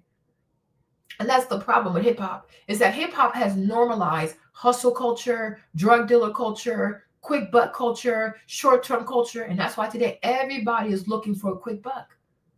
And then ultimately what happens? They're broke. They come on YouTube, TikTok shop, trying to make more money. It's like, just find one thing that you love and just stick to it. Just like marriage. Find a person you love. You can have sex with a bunch of people, sure. But is it really worth it? No. Find one person you love that you think, okay, you're pretty serious. You're pretty reasonable, right? And then just stick with that person. And that's why, once again, between single people who sleep around, travel around, do all that kind of shit, people who end up married, people who are married and who stay married usually have more money. Long term, they will have more wealth than the people who remain single, slept over here, slept over here. It's like, and that's the mindset people need to have. You have to be like long money. You have to be patient. You want to make a lot of money? Be patient, right? But I'm like, casinos, I would never want that. Even Marlene, if I could have voted against it, I would have, because I know it's not going to stop there. It's going to turn into gambling debt, alcohol, drugs, human trafficking, prostitution, and a lot of men are going to be caught up in this foolishness. And if you know, Italians will start killing people. No, thank you. So I'm like, yeah, I'm not a fan of Jay-Z. I don't find it honorable. You know what I'm saying? I'm not a fan of that. And I'm not even a fan of this narrative that the only way a Black American man can start a business, he has to do something nefarious. He has to commit a crime. That's not true. Like when you study Black American businessmen, the vast majority, but outside of the hip hop people, the vast majority never committed crimes. They saved money, they borrowed money, but it was always clean. But when you look at the mainstream narrative, you will think that there's not an honest, honorable Black American businessman, because we are swatted by hustlers, the scammers. And so you think, oh yeah, If you see a black man with money, it must be something corrupt. It's like, no, that's not the case. But this new generation, though, they love shortcuts. They're very flashy. They're not patient. They want validation now. So they allow themselves to be corrupted, and it doesn't end well. And usually it's prison. But if you had been patient, you would have had this money anyways. But, oh, I got to make the money now. Look at Casanova. He's another rapper, right? Because he can't stop. Like, he has to have money. So he's always doing foolishness. Now they got his ass for 14 years. If you had gone slow and steady with even just one business, you would have made way more, be with your children, be with your wife, no criminal record, and you would have been respected. But they don't have the mindset because all they do, or the only businessmen they know are the ones they encounter through hip hop because they don't read. You know what I'm saying? Yeah, and then what they do, they did what hip hop says to do. The rollies, the whatever, but because people are so obsessed with this hip hop shit, it's so fucking weird, right? There were no sound investment. It was all flashy, flashy, flashy, flashy. You even had people that had PPP loan, like the guy that was with Sexy. What's the name? What's her name? Oh, she's from Love and Hip Hop. But I'm like, him, all he had to do was hire people. I'm like, you could have hired your cousins and even did like fake pay stubs. He couldn't even be bothered. At least try to dress up your scam as something legitimate. No. I just take the money. He just goes and buys the car. Not even trying to buy the car in the business name. No, he just went there with his actual name. Like, what are you doing? Right? Because it's what they think. Oh, that's the culture. People really believe that hip hop is their culture. Hip hop is not real. It is completely curated, designed, orchestrated by capitalistic, small hat people in the entertainment industry. But people have been so convinced, oh, this is my culture. It is not a culture. It's a product. Hip hop is a product. That's it. That's that. Nothing more, nothing less. It's a product. Culture will not send you to prison. Your real culture will never send you to prison. Most Black American businessmen are not in prison. So why are you going to prison? Because it's not a culture. It's a product. It's a horrible, horrible product. But today, people have been so convinced that hip hop is their culture. It is a product. It's not a culture. It's not a culture. So I'm like, But yeah, I don't like casinos. Like, I don't like casinos. I don't like strip clubs. I don't like gambling. I don't like rolling dice. I don't like cards. I think people should go into finance and take it just as seriously as people do sports. And then we're going to see a whole lot of money that we have never seen before. Like, oh, crap. How'd you make all this money? Stock market. Like Kathy Hughes, her son, because she had Radio 1. When her son came out of Wharton, he told her he's taking Radio 1 public. $500 million. Like when they went public, her network just shot up to $500 million. Nobody went to prison. No one had to sell drugs. It's called an IPO. That's it. You don't have to go to prison. Like me, I'm so against that shit. You don't have to go to prison. African American has done ever a big deal like that. Reginald F. Lewis, pioneer. Reginald F. Lewis was born in Baltimore, Maryland in 1942. He was raised by a tight-knit family that nurtured a sound education, unyielding pride, and a strong work ethic. My grandfather said, know your job, and you'll never be in a bread line. By the 1950s, racial tensions were deepening in Baltimore. It was the site of one of the nation's first sit-ins. Schools were being desegregated, and white flight was peaking. So when we moved here, all the white people, because it was a whole white block, moved out. So right from the beginning, we had obstacles at very young age that we were aware of, but Mom and Dad didn't bring it home. They just told us that we had to be twice as good and we had to work. My father was very driven from a very young age. When he was 9, he decided that he wanted to become the richest Black man in America. Do you see? Me, I think I'm prophetic. Do you see this? 9 years old. You do not play with little people. You know, sometimes I've come to realize this. If you care to be honest, sometimes when you're a child, like when you're a baby, you know exactly what you're called to do. It's just that when you get older, people say, oh my gosh, you're crazy. Oh my gosh, you're asking for too much. Oh, you have to pay bills. Oh, you're crazy. Gotta get a job. Gotta get insurance. But most kids know who they want to be. Is that as they get older, they let people get into their heads. the news, the media, family, friends, they see people. Sometimes you have people that you love, they have setbacks, and because they don't recover from those setbacks, you say, oh shit, I'm scared. Oh, what if I fail? Right? But it's like, you're not them. Like, that's their shit, like whatever, right? But I'm like, yeah, babies know. They know. Like Stephon be doing some stuff in this house. So I'm like, oh Lord Jesus. I just need to pray he's a nice businessman, because he might be a little too ruthless for me. Like, okay. But kids, they know. They know. You know. You know what God has called you to do. You know. Now you might say, oh, Marlene, it's life. I have a family now. You know. Everybody knows. Sometimes you're just afraid. Because sometimes you say to yourself, maybe I'm crazy. You're not crazy. That's you. That's your future you talking to yourself. But he was 9 years old. Like I said, imagine if the parents had a whole bunch of money, put a bunch of trees in the bunch of gifts, the Christmas tree, whatever. They would have killed that in him. He needed to grow up exactly how he grew up, because it started something in him. Like, oh shit. Okay. White people are leaving. Okay. I'm going to find you wherever you go. I'm going to make sure you live beneath me. I'll be in the penthouse. Everything is motivation. It's about your perspective. Everything is motivation. But a lot of times people, when stuff happens, they say, oh, I must not be good enough. Maybe something is wrong with me. Oh, God has forgotten. People love that bullshit. God has forgotten about me. God didn't forget about shit. You forgot about who you are. You forgot who you are. It's not a God problem. It's a you problem, right? You let people get into your psyche.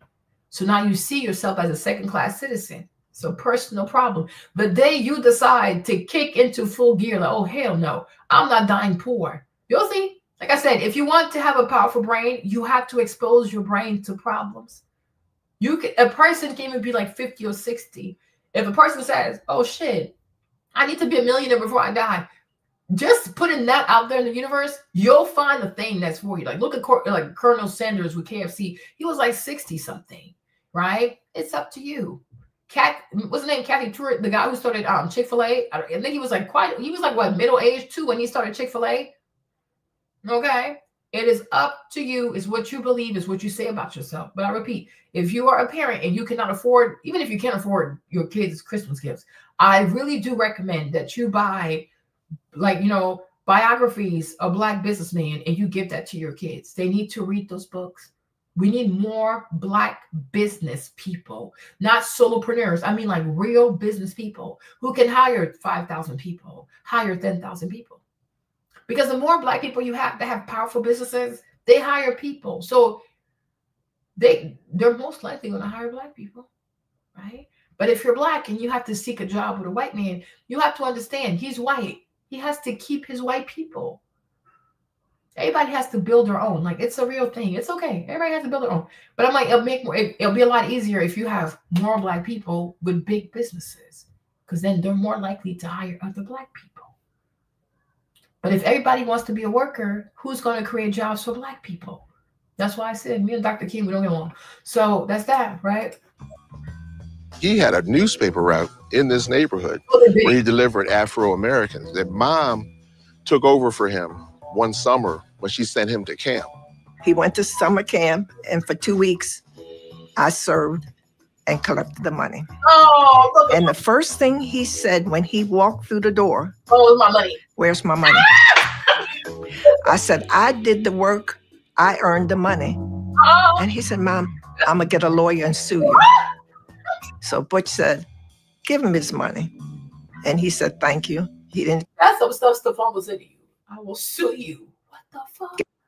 What kind of child is that? Give me a tip and just left. At Dunbar High School in Baltimore, Reginald Lewis was a 3-sport all-star athlete. He played football as a quarterback, basketball as a guard, and baseball as a shortstop. Between schoolwork, year-round sports, and part-time jobs, Lewis had little time left for play.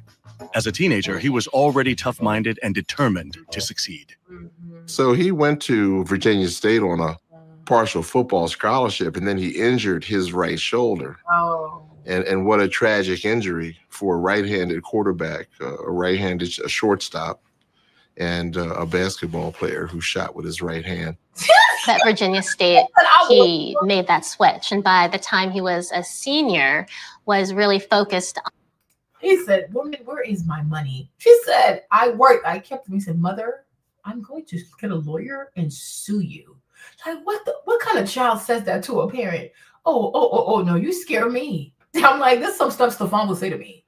Lady, where is my money?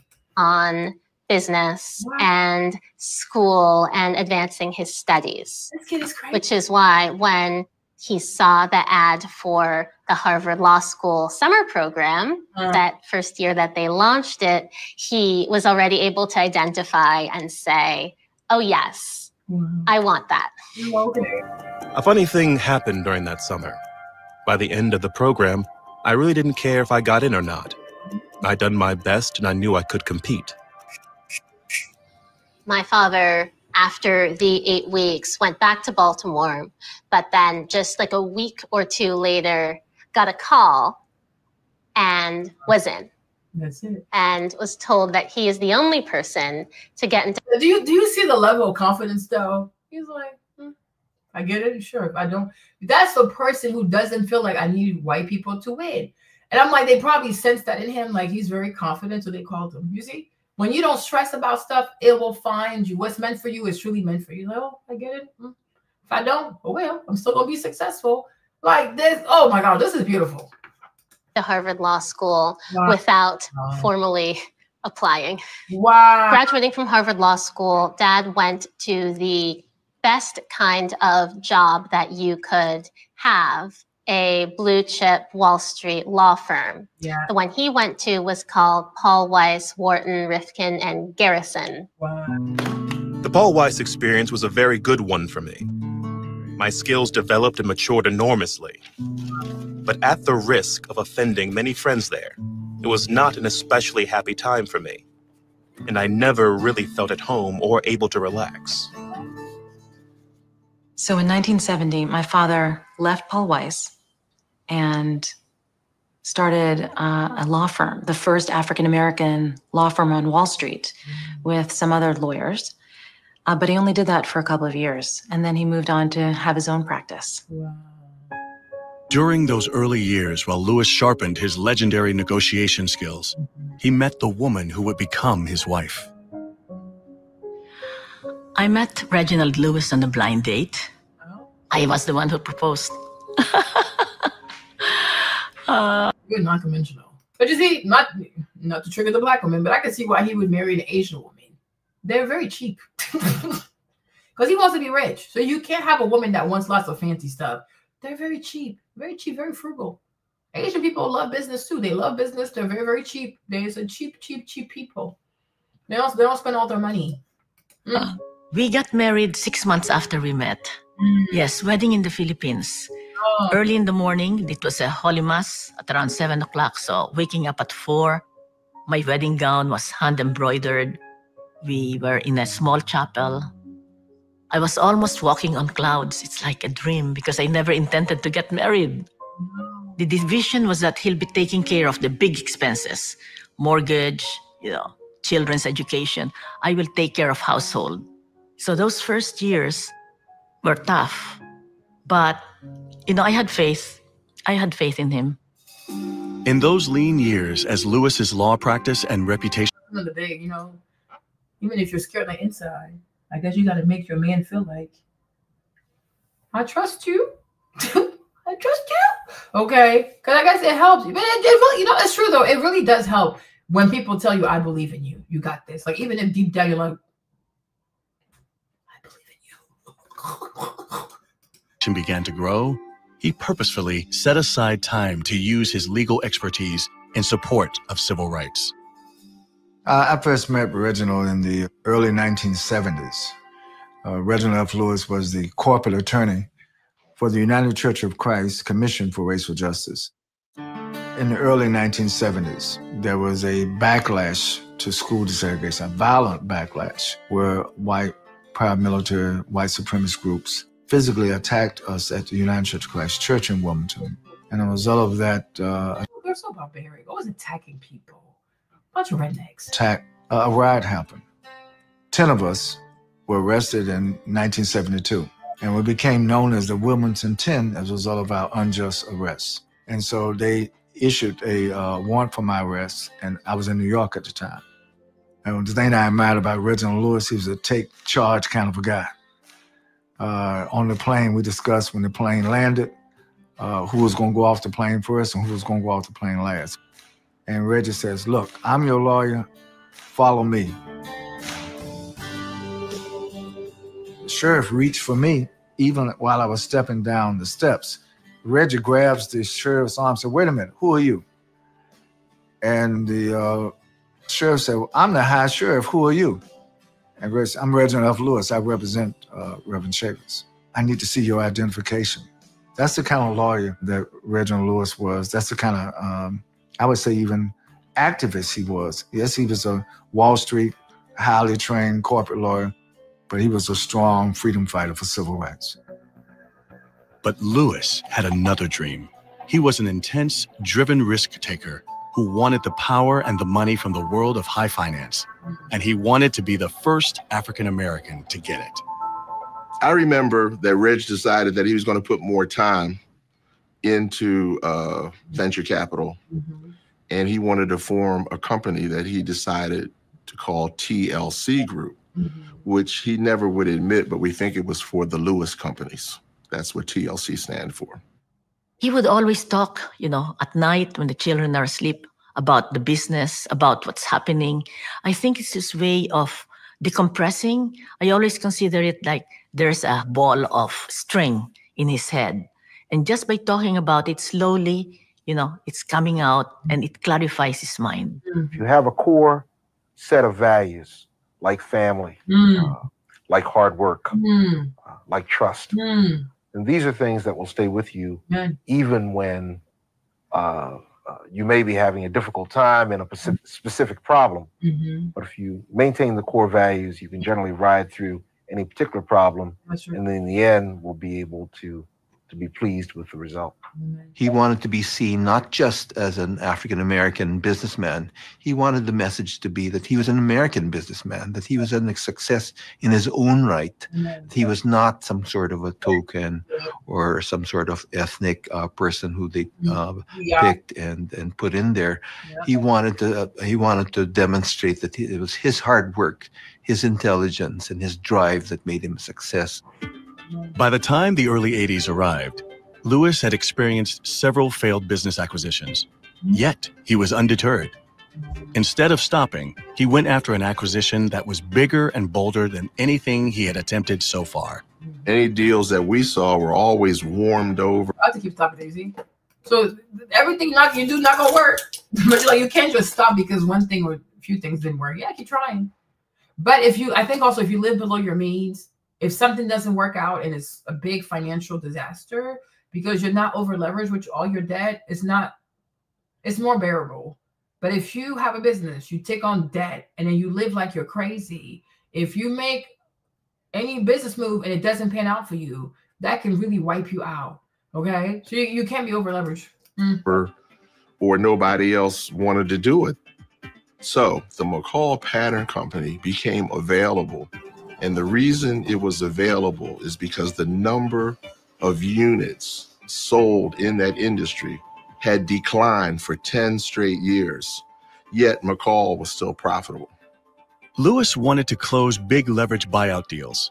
To make all the numbers work, he had to buy a mature company with a predictable, stable cash flow, which would allow him to pay off the tremendous debt once the deal was done. The big question was, who could help him get the financing done? The role of investment bankers is one of the great mysteries of the universe. The simple fact is that you don't hire investment bankers, you hire people. Because Phyllis Schless had labored for many years on Wall Street with one of the top investment banks, Bear Stearns, I wanted her thoughts about the best price to pay for McCall. We needed to get Reg in touch with the people who were selling McCall, and we needed to get him treated seriously. So the first thing I did was to basically bridge him to the establishment. In the McCall Pattern transaction, my role was to provide the senior financing, $19 million out of the $22.5 million that. This too, and this is why. I keep stopping this, right? This is why I say, like, there's a certain way Black people look at money. We're gonna this generation you can't say because They need their trinkets. But there's going to be a generation of Black children that are going to have to be raised to find their identity, their self-worth in their minds, not clothes, not labels, not wigs, not weaves. Because think about this, not to be offensive, not to be mean, but if Mr. Lewis was looking for 19 million, think about the amount of money Black women just spend on goofy shit. I think here it's like, I don't know, how much is it for wigs again? Hold on, let me see.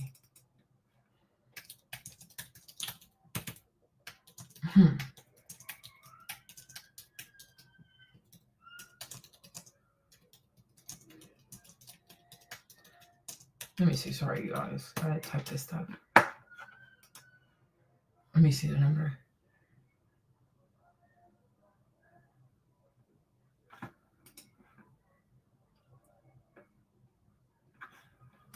Let me see. Sorry.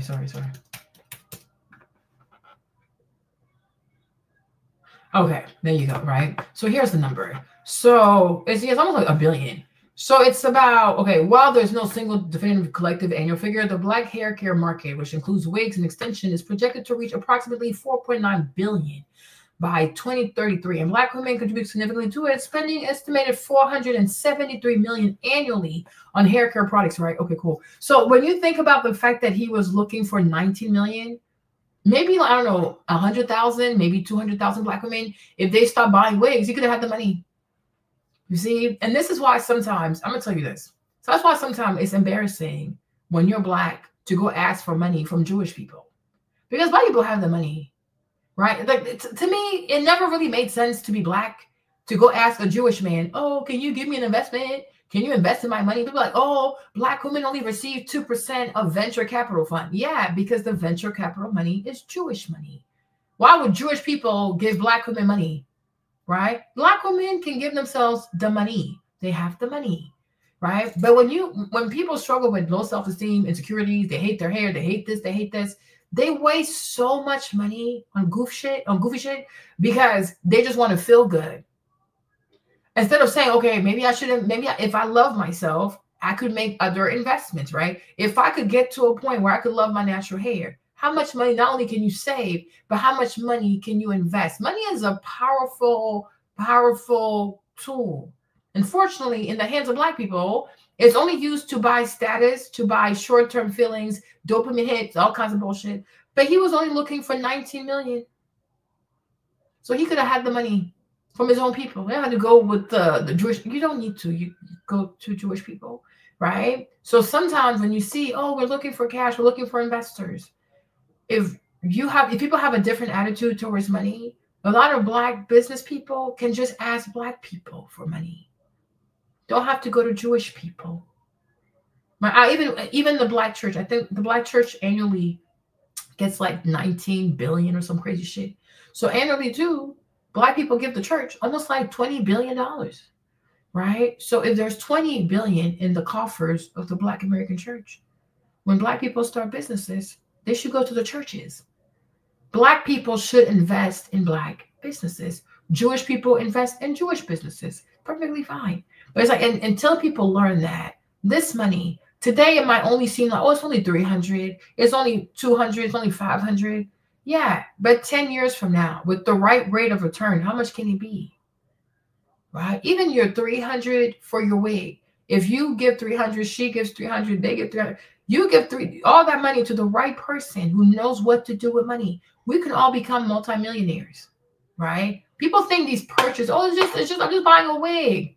Sure. But you could buy equity in a business, right? But when people don't take money seriously, like you don't despise small beginnings, people don't realize the wealth they could be building. Instead, they use their money to buy bullshit, and then you make other people rich. But I'm like, $19 million is not a lot. 19 million. Hey, babe, $19 million is not a lot of money. It's not. Even 50 million is not a lot of money. Black people have it. They really do have it. Trust me, they have it. Black people can give a Black person, okay, here you go, 50 million. Go start some tech startup or some renewable energy bullshit, right? And we're all going to invest in. They got the money. But it's the maturity, like, oh, so I can't buy X, Y, and Z. No, you cannot. For a season, you can't, because you need to invest, right? Like you have the people who have the money, but then you have people who know how to multiply money. You don't have it all. Like him, he knew how to multiply the money. He didn't have the money. You, because you work, you have the money. So you give him the money, he'll multiply the money. When he's done, all of us are going to be rich. But when people don't think like that, a lot of Black people with great ideas, they have to go to what they call the capital markets. And most of those markets with the money, it's the Jews, it's the Arabs. And they're like, why would I give you money? Why don't you people have money? Okay? So I'm like, yeah, hold on. Oh, you're so annoying. Let me go back to this one. That was the sale. Getting the bank part was the tough part in the early days of leverage buyouts. And 83 was the very early days. I have to admit, when I first met Reg, I wasn't told that he was Black. So it was a little bit of a surprise when I walked out of my office. There weren't that many Black entrepreneurs in New York City at the time. In my thinking, I put aside completely the fact that he was Black. I didn't see how it should or could be part of the decision. Then things weren't moving fast enough for Reg. He wanted it to close instantly. I felt I was stuck on the McCall deal and was not sure whether Bear Stearns was trying to scuttle the deal or not. I decided to give them a little competition. And Reg went out behind my back, literally. And he talked to other investment bankers and people. Maybe they could move faster, he thought. We dropped him. Bear dropped him because he breached our agreement. A week later, I got a phone call that said, I'm really sorry. There were words I never thought I would hear out of his mouth, ever. If I double your fees, will you take me back? We initially had a fee, I think, of $250,000. He doubled it to $500,000, which was not a lot of money, but it was 1983. First of all, once we bought McCall, all of a sudden we were in a different tier. You know, we were now owners, or Reg was now an owner of a decent-sized company with a brand name. It's amazing how things changed after that. All of a sudden, we were getting telephone calls. Everybody wanted to interview Reg. You know, it was a huge deal. TLC bought McCall Pattern Company with $1 million and only 3 years later sold it for an astounding $90 million. This single investment cemented Lewis's place as a major Wall Street financier and a prominent corporate takeover dealer. While the media focused on him, he leveraged his new wealth to help the African-American community. He was Jesse Jackson's... Where's Kevin? Kevin, are you here? Where's Kevin? Kevin, are you still here?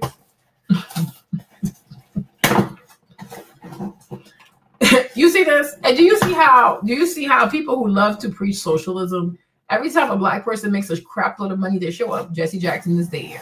Oh, can you give me money for my bread program? You see that? You see? That's the same thing I said about Dr. King. Every time people make a lot of money, they show up for their socialist program instead of saying, can you teach other people how to do what you just did? You see? People think like, I know me, you know, people are like, oh, well, you're being mean. No. You can feed people. Feed them all you want.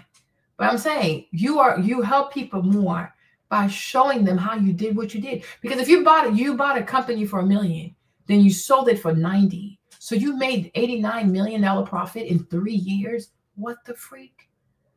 If you can just show an average person how to even buy something for maybe $20,000 and then sell it for $500,000, you've changed their lives forever. They don't need my bread. What bread? They need to know how you did what you did.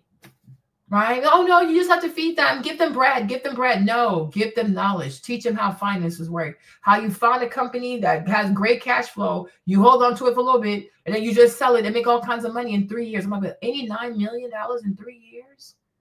That is fucking crazy. That's insane. First big funder in a significant way, handing Jesse Jackson a $100,000 check, unsolicited, and loaning his... You see how they are? The 100,000. Why would you take 100,000? Like, no, keep the 100,000. Create a school, an after-school program. Teach the people how you did what you did, so they can have a culture of whatever you did. That's what people need. They don't need money. They need to know how to do what you just did. They can make their own money. It's the know-how people don't have. You see how, like, the person asked me yesterday, oh, how I would change the Ivory Coast. And I said, I would get people from Japan. I would get people from South Korea. I would get people from, what did I say, South Korea, parts of China, not all China, but the Shanghai, the Guangdong, the Guangzhou, the Shenzhen. I like Shenzhen. I like Guangzhou, and I like Shanghai. Those people, yeah, I would get those people. I said certain people from India, like what's that place? Oh my gosh, where they do all the tech stuff. Oh, I can't think of the name now. I would get them from there. I would get some people from Norway. So we can build a wealth fund, right? Because it's, I mean, he's like, why don't you do it yourself? Like, we don't have the culture. We don't have the know-how. Sometimes you need people to show you, okay, oh, so this is how you do it. Oh, okay, thank you. I didn't know, right? You need people to show you how to do things. But you give money to people, you give welfare to people, you give free food to people, you haven't helped the people. They still don't know how to make it. You know how to make it. But what happens? And let's even assume you're a good person. Oh, I don't mind. Okay, fine. But the day you die, what if your son doesn't have the same attitude? What if your daughter doesn't have the same attitude? What if whoever takes over your business or your money, they're like, well, I don't want to pay for that. Now, these people who've depended on you, now that you're dead, they don't know how to make it. And they can't force your children to take care of them, right? So that's what you have to think about. And this is why I say, if you love people, you show them how to be independent. You show them how to do what you did at their own level. And then they're good to go. And they can go and show somebody else, right? Like Jesus did. He had 12 apostles. But today it's like over 1 billion Christians. There you go. That's my mindset. This plane to Jesse Jackson for campaign trips. And from where I stand, Jesse Jackson better understands the fundamental changes that are occurring in America and in the world today, more so than any other candidate that I've heard so far. This candidacy of Jesse Jackson was an inspiration to him personally. And I remember the fundraiser that my dad threw for Jesse Jackson. It was thrilling. It was a thrilling time to feel like a Black man could be in the White House. His support for the campaigns was not just his support for friendship. Once he saw it was possibility, remote but possible, he invested in the future. He offered the rope of hope. He offered what was possible. He never stopped giving, whether it was the civil rights movement, political leadership, or the universities. He never stopped giving. Around the time of the closing of the McCall Pattern Company, Lewis got a tip about an even bigger business opportunity. Beatrice International, an enormous global food company, was about to be sold. Lewis had the audacity to go for it, but he needed the financial backing of a businessman and company who were leaders in financing these deals. He reached out to Drexel, Burnham, and Lambert. He persuaded me at Hello when he accomplished at McCall Pattern, a company that I would have never bought because I didn't feel that strongly about the industry. And the minute he showed me his plan for Beatrice International, he had me.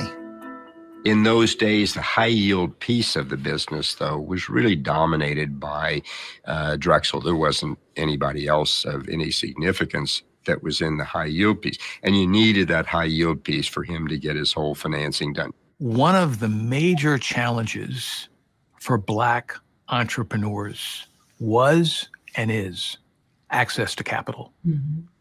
And what Reggie was able to do from some of the top financial firms in the marketplace was to articulate a vision and a rationale. And in fact, was I know this man. Yeah, that's the CEO of American Express. Yeah. And is access to capital. And what Reggie was able to do from some of the top financial firms in the marketplace was to articulate a vision and a rationale, and in fact, engender a level of credibility that people provided him with the capital.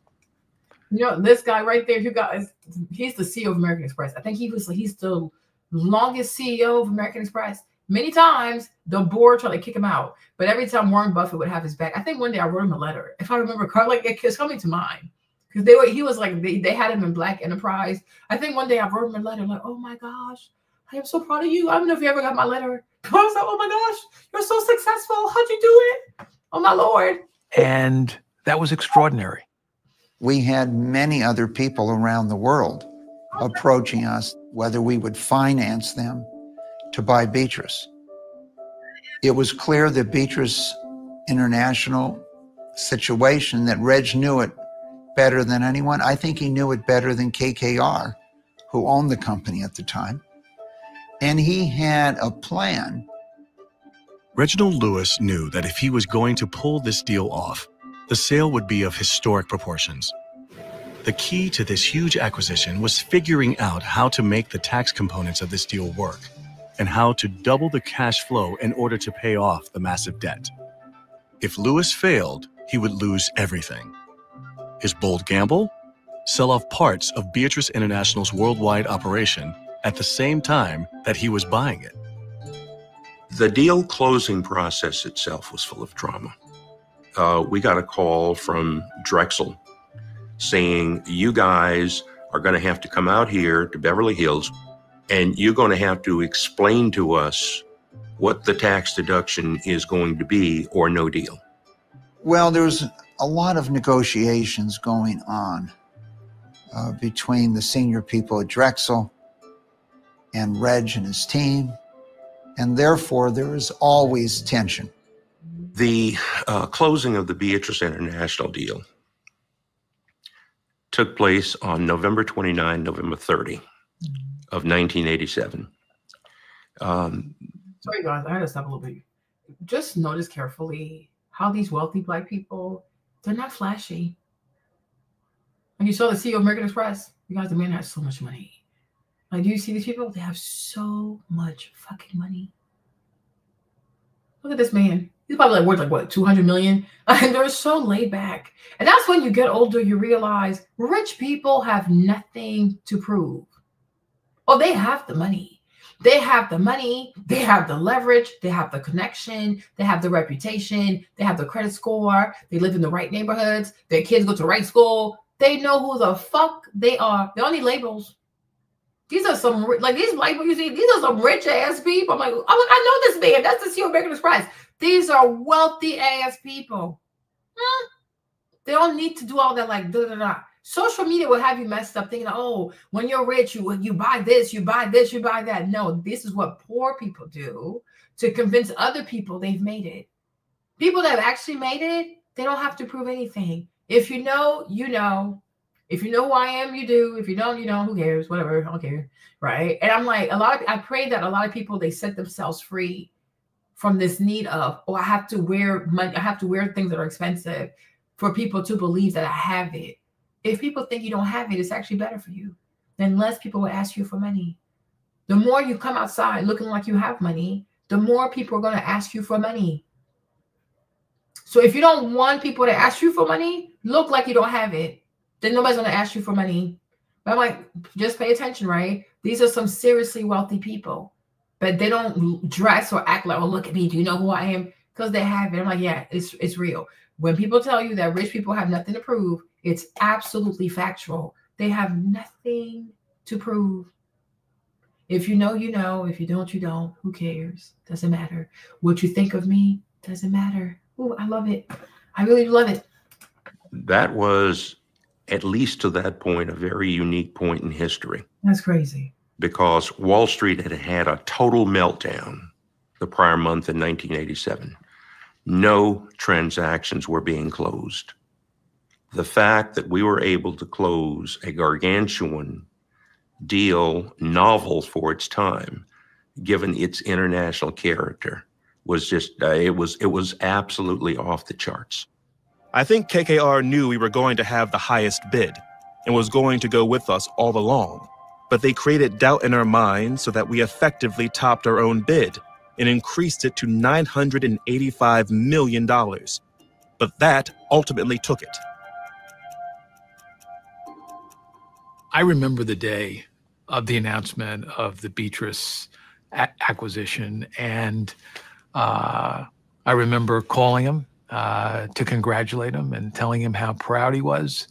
But I remember all the calls that went around the country of African Americans saying, this is absolutely incredible. It was historic. Jesus Christ. In becoming the CEO of Beatrice International, Lewis was catapulted into an exclusive group of business leaders at the pinnacle of industry.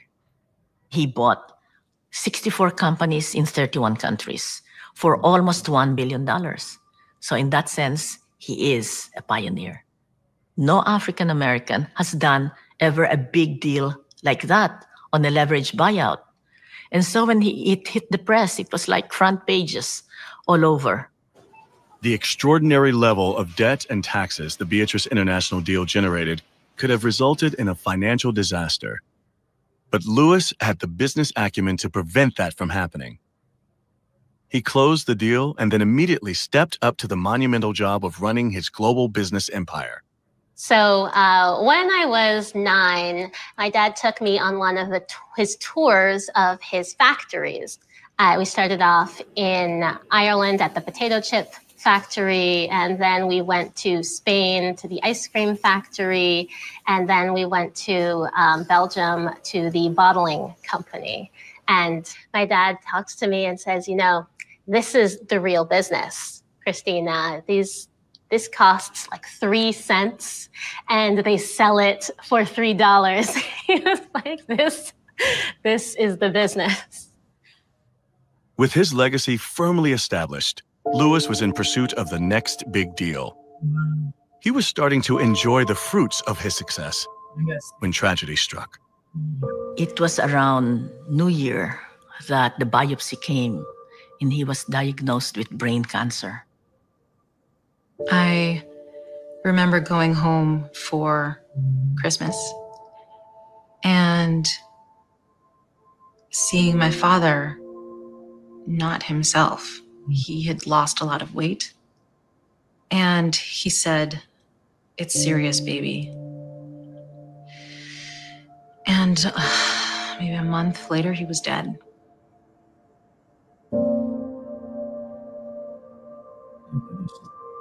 Yeah. It was such an intense time. And it was shocking that someone so full of life, really at the peak of his career, could all of a sudden be gone. Operating as an African American in this pressure cooker of New York, high finance, high legal drama, exacts its toll. Mr. Lewis died when he was 50. Leslie was 19 and Christine. Oh, this is so sad. Y'all still here? I feel like my views are dropping and stuff. Y'all still here? Can you see the live? Well, I'm taking my live down. Because it can happen. Jen, are you here? Because sometimes these lives, you never know. My numbers are dropping. I'm like, is the live still living? No. Oh, it's still on? I'm still here? I still have a channel? You guys think people good? I was like, let me make sure I don't lose my stuff. Okay. Oh, this is sad. Nina was 12. Okay, good. Each of us handled it differently. For myself, I couldn't really say the Our Father. I could not say they will be done. Because, it was like that. But I never said, why me? I accepted God's will, but it was just so hard. There is no doubt that Kevin should know. Ken should know yet. Reginald Lewis's success paved the way for me and many others. Yes. And I think that really is the test and demonstration of real leadership. is what is the foundation that you have created? Mm-hmm. What is the legacy that you've left? Mm-hmm. The Reginald F. Lewis International Law Center. Real. A lot of people don't think about the legacy. We just live day to day. I think about your legacy, like, what am I going to be remembered for? And you don't want to be remembered for being mean. Is the result of a $3 million gift that my father gave to Harvard Law School before he passed away. It was the largest donation that they'd ever received from a living individual, period.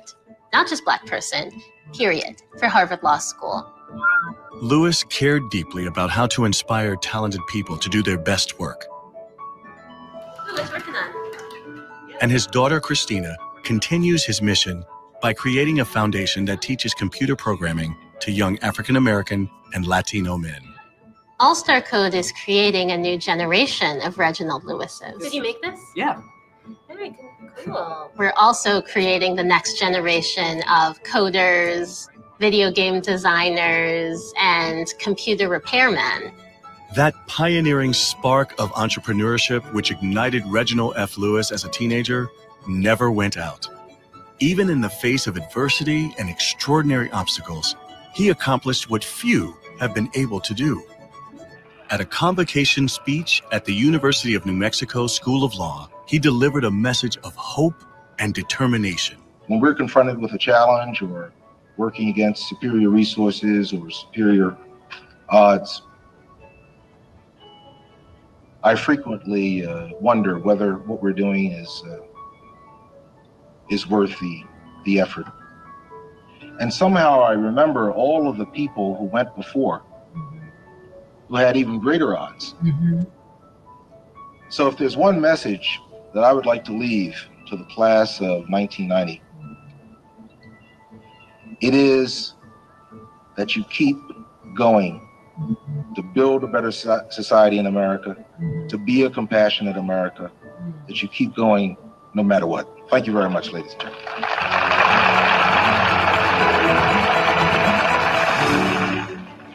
Support for this program has been generously provided by... Beautiful. Now, somebody asked me for a book recommendation. Hold on.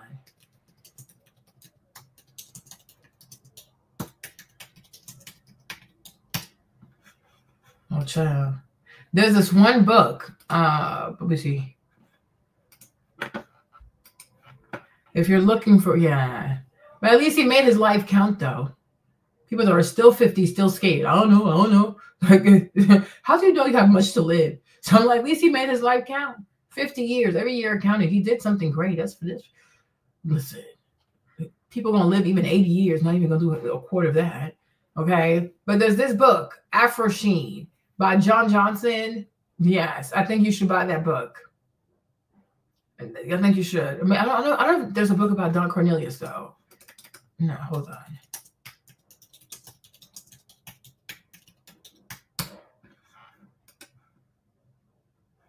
Oh, yes, he does.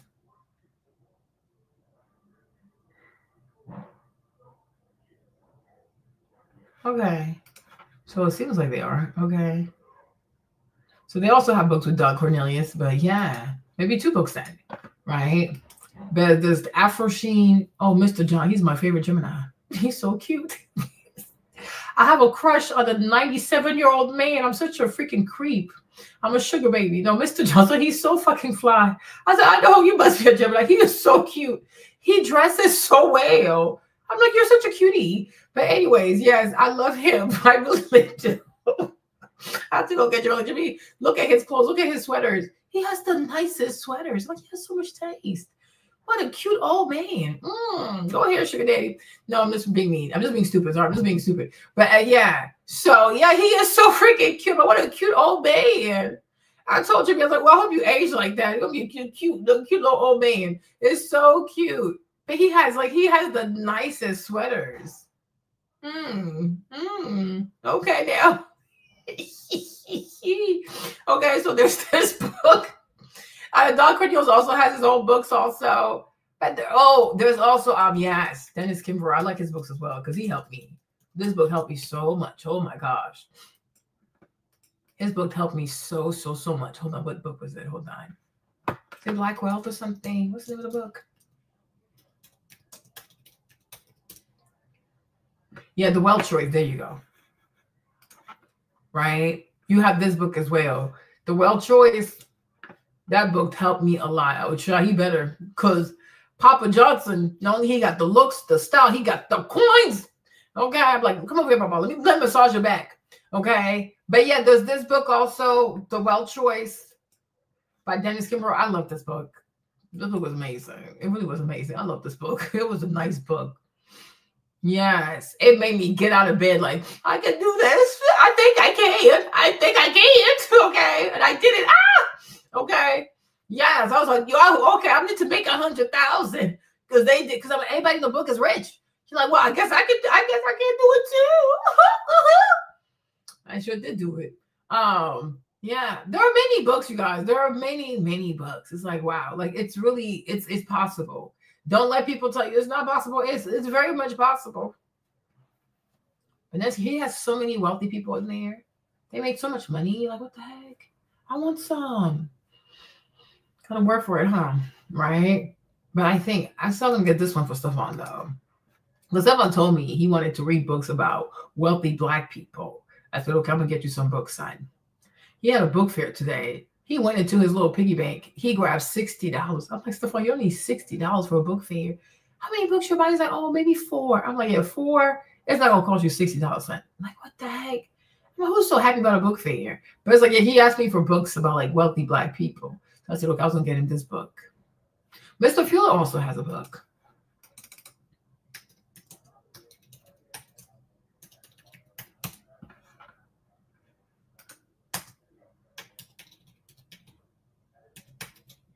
Let me see.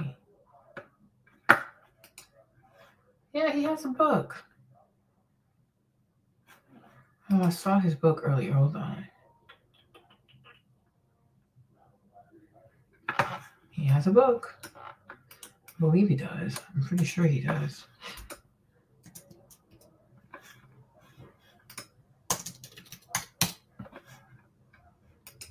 Yeah, he does. Yeah, there you go. Yeah, he also has a book. I'm trying to make it bigger. Yeah, I did. When I was like, where was I? High school or college or whatever, Robert Kiyosaki. It was okay. It was good. I read The Rich Man in Babylon also. You guys, I wanted to be so rich. Oh my gosh. Like, I was like, I need to be rich. I was like, yeah. I read about the American Industrial Revolution. I was like, oh, I need to be like JP Morgan. I was like, I need to be a banker. I need to go where the money resides, right? But Mr. Fuller, he has a book. Also another Gemini. He's a man of faith. Like, he really is. Like, he's a sweetheart. Big on his faith. Like, to work for him, you had to pray. To work for him, you had to read your Bible. I was like, good. So he trained Mr. Johnson. They're both Geminis, but he hired him to be his chemist. And he told him, you have to read your Bible. So he started reading the Bible because of him. So then when he would start his business, you know, his faith, like God was a big part. The Bible was a big part of starting Ultra Sheen, Afro Sheen. But he started by working for Mr. Fuller. And that's why I say, like, this makes more sense. If you're a business person and you train other people how to do it, they can take care of themselves. So he was a millionaire. And he trained Mr. Johnson also being a millionaire. Dr. King, his way is feed the poor. And then nobody becomes rich. People just ask for food. Like, it doesn't work. You really want to help people. You need to teach them how to own their own businesses and make a lot of money, right? So you have this book. Let's see if I can find a book by... Oh, that's the audiobook, right?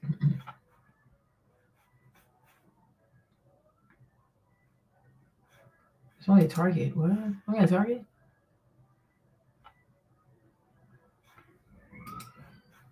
Okay, whatever this is.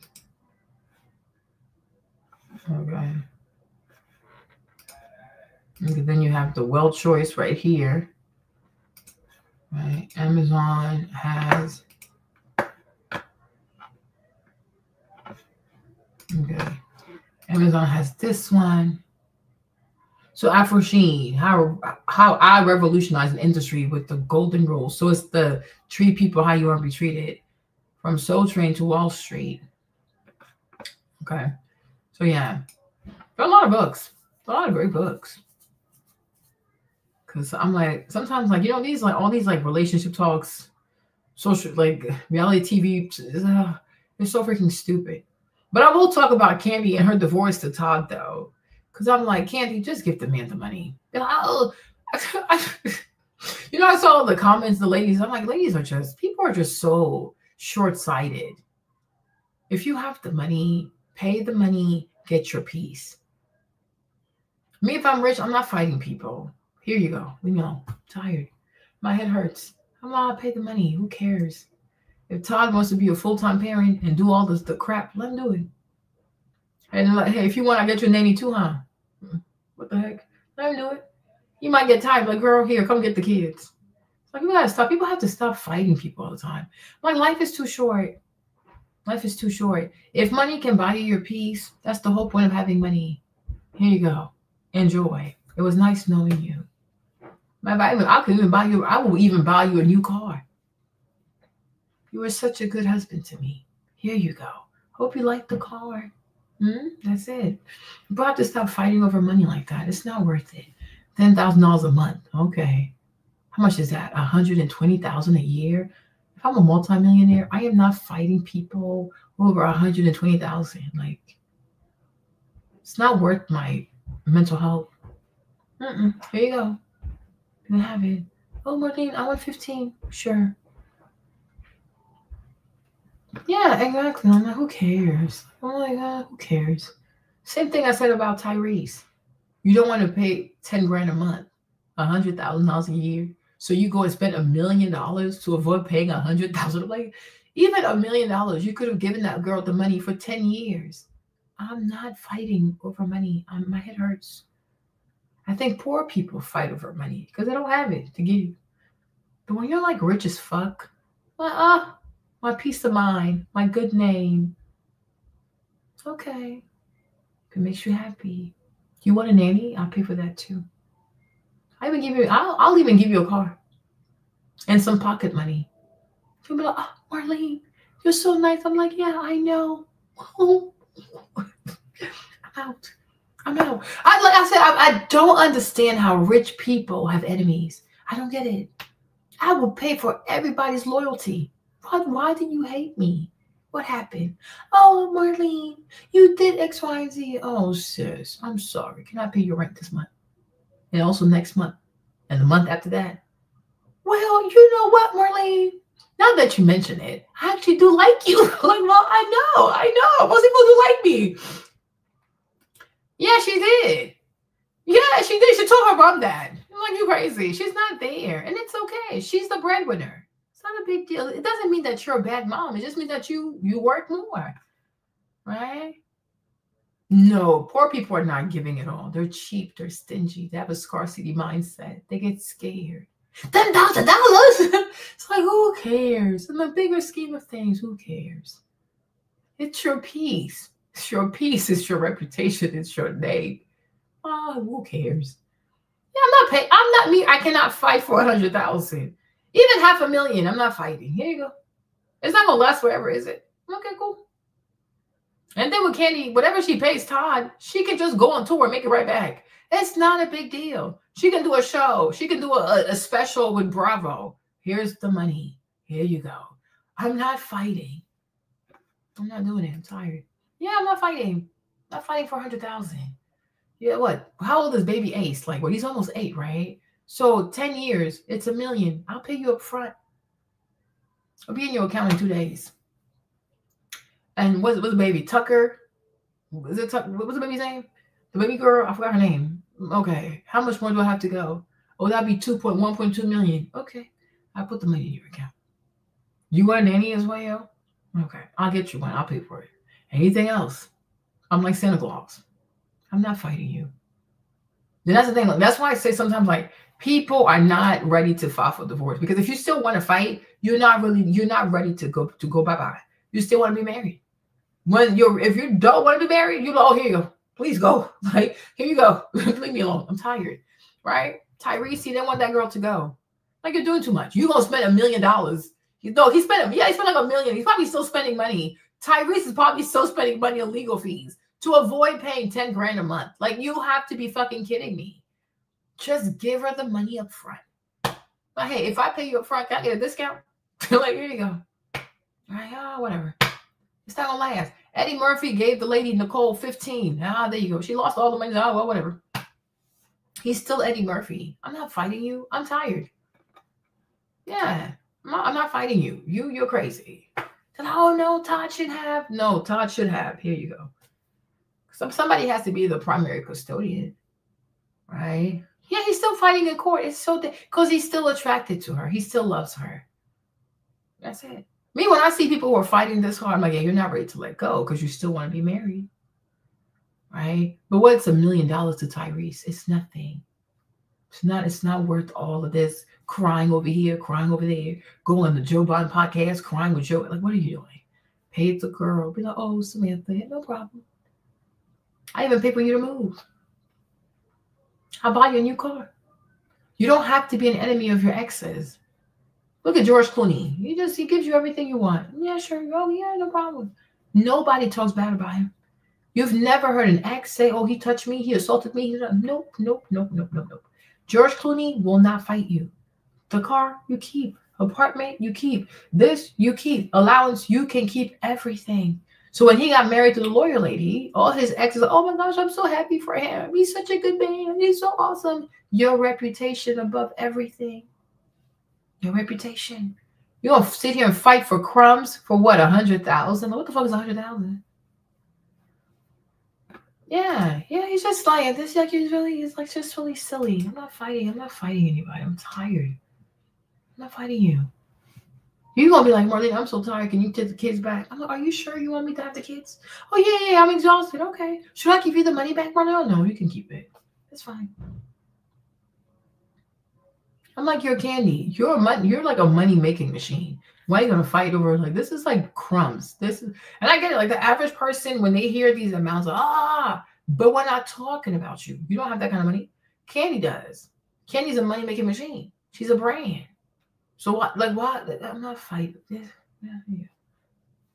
Whatever you want. Yeah. Because as long as my kids are well taken care of, it's like I'm paying for a fancy nanny. Okay. No problem. Anything else? Even your vacations, I'll pay for that too. Can we at least one main vacation here? I'll pay for it.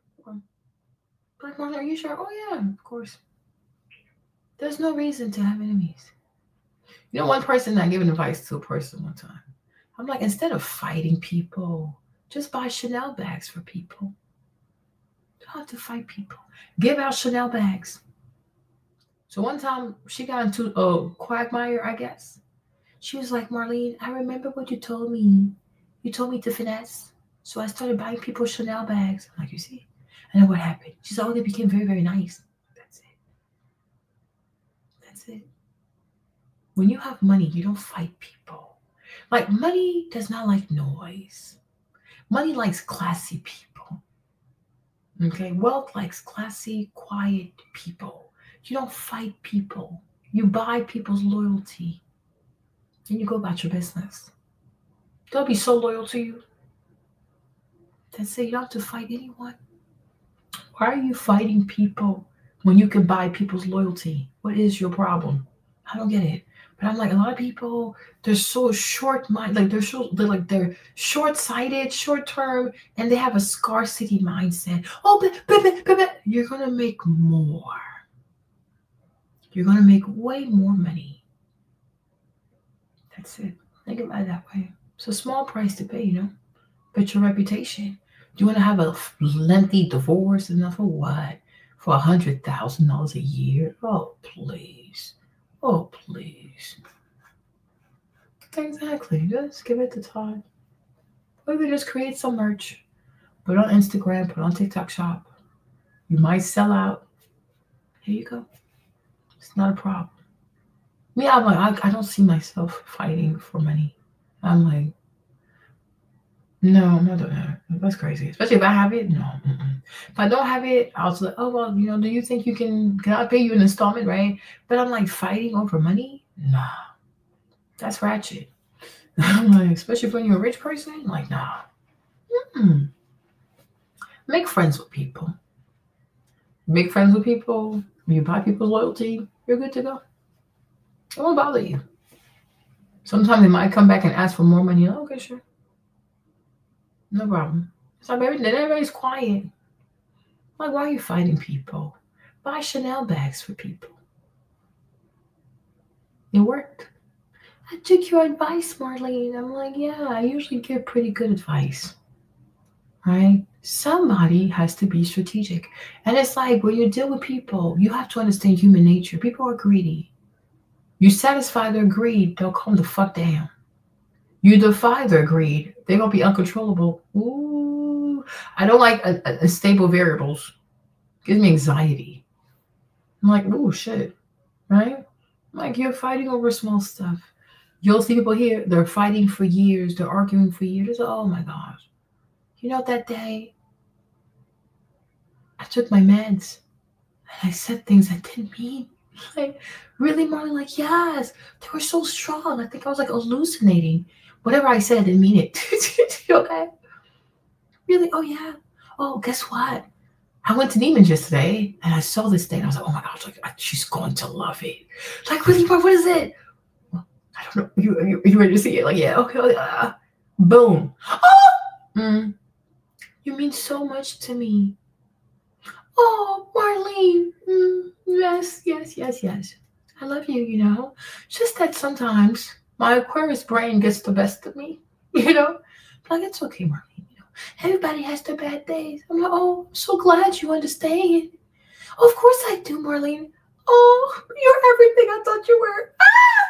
That's it. It's over. You know, like, you don't have to keep beefs going forever. Like, it's not that deep. What? It's not that deep.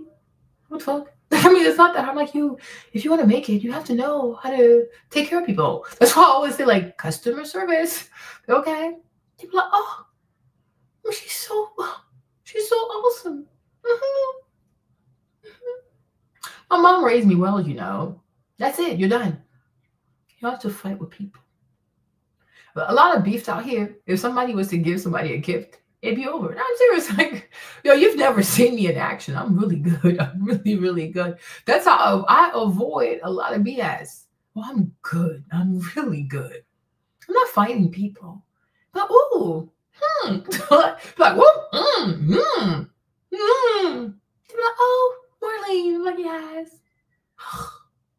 My Aquarius brain. Forgive me.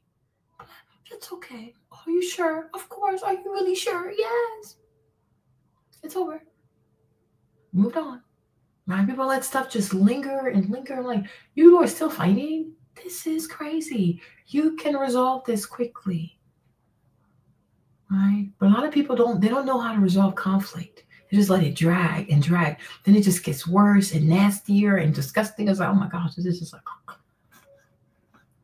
yeah, oh, girl. Yeah, a hug and a little gift. It's like a bar of chocolate, something. Give the person something. Like, oh, Marlene, you didn't have to. Oh, friend, I did. I really did. It's my pleasure. I thought you really like it, you know. Oh, you're so sweet. Oh, thank you. Oh. That's it. You're out. And I'm like, this is how people make it out here, right?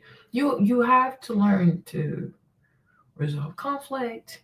You have to learn not to fight over money. You have to learn to compromise. You gotta learn to, like, okay, I gotta get this done. Okay? My divorce, it can't last me more than a month.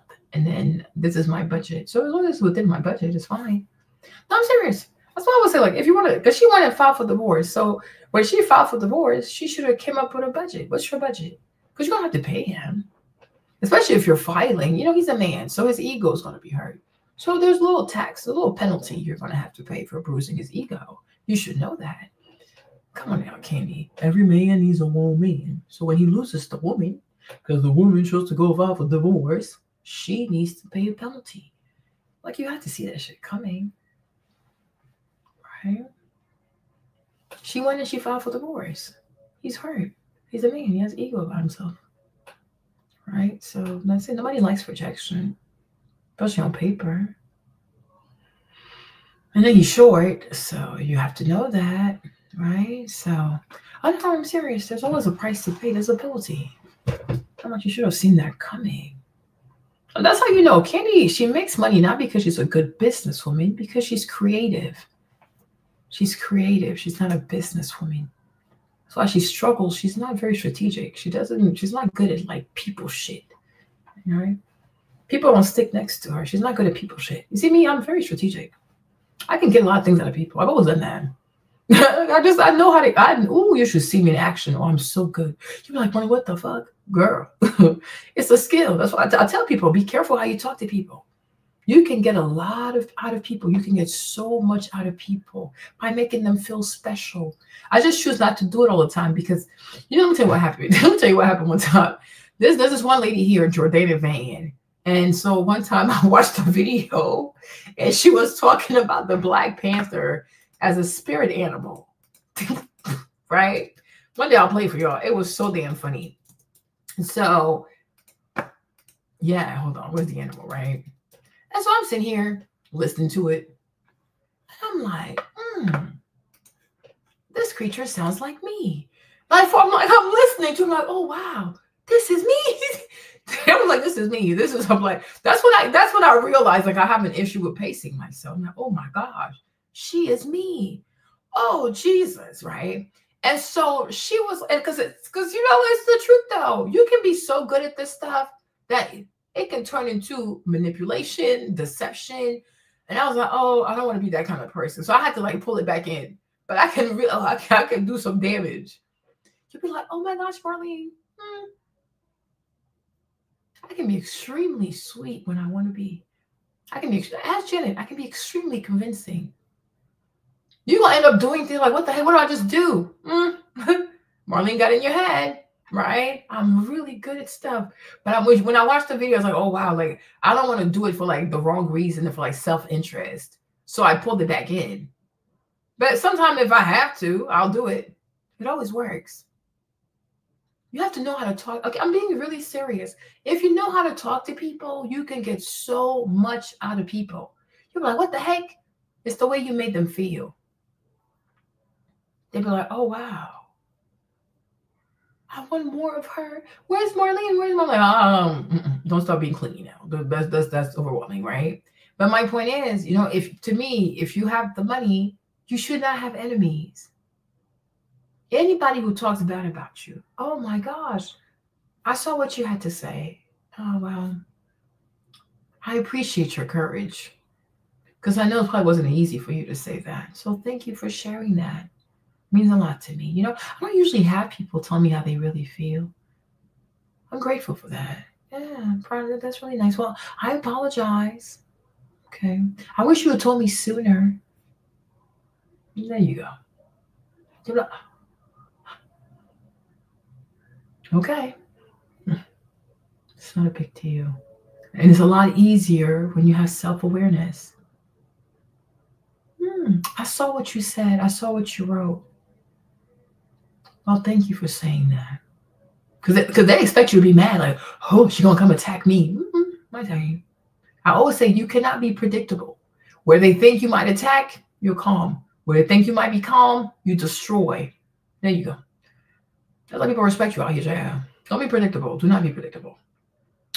Do not be predictable. That's the worst thing you can do. They'd be like, oh, mommy, well, I just had to. Well, yeah, I appreciate your courage. It takes a lot of courage to tell me when I'm wrong. So I appreciate that. Thank you. You're a good person, Thank you. Yeah. Oh, by the way, when's your birthday again?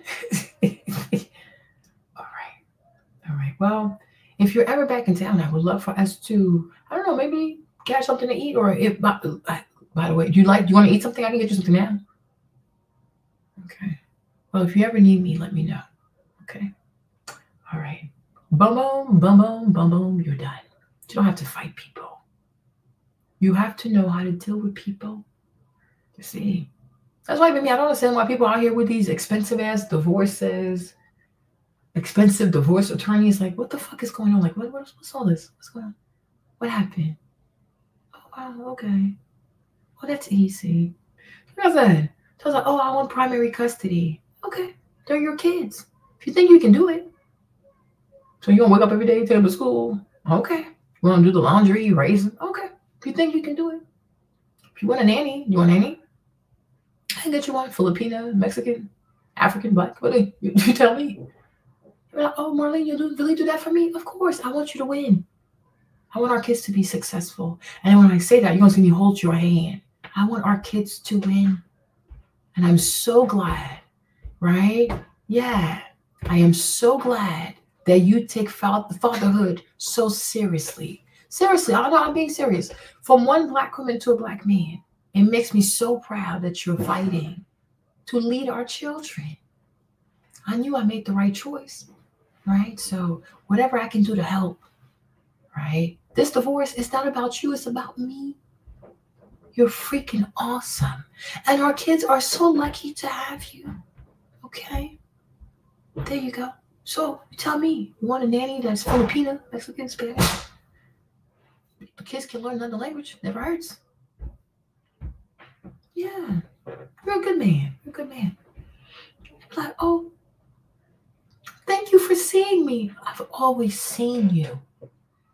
It's not about you, it's about me. I'm like, he'll tell his lawyer, it's okay. Are you sure? No, you can keep your lawyer. That's fine. No.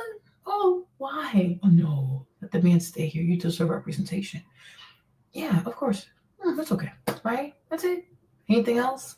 All right. But you have my number, right? You have my number. So whenever you need me, if you need anything, call me. All right? If I don't respond to you, I get back to you. Because sometimes, my phone gets, we used to be married. So you of all people should know. Right? Yeah, but you're fucking awesome. You're like me. I'm out of here. I'm done. You'll see, like, oh no, she was a good woman. Like, I love her. And they won't ever talk shit about you. Bam. Right? Your reputation is everything. People out here, they'll fight for some fuckery. You'll have people talk about you to the blogs, to the this, for what? Because you don't want to pay $100,000. Like, you're willing to have millions of clips. Because when they go talk to these blogs and they start slicing and dicing, do you know how many impressions? Oh, hell no. Here you go. You don't have my fucking name on the fucking shade room and shit. I'm tired. No, gotta go. Your peace. Peace has no price. Peace has no price. That's why I gotta say, people who get cry about child support, $300, just pay the lady. Give her the money. Sometimes put a little bit of extra. Oh, sis, you're such a great mom. You think so? Oh, look at you. You're phenomenal. I don't know how you do it. My mom and I were talking about you. Oh, really? Yeah. She's like, you're such a great mom. She said that? Yes. Oh, I like your mom now. Oh, I'll tell her. Boom. You have peace.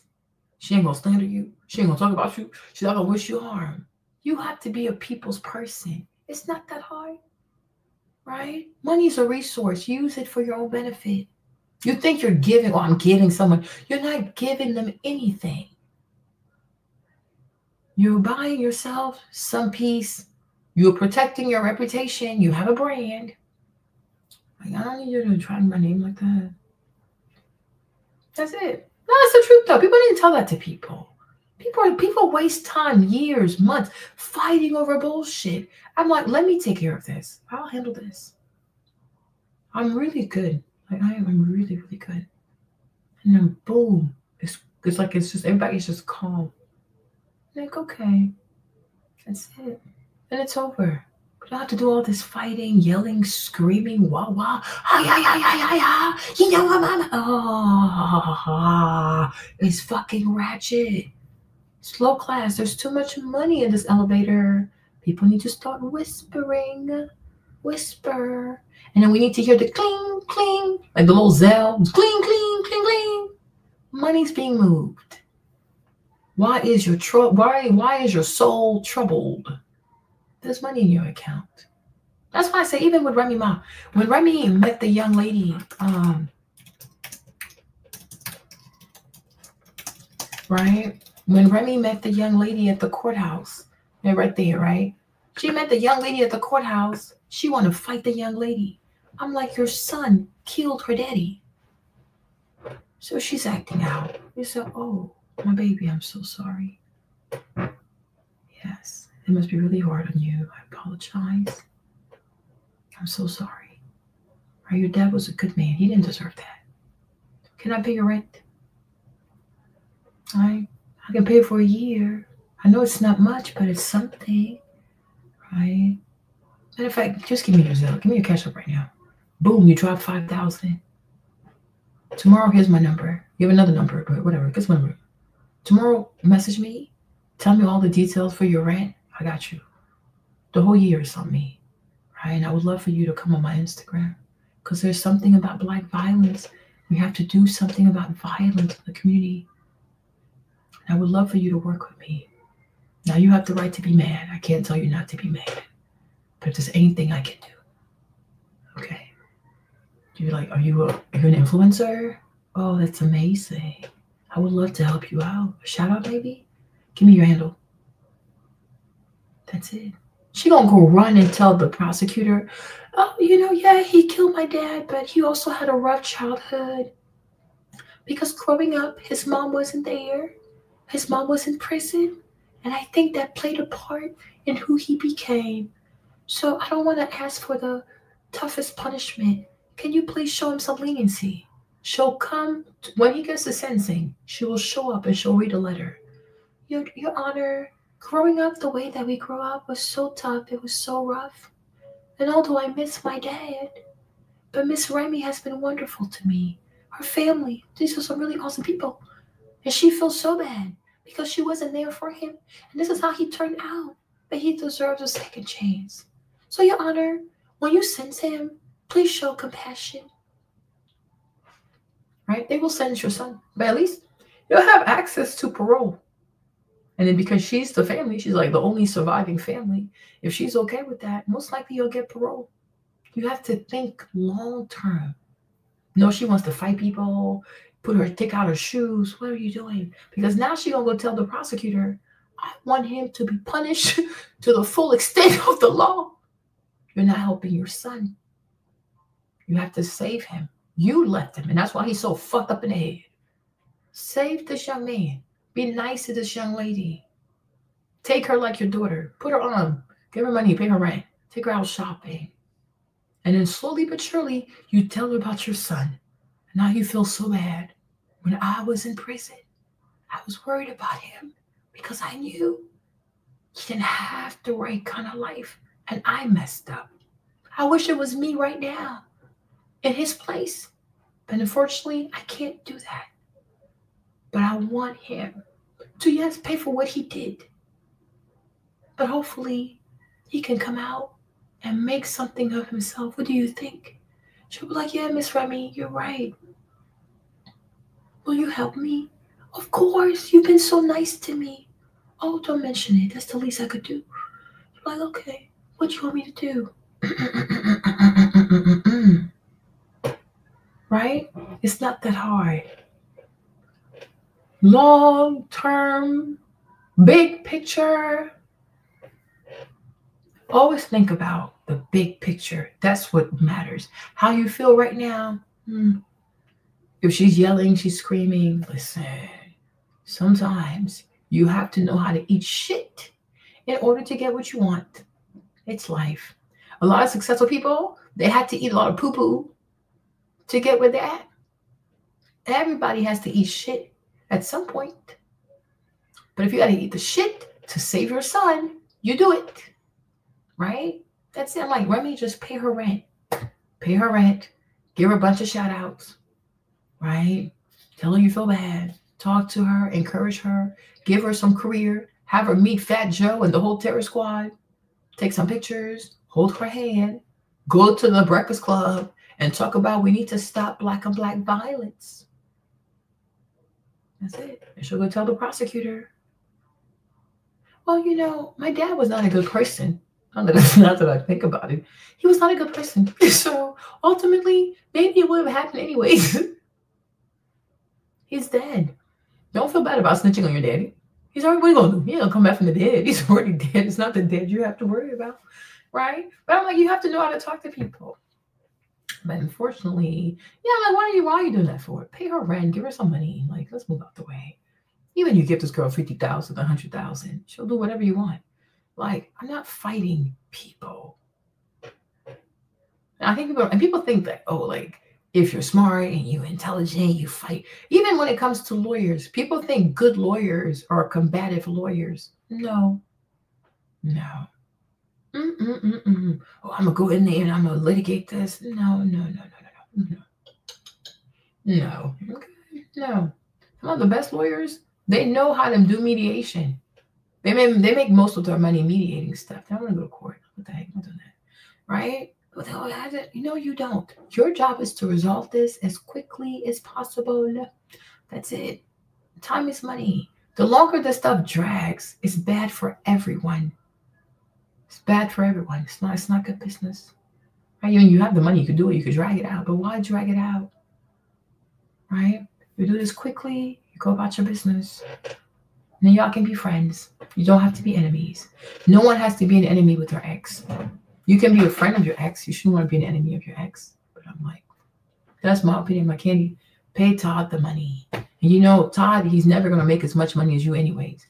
You're a brand, you're a money-making machine. Whatever you pay Todd, you can make 100-fold the money.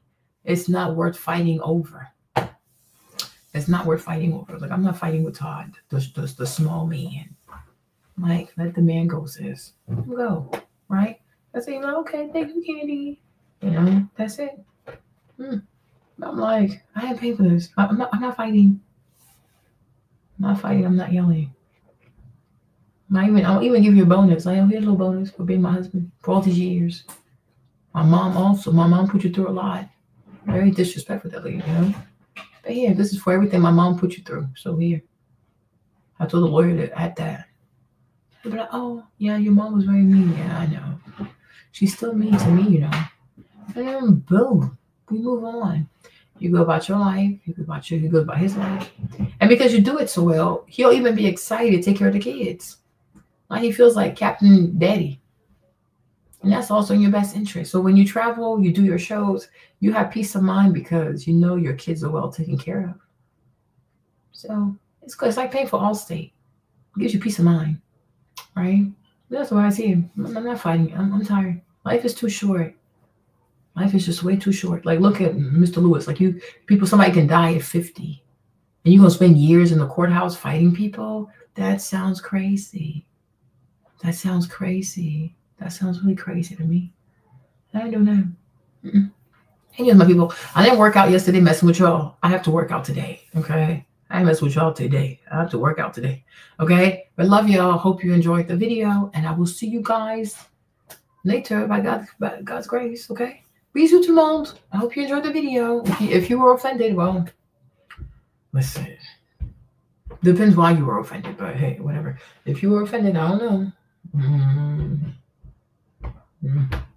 Okay, if the reasons are valid, I'll apologize. If it's just your ego, okay? But love y'all. Bisous. À demain. Okay, by God's grace, I'll see you tomorrow. Okay, the Stairmaster's calling my name. Bye-bye, peoples. Bisous. Bye-bye. À demain. Au revoir.